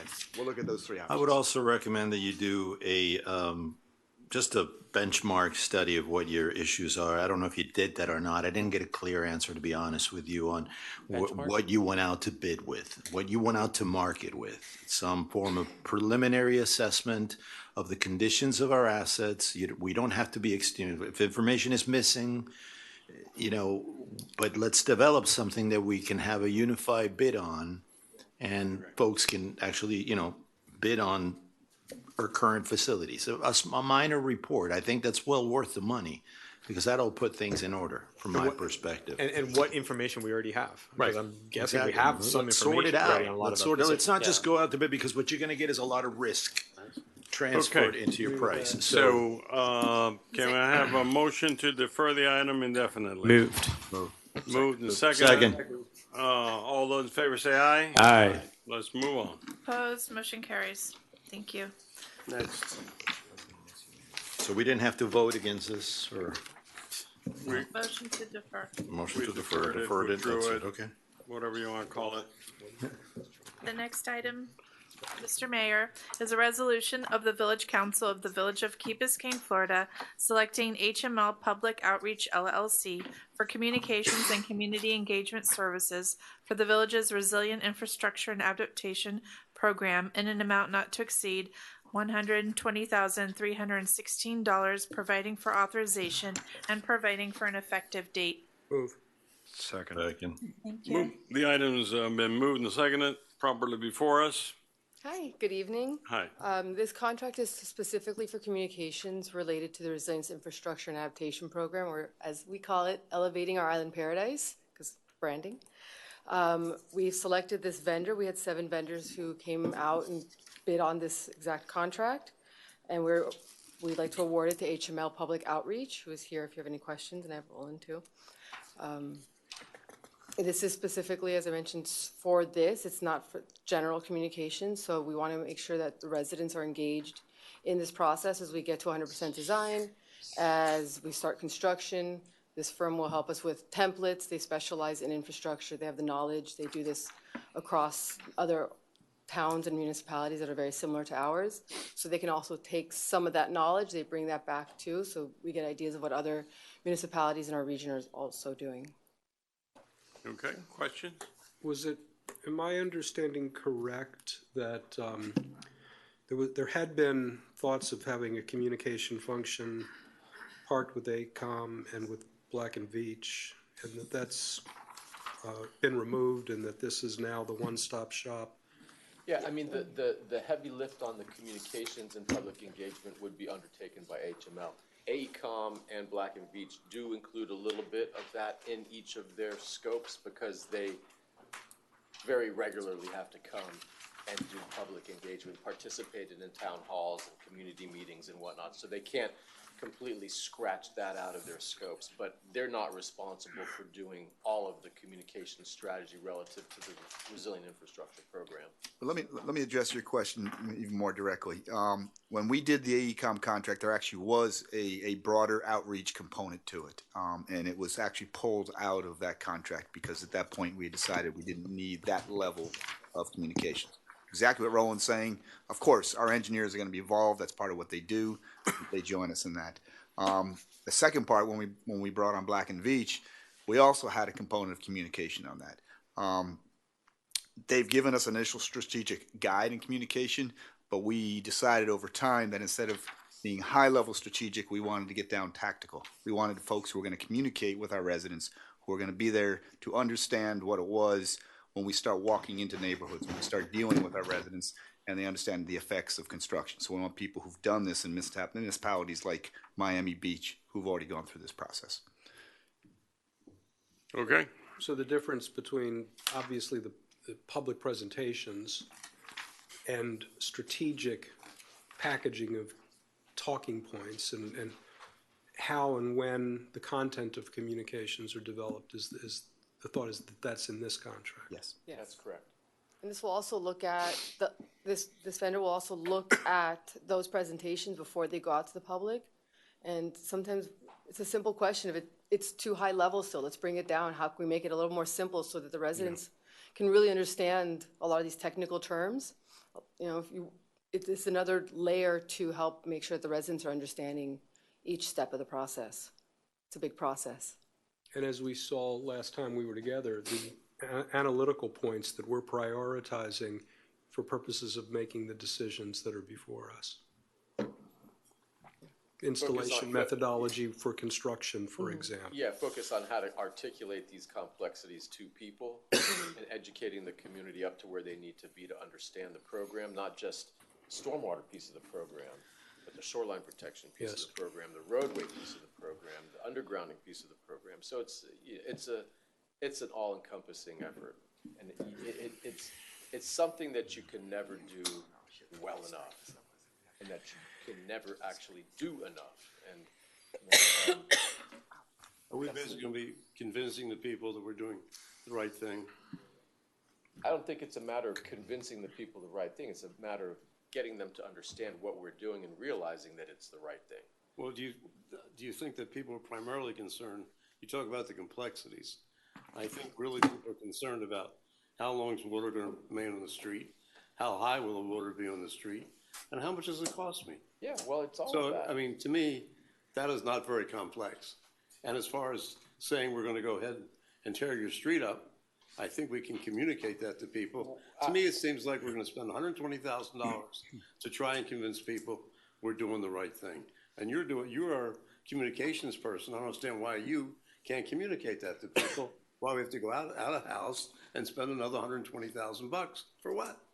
And right now, we're only basically talking about storm sewer, primarily because the offshore, the Bay Bond, the Back Bay, thank you, and the ocean, that's off in the future. So this is basically for storm sewer. That's what we're going forward with. I would argue underground. differently. I would argue differently because what the Army Corps of Engineers is going to be coming up with over the next handful of months and into a year is going to dramatically rock people's worlds and is going to dramatically stir up some interesting conversations about how to do shoreline protection on this island. So it's not just a matter of convincing people of a cost and a level of service. It's well beyond that, and I think that's an oversimplification of the complexity of educating the public to where they need to be to understand the entirety of this program. And based on the Army Corps' last presentation, when they had nothing really to show us, I assume when they actually have something to show us, would be backed by our ocean, they're going to be here. We're going to have town hall meetings for these people, and they'll explain it as well as you will, because you'll understand it all. There's one other point of complexity that started to come up and we've touched on, and I think it's going to loom importantly, which is hedging the risk of making errors in our assumptions. Okay. I guess What I'm that asking means, them. what that means is overstructuring for sake of not getting it wrong. What? Yeah, you have a point there. I guess I'm kind of think I'm going in that direction. I'm wondering, it's a question of timing. There is a component of communication that we have to have. Are we at that point right now? Where we have to develop a strong communication program for the public? And it kind of goes back to what Ed was saying, and I think what Councilmember Kaplan said is, you know, are we over developing this program? Are we overdoing it at this point in time? Is it the right, I'm not saying that these pieces are not gonna fit in, but when do you think would be the right time to do them? Let me take that. Or are we just working on a brand, because Miami Beach did kind of similar with Rising Above. They went out, all guns out with Rising Above, and they branded themselves with all Rising Above, and it was a fantastic thing, but it was a lot of branding. And I'm just concerned that we're not, you know, I think if we're gonna advise the public, we have to be straight out pointing what we're doing. But if we're working towards a branding component, it's a separate, let's have the discussion in the open. No, look, I think all I've heard from the public about this infrastructure program is we need more information. Yeah, but we're going to spend a lot of money, and everyone wants to know what we're going to spend that money for. And I think we owe it to our residents to communicate that and make it clearly. Is there a branding component for it? Of course, because we want people to understand that there are, as we go through, and we understand what the 5 lines of effort are, and how they come together and to build the entire infrastructure program. You know, one of the things that Councilmember London brought up before is, you know, can Jessica just do it internally? This organization is not set to do big projects. So if we're willing and want to move forward and do a large project, we don't just have to need to bring in the engineers and the construction. We have to bring in other components of the organization as well as we expand to the infrastructure program. Okay, so I guess I would ask more of a specific question. What components do we see in the upcoming 6 to 12 months that we have to be full guns advising the public of what we're doing? Aside, you guys have done it, by the way, the fact that the public is saying that, I would argue against that, because you guys have done a fantastic job in advising the public. You set up workshops all the time, and if people don't show up, and if people come here and say, we need more information, it's really their fault, because I know you've done your job. So my question is, what do you see in the next 6 months that is going to specifically require a communications component to advise the public? The design is going, it's not going to finish until next year or so. We're not going to get into anything that is in construction. Are we anticipating any construction this year? We may be starting the Garden District, and we're also going to be doing work on some of our stormwater pumps, yes. Okay, but let's talk about that, because we're saying we need this now, so let's figure out why we need it now with detail. Outfalls, easements. Okay. Shoreline protection. Okay. Army Corps of Engineers is going to be coming up with concepts relative to what they're envisioning taking to their hierarchy, their vertical teams, their process is all gonna be requiring the public to be fully aware of what's going on relative to shoreline protection on the bay side and the ocean side, or else it's gonna run them over like a truck. I get you. As well, the utility underground is also gonna require a fair bit of public engagement, because it's gonna require the siting of transformers on people's properties or on rights of way. There's a lot that people have to understand over the next, say, 6 to 8 months before AECOM ever gets to 60, 80, 90% design on the stormwater system. I mean, Harbor Park in and of itself could be months of back and forth with people relative to how that's going to be laid out, the pump station, the impacts on the park and whatnot. These are all things that need to be done well before you ever get to the point that you're at 90% design. But I'm not questioning, I want to state something clear. I'm not questioning the fact that we're going to need a communications component. I'm just asking whether the timing is now, or whether it should be in the next 6 months, or whether we should take advantage of this when we get into construction. We're going to need all that type of communication. Honestly, I think we could have been doing communications on this program a year ago.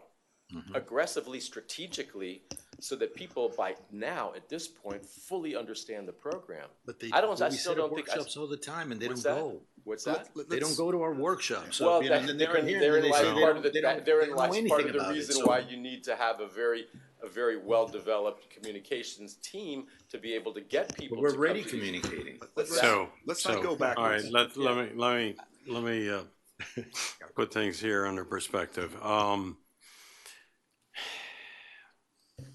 We think that we're up here doing policy, and we're not. We're what we're doing is communicating, and sometimes we're not good at it. Okay, so I think this is money very, very well spent to communicate what it is that we're going to be talking to them. Okay, talking to them, our residents, about what it is that we're going to have to do over the next 10, 15 years. This is not just a one-shot thing here.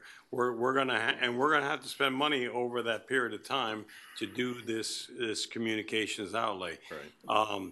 And as you saw even tonight, I mean, no matter how much we think that we're communicating, people aren't getting everything that we're throwing at them. Right. Okay, so it's one of those things that you hate to spend money on it, but this is probably the most important thing we do as policymakers and as people that are sitting here and getting the information back to the public and having the public understand, okay, we're going to have to do A, B, C, D, and E, okay? And it's going to take us this many years. It's going to cost this kind of money, et cetera, et cetera, et cetera. And then we need to figure out ways where they are understanding the message that we're sending, okay? Just because we have workshops doesn't mean that they're getting the information. And yes, they have a part of responsibility on this. I don't disagree whatsoever. But we need to go the extra mile to make that communication flow so that our people understand how we're spending their money and why it's important to make these investments. Yes. Yeah. All right. So looking at the task in here, just I want to make sure that you guys pick what is really essential. I mean, there's two on there that I'm kind of like focus groups, branding. I mean, we kind of already have the brand. Maybe it's just part of it if you need it. Miners, go ahead. Sorry, You were gonna it's say more something. brand application, I think would be a better way of putting Okay. it. So it's making sure that it's consistent, it's going through all the documentation, so it gets that look and feel. So it's not creating the brand, it's just part of branding each document, using the right wording, making sure the message is consistent. Branding is pretty, Yeah. but message and consistency is actually what's really more important, but it is part of the brand as well. And by the way, I did get a call from somebody who was getting their street repaved, and they said they're elevating my streets. And I'm like, no, they're not. And he goes, it says elevating our island. And they're paving it, and we're not going to have our speed bump anymore. And I was arguing with him. I'm like, it's very, people are like, uh-oh. Right? So, You get them to drink the Kool-Aid. so this is an hourly. We use them not to exceed, right? So whatever you need to use them, if you need to use them 50%, it's 50%, it's 100%, it's 100%. My biggest thing with communications, and I saw this when we did the vision plan, is I wanted, I was really upset when I saw these guys come in and spend 3 meetings going over what the logo should look like for the vision plan. And it was just a waste of money where that communication means nothing. I was like, we just take that logo and that's it, and we're done. Why do we need another logo for a logo? It's ridiculous. So I just want to make sure We're that, well beyond that. huh? We're well beyond that. That's fine. I just want to make sure that when you see that there's this area that's really useless when it talks about actually telling people about what we're doing and start going into colors and this and that. Please don't do that. Just strictly to what we need and be very essential for communicating. So we have enough money there to get more message out with the maximum impact. After we got the bid and we started talking to the vendor, we did negotiate the price down. So we got a better understanding of the scope, the hours. There's also a little bit of a flux. There's one side of it where there's the schedule of the work being done, but there's also the schedule of the community. So we explained, probably less to communicate in July, just because the community's not here to listen. So so we talked a little bit about that ebb and flow as how we're gonna manage the time, and that's how we were also partially how we were able to bring the contract down from 200 to 120. And if I could add on to that ebb and flow, and I'm glad you said that, Jessica, and it goes back to what Councilmember Vasquez was saying before. Sure, there'll be ebbs and flows over the next 6 to 8 months. What's that? No pun intended. No pun intended. But I certainly want that company on now to understand what we're going to do. I don't want that company on at the end when they're trying to figure out what we've been doing over the last year, 2 years, because they have no context in how they want to communicate. So, sure, as Jessica said, we'll use the firm when we need it. And then we won't, So that's one of the things that this is not we pay you X amount every month. We're paying you for every hour that you do work. Yeah, I just want to be clear. I fully agree, fully support a communications component in a program of this magnitude and this size. We have to have it. I only question the time. But if you guys feel comfortable with that, I'm fine. Let's just make sure we just be. Yeah, don't use it up in the first month. Yeah, just not use it. Yeah, let's not develop brands and stuff. We need consistent messaging, and we have to start now, because if we don't say the same thing all the way through, we just confuse our residents. Okay, fair enough. On timing, just an observation from the last meeting. I think it's probable that some of us were dismayed at some of the public comments, which I think we felt were misinformed and incorrect. And then we went through the long agenda and conducted our business. I'm fairly sure that some of the people that presented that night felt that their concerns and questions weren't addressed, because we went to work and we did what we do. So the time within which to address unresolved skepticism is always, right? Yes. And that's why 100%. All of our doors are all open at all times. Okay, on the item before us, all those in favor say aye. Aye. Opposed? Aye. No, that's a nay. Nay. Thank you. You're not opposed? I'm just. Motion carries. Okay. Thank you. No, we got a couple more things. The next item is a resolution of the Village Council of the Village of Key Biscayne, Florida, approving a variance request to waive the required 2-foot setback for exterior walls or facades exceeding 35 feet in length for the walls on the north and south sides of the proposed house on property located at 340 Harbor Drive, providing for findings, providing for recording, and providing for an effective date. So moved. Moved and seconded. Mayor, Items before us. this is a quasi-judicial hearing. We will need a public hearing, and if the clerk could swear in anybody who's going to speak tonight on this item. If you're going to speak tonight, please stand. Be sworn in. Please raise your hand. And the testimony you give this morning is the truth? Yes. Thank you. Okay. Any questions on what's before us? Nope. See no questions? I mean, maybe you could start by reminding us the purpose and effect of the setback requirement. Sure. So what we're requesting is waiving the requirement for there to be articulation on the facade. So basically, regulation states for any wall that's longer than 35 feet, there has to be a portion of it that's set back 2 feet, 25% of it.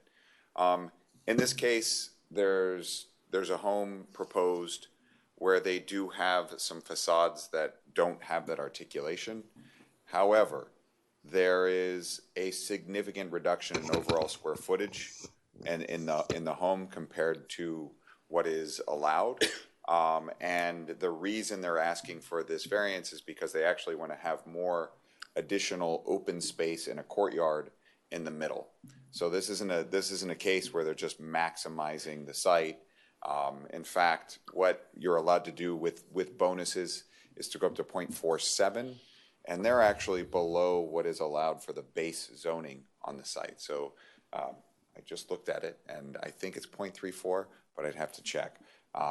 It's a considerably lower number than what would be allowed, and I think the intent of those regulations is to minimize the impact overall of the feeling of a site on their neighbors, and I think this does it sort of organically through the overall site plan. So I think it meets the intent.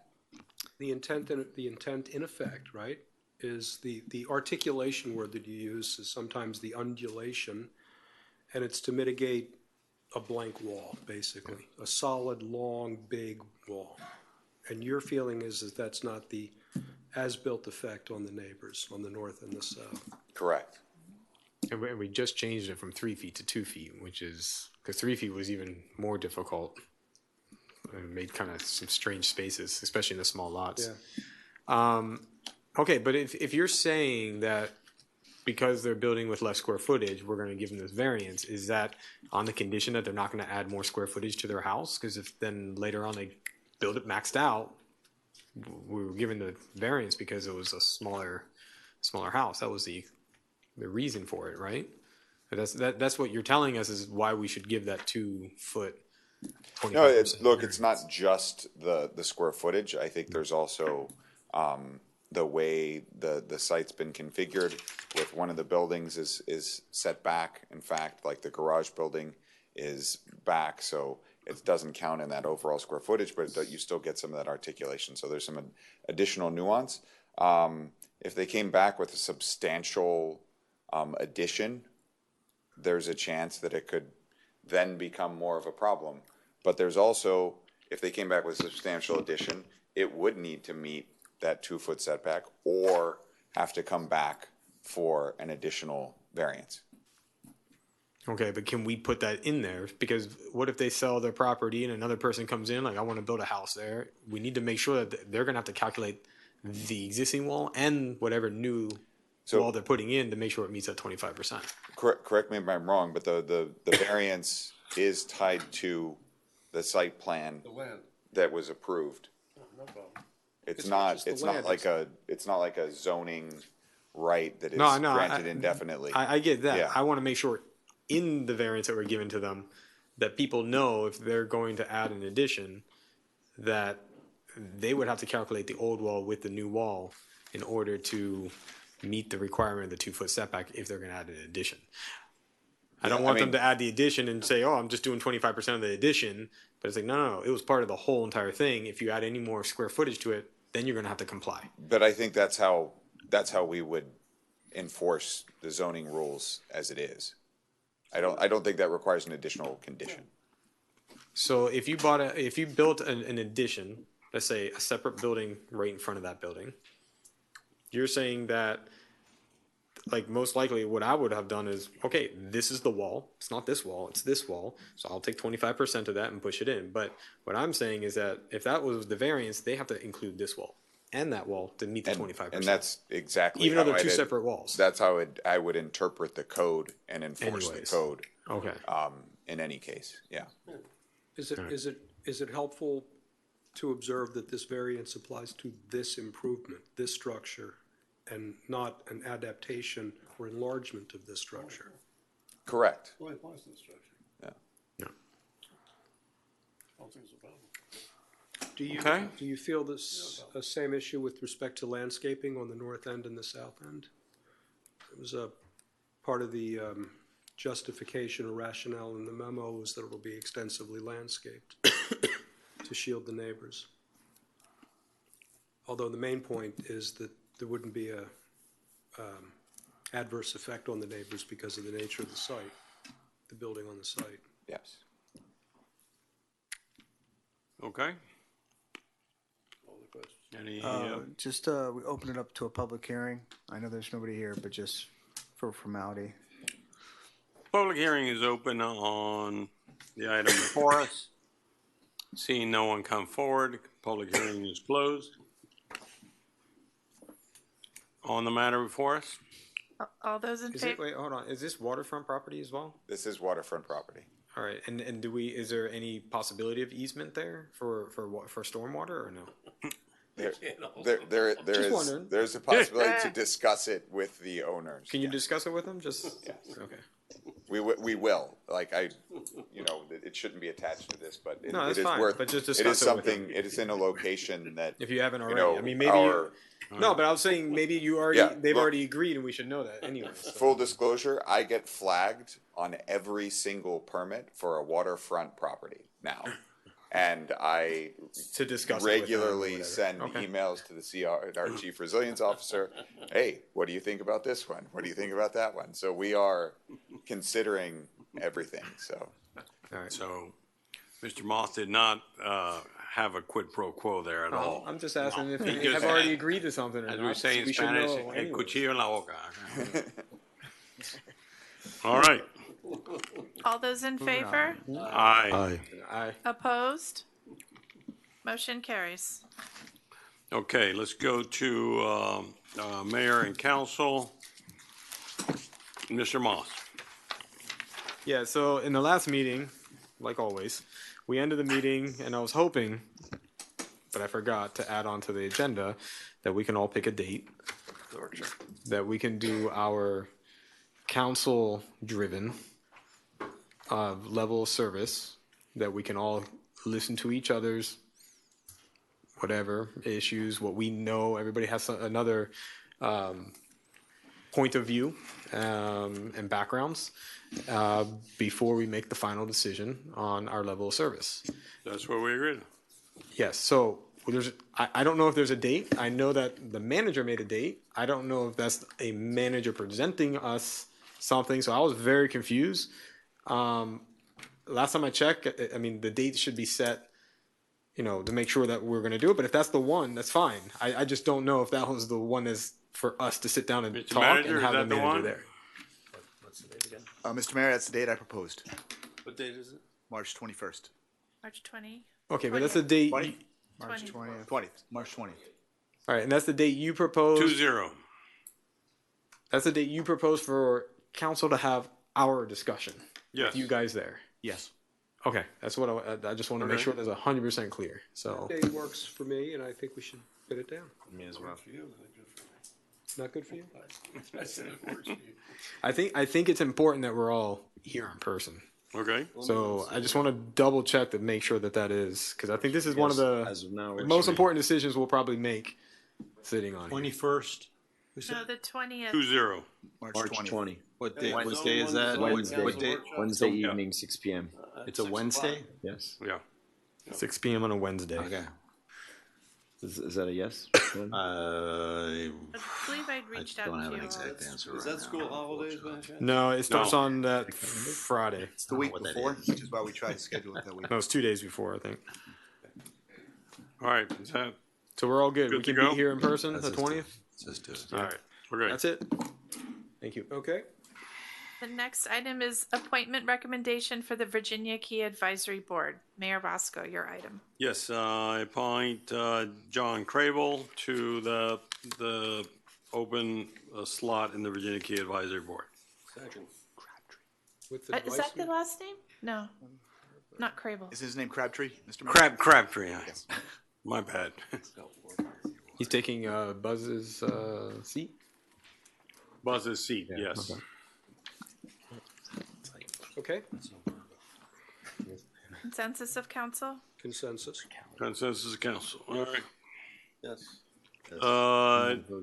Next, the Education Advisory Board. There are, Madam Clerk, 3 or 4 spots open there? 4. 4, okay.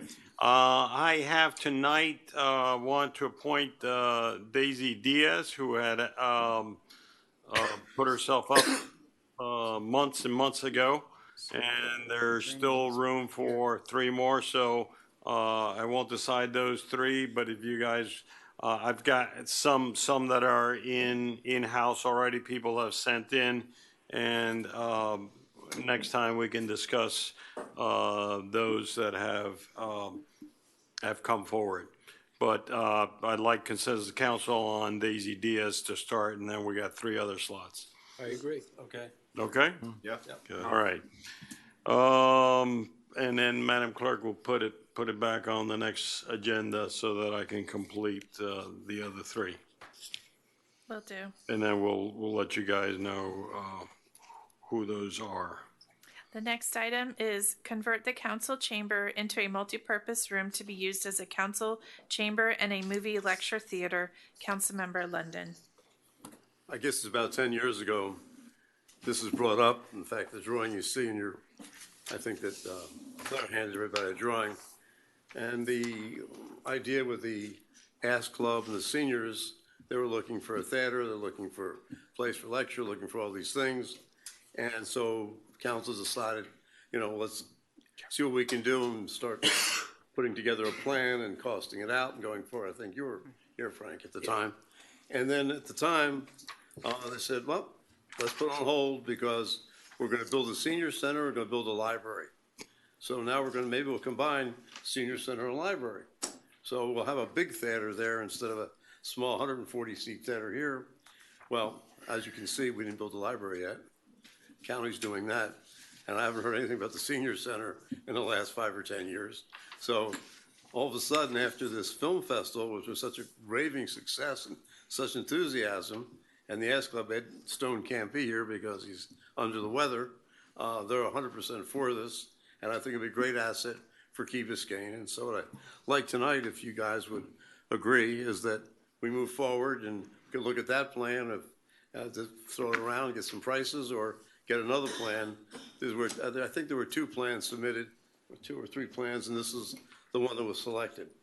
And that's where I am. So if you're all in favor, we can go forward and get it priced out and come back and say, hey, this is what it costs to do something, and see if y'all want to go forward. And as Steve said, we need the money, so, but maybe we save some money tonight.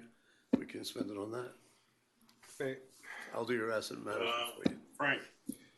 The space for events is so limited, and the demand for space is so great, and the creativity and cultural affairs enrichment that come out of this community are so extensive. I would like to see this at least assessed. My memory of where this emerged from was that it was the best of a couple of Plans. more than sketches. It wasn't mere sketches. Plans, they hire somebody. Yeah. There wasn't a great deal of thought, ultimately. So if there's a better idea, sure, I'm all for it. But this was the winner of, the trifecta, whenever it was, 10 years ago or so. The other thing is, it's clear to me, more so now than it was then, that a library will get built, but it's not going to have the volume of flex space that would supplant the need for this. So this is in addition to whatever's going to happen in the library, in my view. So I would like this to proceed. So, just one question. Is this your idea or Claire's idea? Claire's idea, then I told her about what we'd done before. And it came back with Nat Shediak, who was the founder of the Miami Film Festival. And he started about 30-some years ago.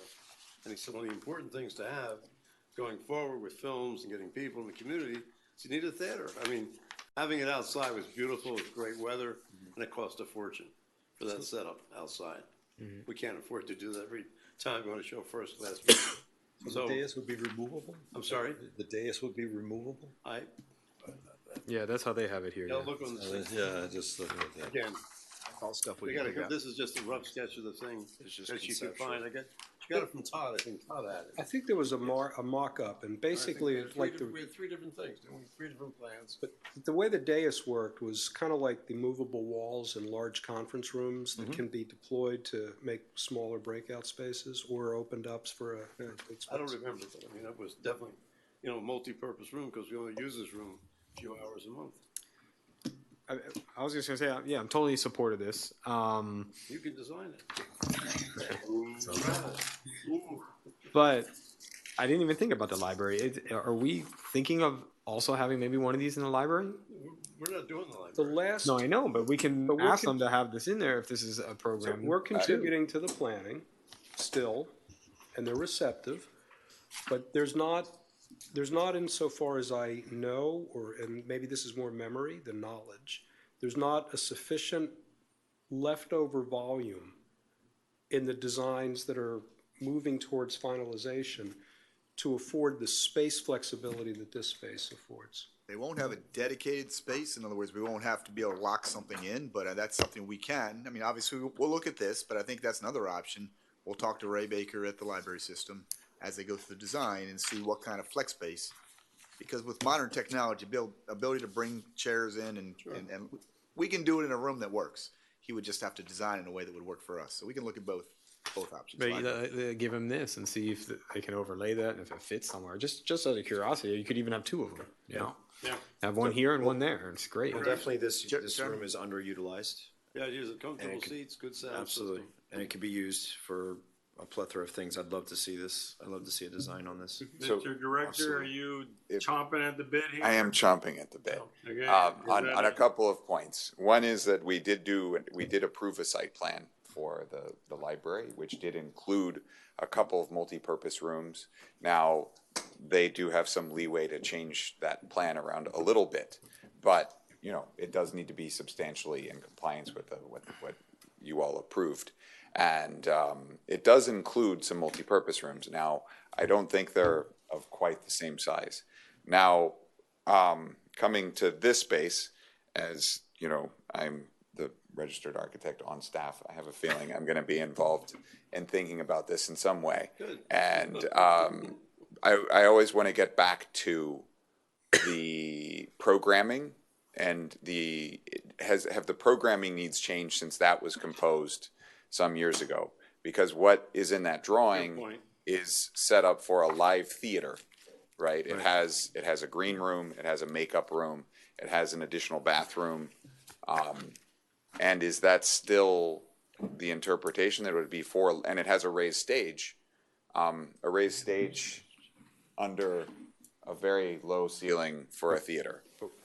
So I want to confirm that that's still the programming, or is the programming thought that this would be cinema only? Cinema and electro, I thought, more than anything else. It would be both, and it would be music too, potentially. Yeah. But it would not, I haven't heard from the group that I've talked to about having live theater. Yeah, because I mean, it's a much simpler project as a cinema as opposed to live theater. Okay, so what I'm hearing is consensus here to look into it.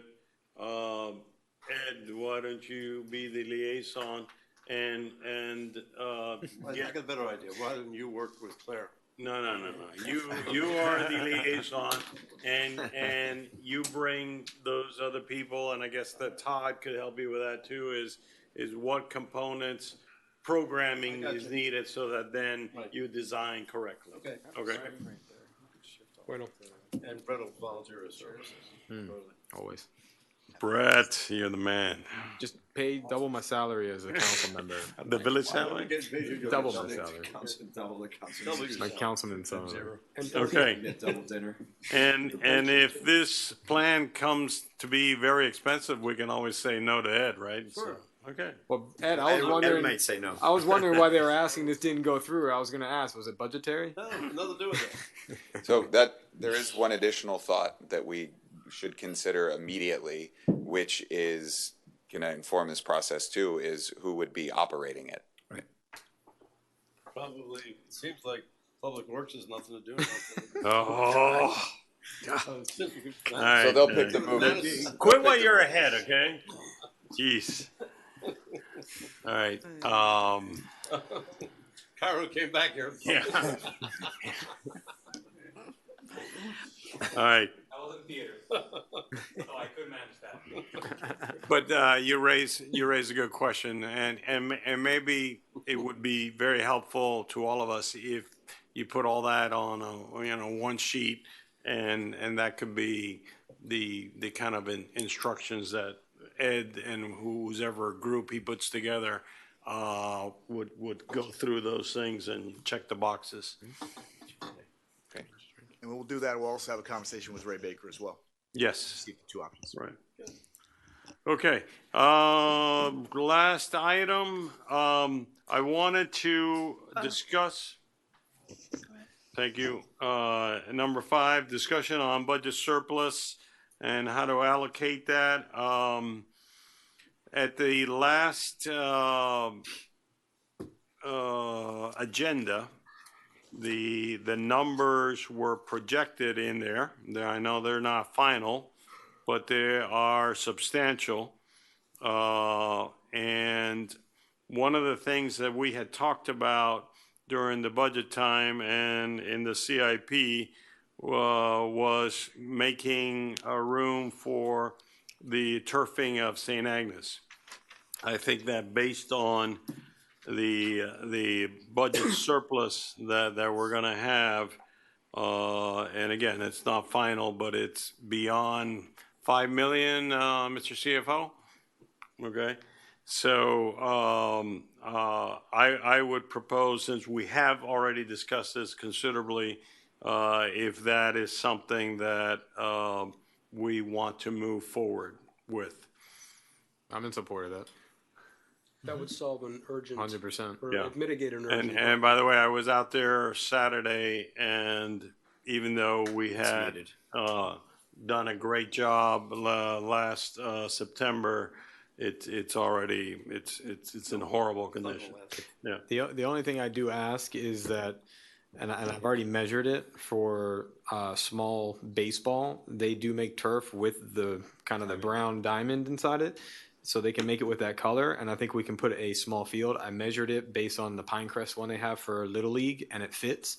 And I would really urge if we can stick that in the corner. Before we get ahead of ourselves, yeah, can but I'm we totally supportive of it. consensus of council to have the manager? Yeah. Hey, Todd, is this where the rugby people play?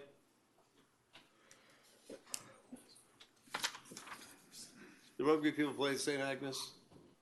Soccer, rugby, baseball when the program. And then I think we talked about that, and you said they don't want to play on the on the artificial turf. They're not, right? They would like to play on an artificial turf They would play on artificial turf. that is appropriate for rugby. Which is what? So what I've talked to them in the past about is there's a design that's coming through USA Rugby, USA Field Hockey, and FIFA, recognizing that municipalities can't create a specific field for each sport. So they're, last I checked, they're still working on the exact specifications, but they're coming to an agreement of a field design that would accommodate all three, and those governing bodies will say, if you meet these specs, then all three of us will agree.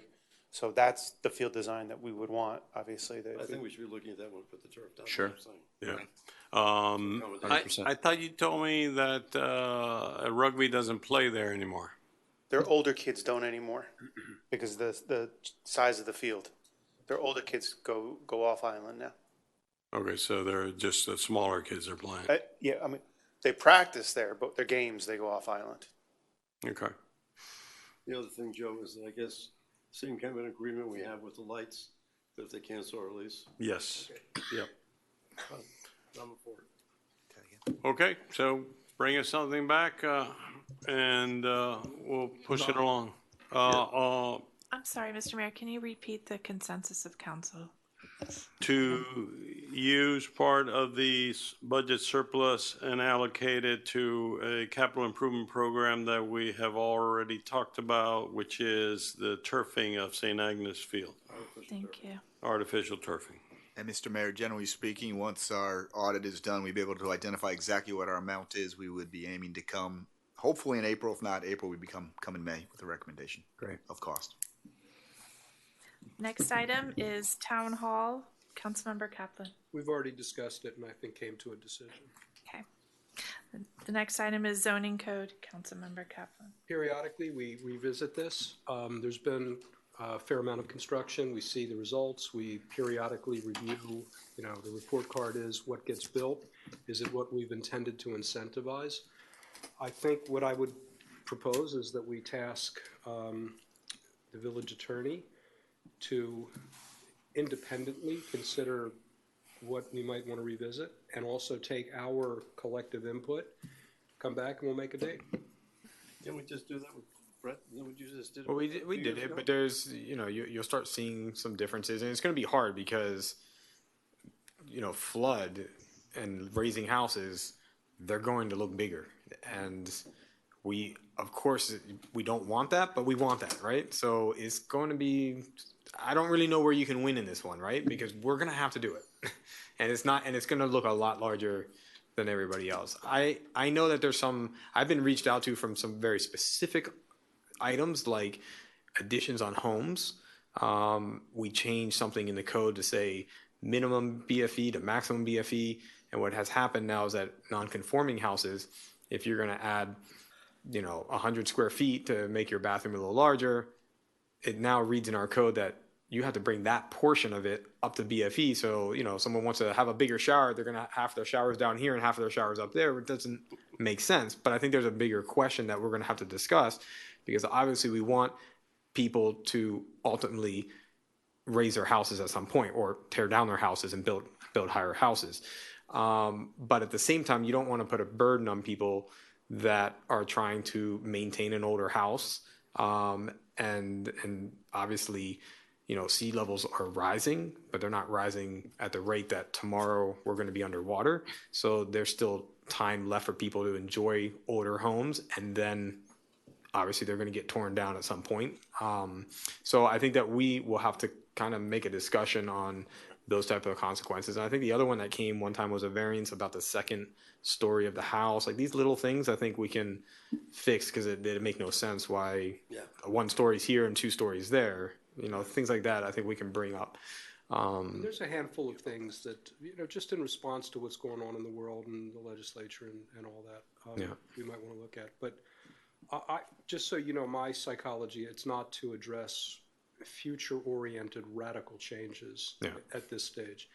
But at the time that we're still in service together, I think we should attend to this. Do you have some specific stuff that maybe you can send to the manager that you see that you're like, hey, this doesn't look right? Yeah. I think that would be good. We'll do what we always do. We'll feed, the observations that we've made, the inputs that we've gotten from people that wonder why is this the way it is. We're at least, I think Brett and I have put a lot of time in over the years, the incentives. We're very familiar with what's intended by way of incentives, and then we have the ability periodically to look at actually what gets built, and then do a report card assessment of whether the incentives are working, whether they need to change, whether they're the right incentives. Just so you know, our zoning code is probably the most complex zoning code in all South Florida that I at least work with. I mean, some of them are just one page and that's it. And ours is, you have to sit there with calculators and calculating, and then you do this one, and then you got to also do that one. This one you're over, you're under, you fix this one. This one you're under. You're like, it takes a long time to go through Key Biscayne's zoning code. And part of that is a consequence of the desire reaffirmed over many years not to be too prescriptive, and yet to find ways to influence what gets built. Yeah. How about raising the BFE another foot to 12 feet? Well, the problem is that when you raise the BFE, you put more people in non-conforming conditions, right? Because they're below the BFE. 30 people below 10 and 11. BFE plus 35 feet or? No, 10 feet plus 11 feet now. Yeah. Like my house, I built it at BFE because that's what it was told to do. I couldn't go higher. Then BFE went to BFE plus 1. My house is now non-conforming, and it's only 5 years old. So I proposed 12 feet 10 years ago. Yeah.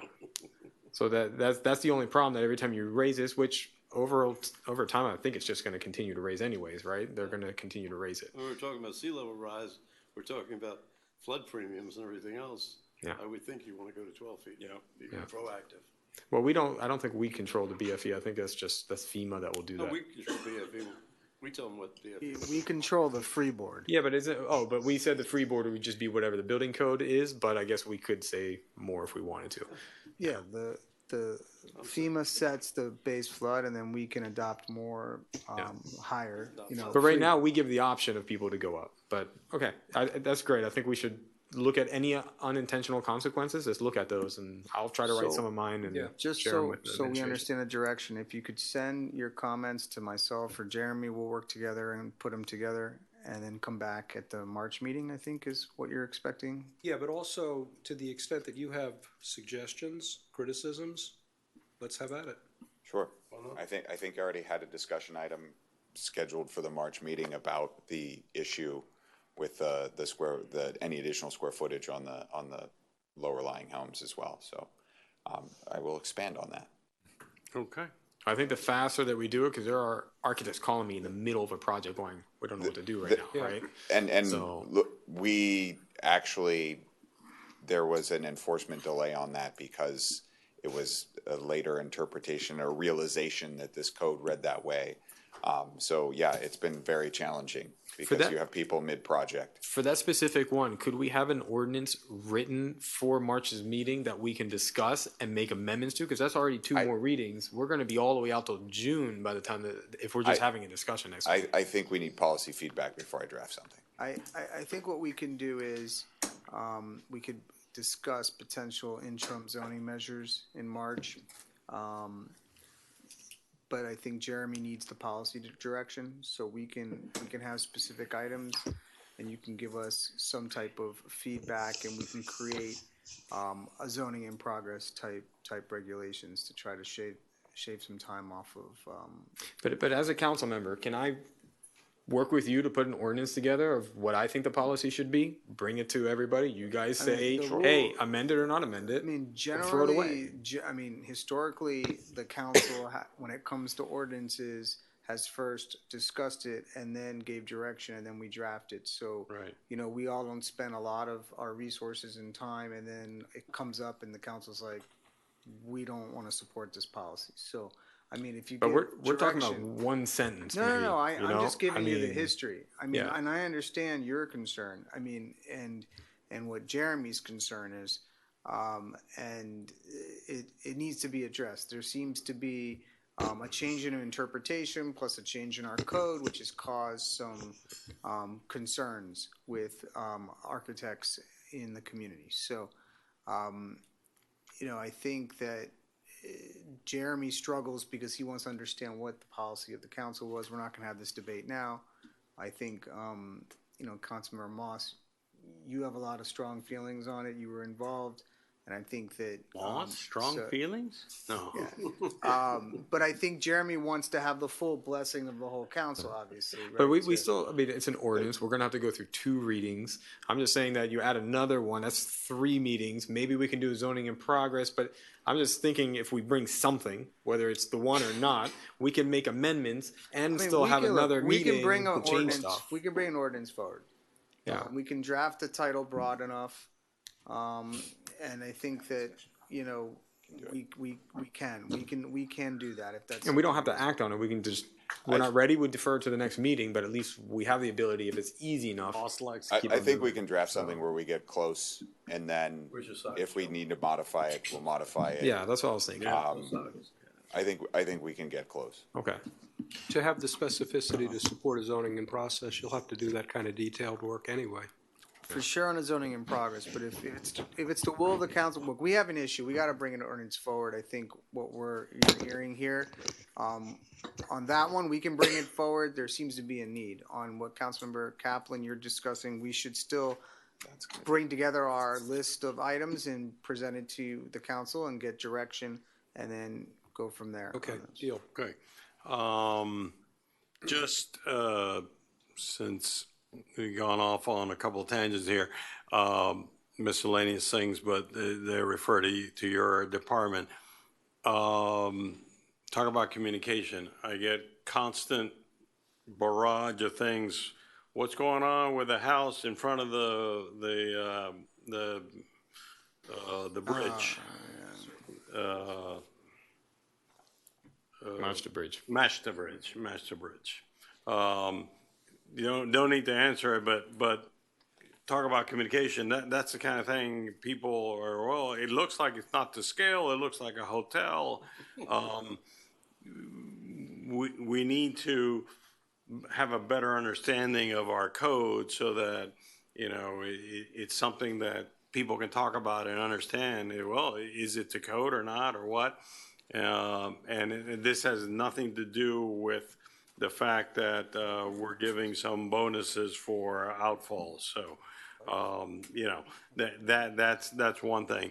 The second thing is, and I've heard that there isn't a great solution, but there should be. Contacted by one individual who has had a neighbor that's had a house under construction for 8 years. Is that on my street? I've seen one on my street. 8 years. Yeah. there's got to be something that we can legislate and figure out how we do something to help the residents out. That's just not. And when I was running, I think it was next to, is it the Freeds, that there was a house, same thing, 5 years. 5 years that they had to put up with the construction because the owner does this or the owner goes out of business. And I know it has to do with the Florida Building Code, but we really have to come up with some solution to help homeowners in these very extreme cases. Joe, I just took over a house in Manalapan, and the building permit lasts for 2 years. Council can extend it for 2 6-month periods after that. After that, it's done. Right, but apparently under the Florida Building Code, we as long as the person comes in, they keep giving a permit. Yeah, you get another 6 months every time you get an inspection. Then how do they enforce the one in Manalapan? I don't think it's a Florida Building Code. It's probably a site plan or other type of development approval, but under the Florida Building Code, what happens is that people pull a building permit, they do work, as you know, they call for an inspection, so then you get another 6 months, and then call for another This house been inspection. under constant construction for almost 4 years, 3 years, excuse me. And now they said, they don't have the right under their building department to extend it. Yeah, that's what they're doing different is extending. The trick that contractors use is call a partial inspection or call, what they do. I understand that. Yeah, they just keep it 6 there's months. There's no date certain that the permit expires? Now, as long as the work It's is still on it, but I don't know. active. They're still active, although they're moving slow, very, very, very so every slow. 6 months to get an inspection, keep on going. For like 20 years. I mean, Jeremy can, respond probably better than or even, Councilmember Moss, but that's what I, see as happened. But even, in a reality, in the building department, what do you I guess see? the city of Manalapan doesn't know that. No, I don't know their situation, but Florida Building Code allows you to keep a permit active essentially indefinitely if you're using these techniques. In addition, the bigger problem That's my point, is I want you all to put your very smart heads together and find other ways that we can work with that so that when we have these very extreme cases that we can deal with it. There is one solution I'm aware of. Let me clarify too, because I think there's two different issues that are closely related and sometimes indistinguishable.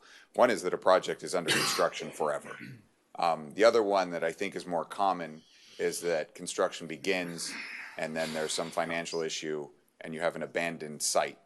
And we have very, very high standards on our active construction sites in terms of how they're maintained.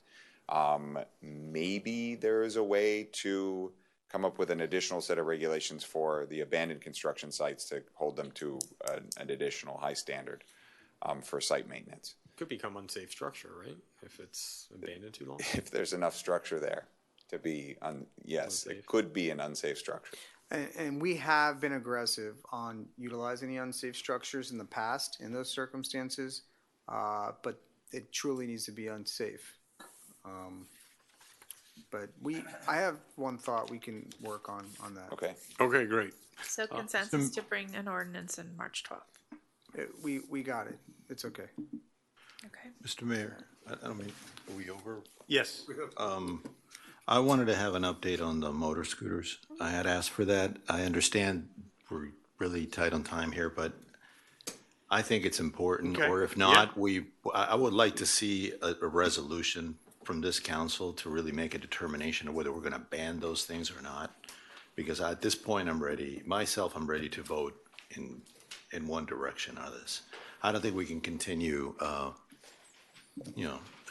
give us an update, I guess, where we're at, but I think it's eventually needs to be either a vote from ourselves, what we feel we need to do as a village, and not so much wait for this law to take place or not, because at the end of the day, it's gonna take a kid's life, and I certainly don't wanna be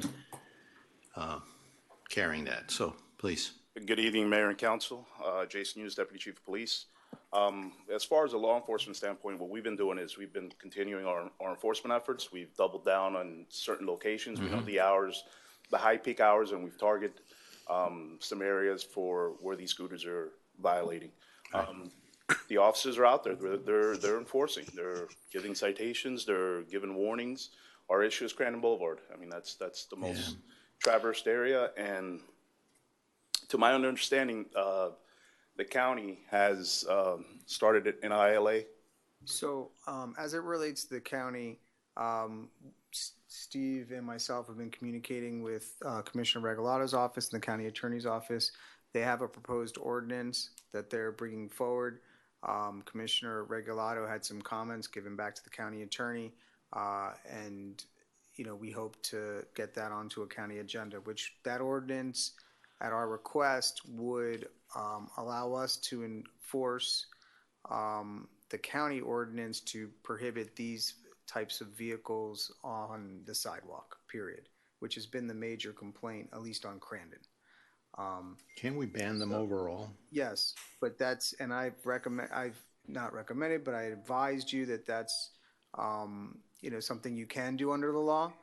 And that's a policy decision for this council to consider. But yes, legally you can ban them if you'd like. I would like to ask if we can have a resolution for the next council meeting to ban them overall. It would be an ordinance, though, right? It would be an ordinance, yes. We've already went through that once, and we all voted, You got a straw vote on that right now? and then I it was don't know. pulled. I just want a I'll resolution. vote against it. Well, you can vote against No, it. I'm saying, do you have enough votes to do that? I don't know. We can talk about it, How but do you all feel? Do you want to ban it? No? Not ready to say right now. Oh, but I'd still like to present the resolution. okay. The ordinance, I'm sorry. And kind of the worry about getting them off the sidewalk. Now you got kids driving motorcycles all over the streets, which poses even another threat of running over these kids too. So I mean, where do you put them? It's crazy. It's a tough decision, but we eventually have to come to terms with it. We can't just dwindle about and just try to figure out which streets they can go under the sidewalk or not. They should not be on the streets, period. A kid's going to get killed. Somebody's going to get hurt. We don't want that. I mean, I can't. It's way too dangerous. Yeah, and the majority of what I see, and it's not in Crandon, I see it around the school, I see it all through Mashta and all that kind of stuff. I mean, these kids will go around the roundabouts the wrong way. They'll go around the school the wrong way, through the stop sign at full speed around the corner, and I'm just like, man, they were so lucky a car's not there. Yeah, so we're chasing them, sir. I mean, like we get the complaints and we go into Yeah. those specific areas, saturated, and then they pop up somewhere else. I mean, there's so many out Yeah, there. there's so many. It's like whack-a-mole all over the place, right? It's- Wasn't there one thing we talked about, which was we're giving you a ticket in a certain way, it doesn't go on their record, so that it didn't affect them getting a driver's license? That was brought up before. Well, that's through the ordinance, but we can't enforce sorry. ordinance. That's on the golf cart. That was for golf cart. That doesn't affect the. No, but remember, they're not allowed to drive golf carts, which go a lot slower, but they can ride motorcycles at high speed. There is under the Florida law for a state ticket, there is a diversion program that the court system can set up, which could prevent that from happening.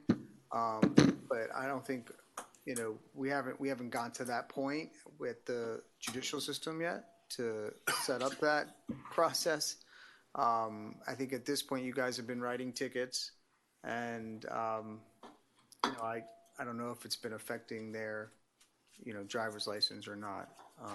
Maybe you have some data on that, but I don't have the data on me right now. I was in there. But aren't there, a civil citation? Well, yeah, civil citations is anywhere off of Crandon Boulevard. Right. Within the interior streets. I see them go crazy on Ocean Lane Drive. I see like 4 or 5 of them just going, they're wearing helmets, but I don't think.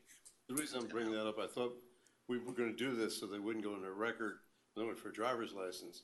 I'm thinking if we told the parents, you know what, we're gonna change that. If your kid violates it, it will go into driver's license, and maybe all of a sudden that'll make them, maybe not, maybe yes. Just a thought. we have not, the only ordinance that we've adopted relating to these scooters and bikes has been in the parks. At this point, we haven't taken any other action at this time. And we can ban class of bikes. we can ban like a class 3 or whatever, yes. Because Ed, you're the one who brought that to us the very first time, that you wanted to ban, I don't forget which class it was. Class 1 and 3. And you came and said, let's ban that. I remember you brought that to us. It's strictly have the ones that can't exceed 20 miles an hour, and then we could also have whatchamacallit stuff. But then we was told we couldn't do that, which was modify the equipment to make it go slower. Yeah. I looked up, it's easy to modify the equipment. Well, so yeah, it's slower.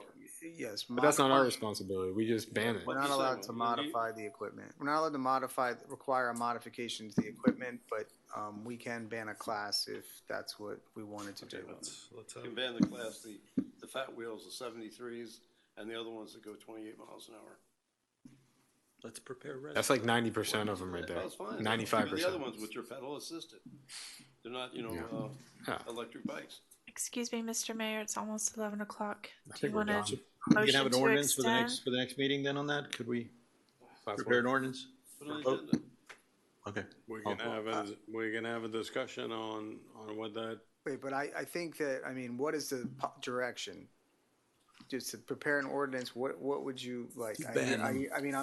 We just need further direction. If that's, or if it's a discussion, I mean, we need to know. To ban them all together. That's my position. I want to ban them. I'm sure that's not council's, but I don't know what your thoughts are, but I want to introduce the ordinance. Okay, it's 2 minutes to quit time. Can we just have a policy discussion? A policy discussion? We've had many, but I'll have another, I guess I'll Okay. just consent to council, but we need to make a decision. But the policy discussion can be do we have the ability to do A, B, or C? And because, every time we talk about this, I get something different from you, Chad. It's like, it's okay to ban them. Well, I think I've been pretty clear but that we I- can ban them. The only but thing the that state doesn't let us do No, a bunch of things, so. Yes, but I've been clear from the start that we can ban them. The only wrinkle to that is our jurisdictional issue on Crandon. And I think that I've been pretty clear. I mean, if I That's how I haven't, I always can understood it. state it again. We went through all the options. I'm happy to have another discussion. But because the state law says that if it's a rental, you can ban it, but these aren't rentals. These are properly owned vehicles. There becomes a distinction where I have said all along that we can ban it, but regulating is where we start to run into issues. We can't do anything in between, one or the other. No, there's the regulation is where the state has started to tie our hands. But if we want to do an absolute ban, I mean, again, it's not going to be perfect because of Crandon, but you It's can not do an it. absolute ban. It's a ban on everywhere except Crandon. Right. Yeah. But it's a strong sentiment, and I think it drives it. I think it really puts us in a position. Then just write it on Crandon. Which is Well, what the but at least majority of the we. problem is. No, it's not. all through the island. No, it's no all way. throughout. Mr. Mayor, I see it on Harbor. we're about ready to hit 11 o'clock. It's Yeah. time Let's to do finish. this. we If you could guys for the want to kids. direct us to come back with options, Yeah. recommendations. Let's do it. We do anticipate Commissioner Regalado to provide us with her recommendation of county law. That will help us to inform what's going to happen on Crandon Boulevard.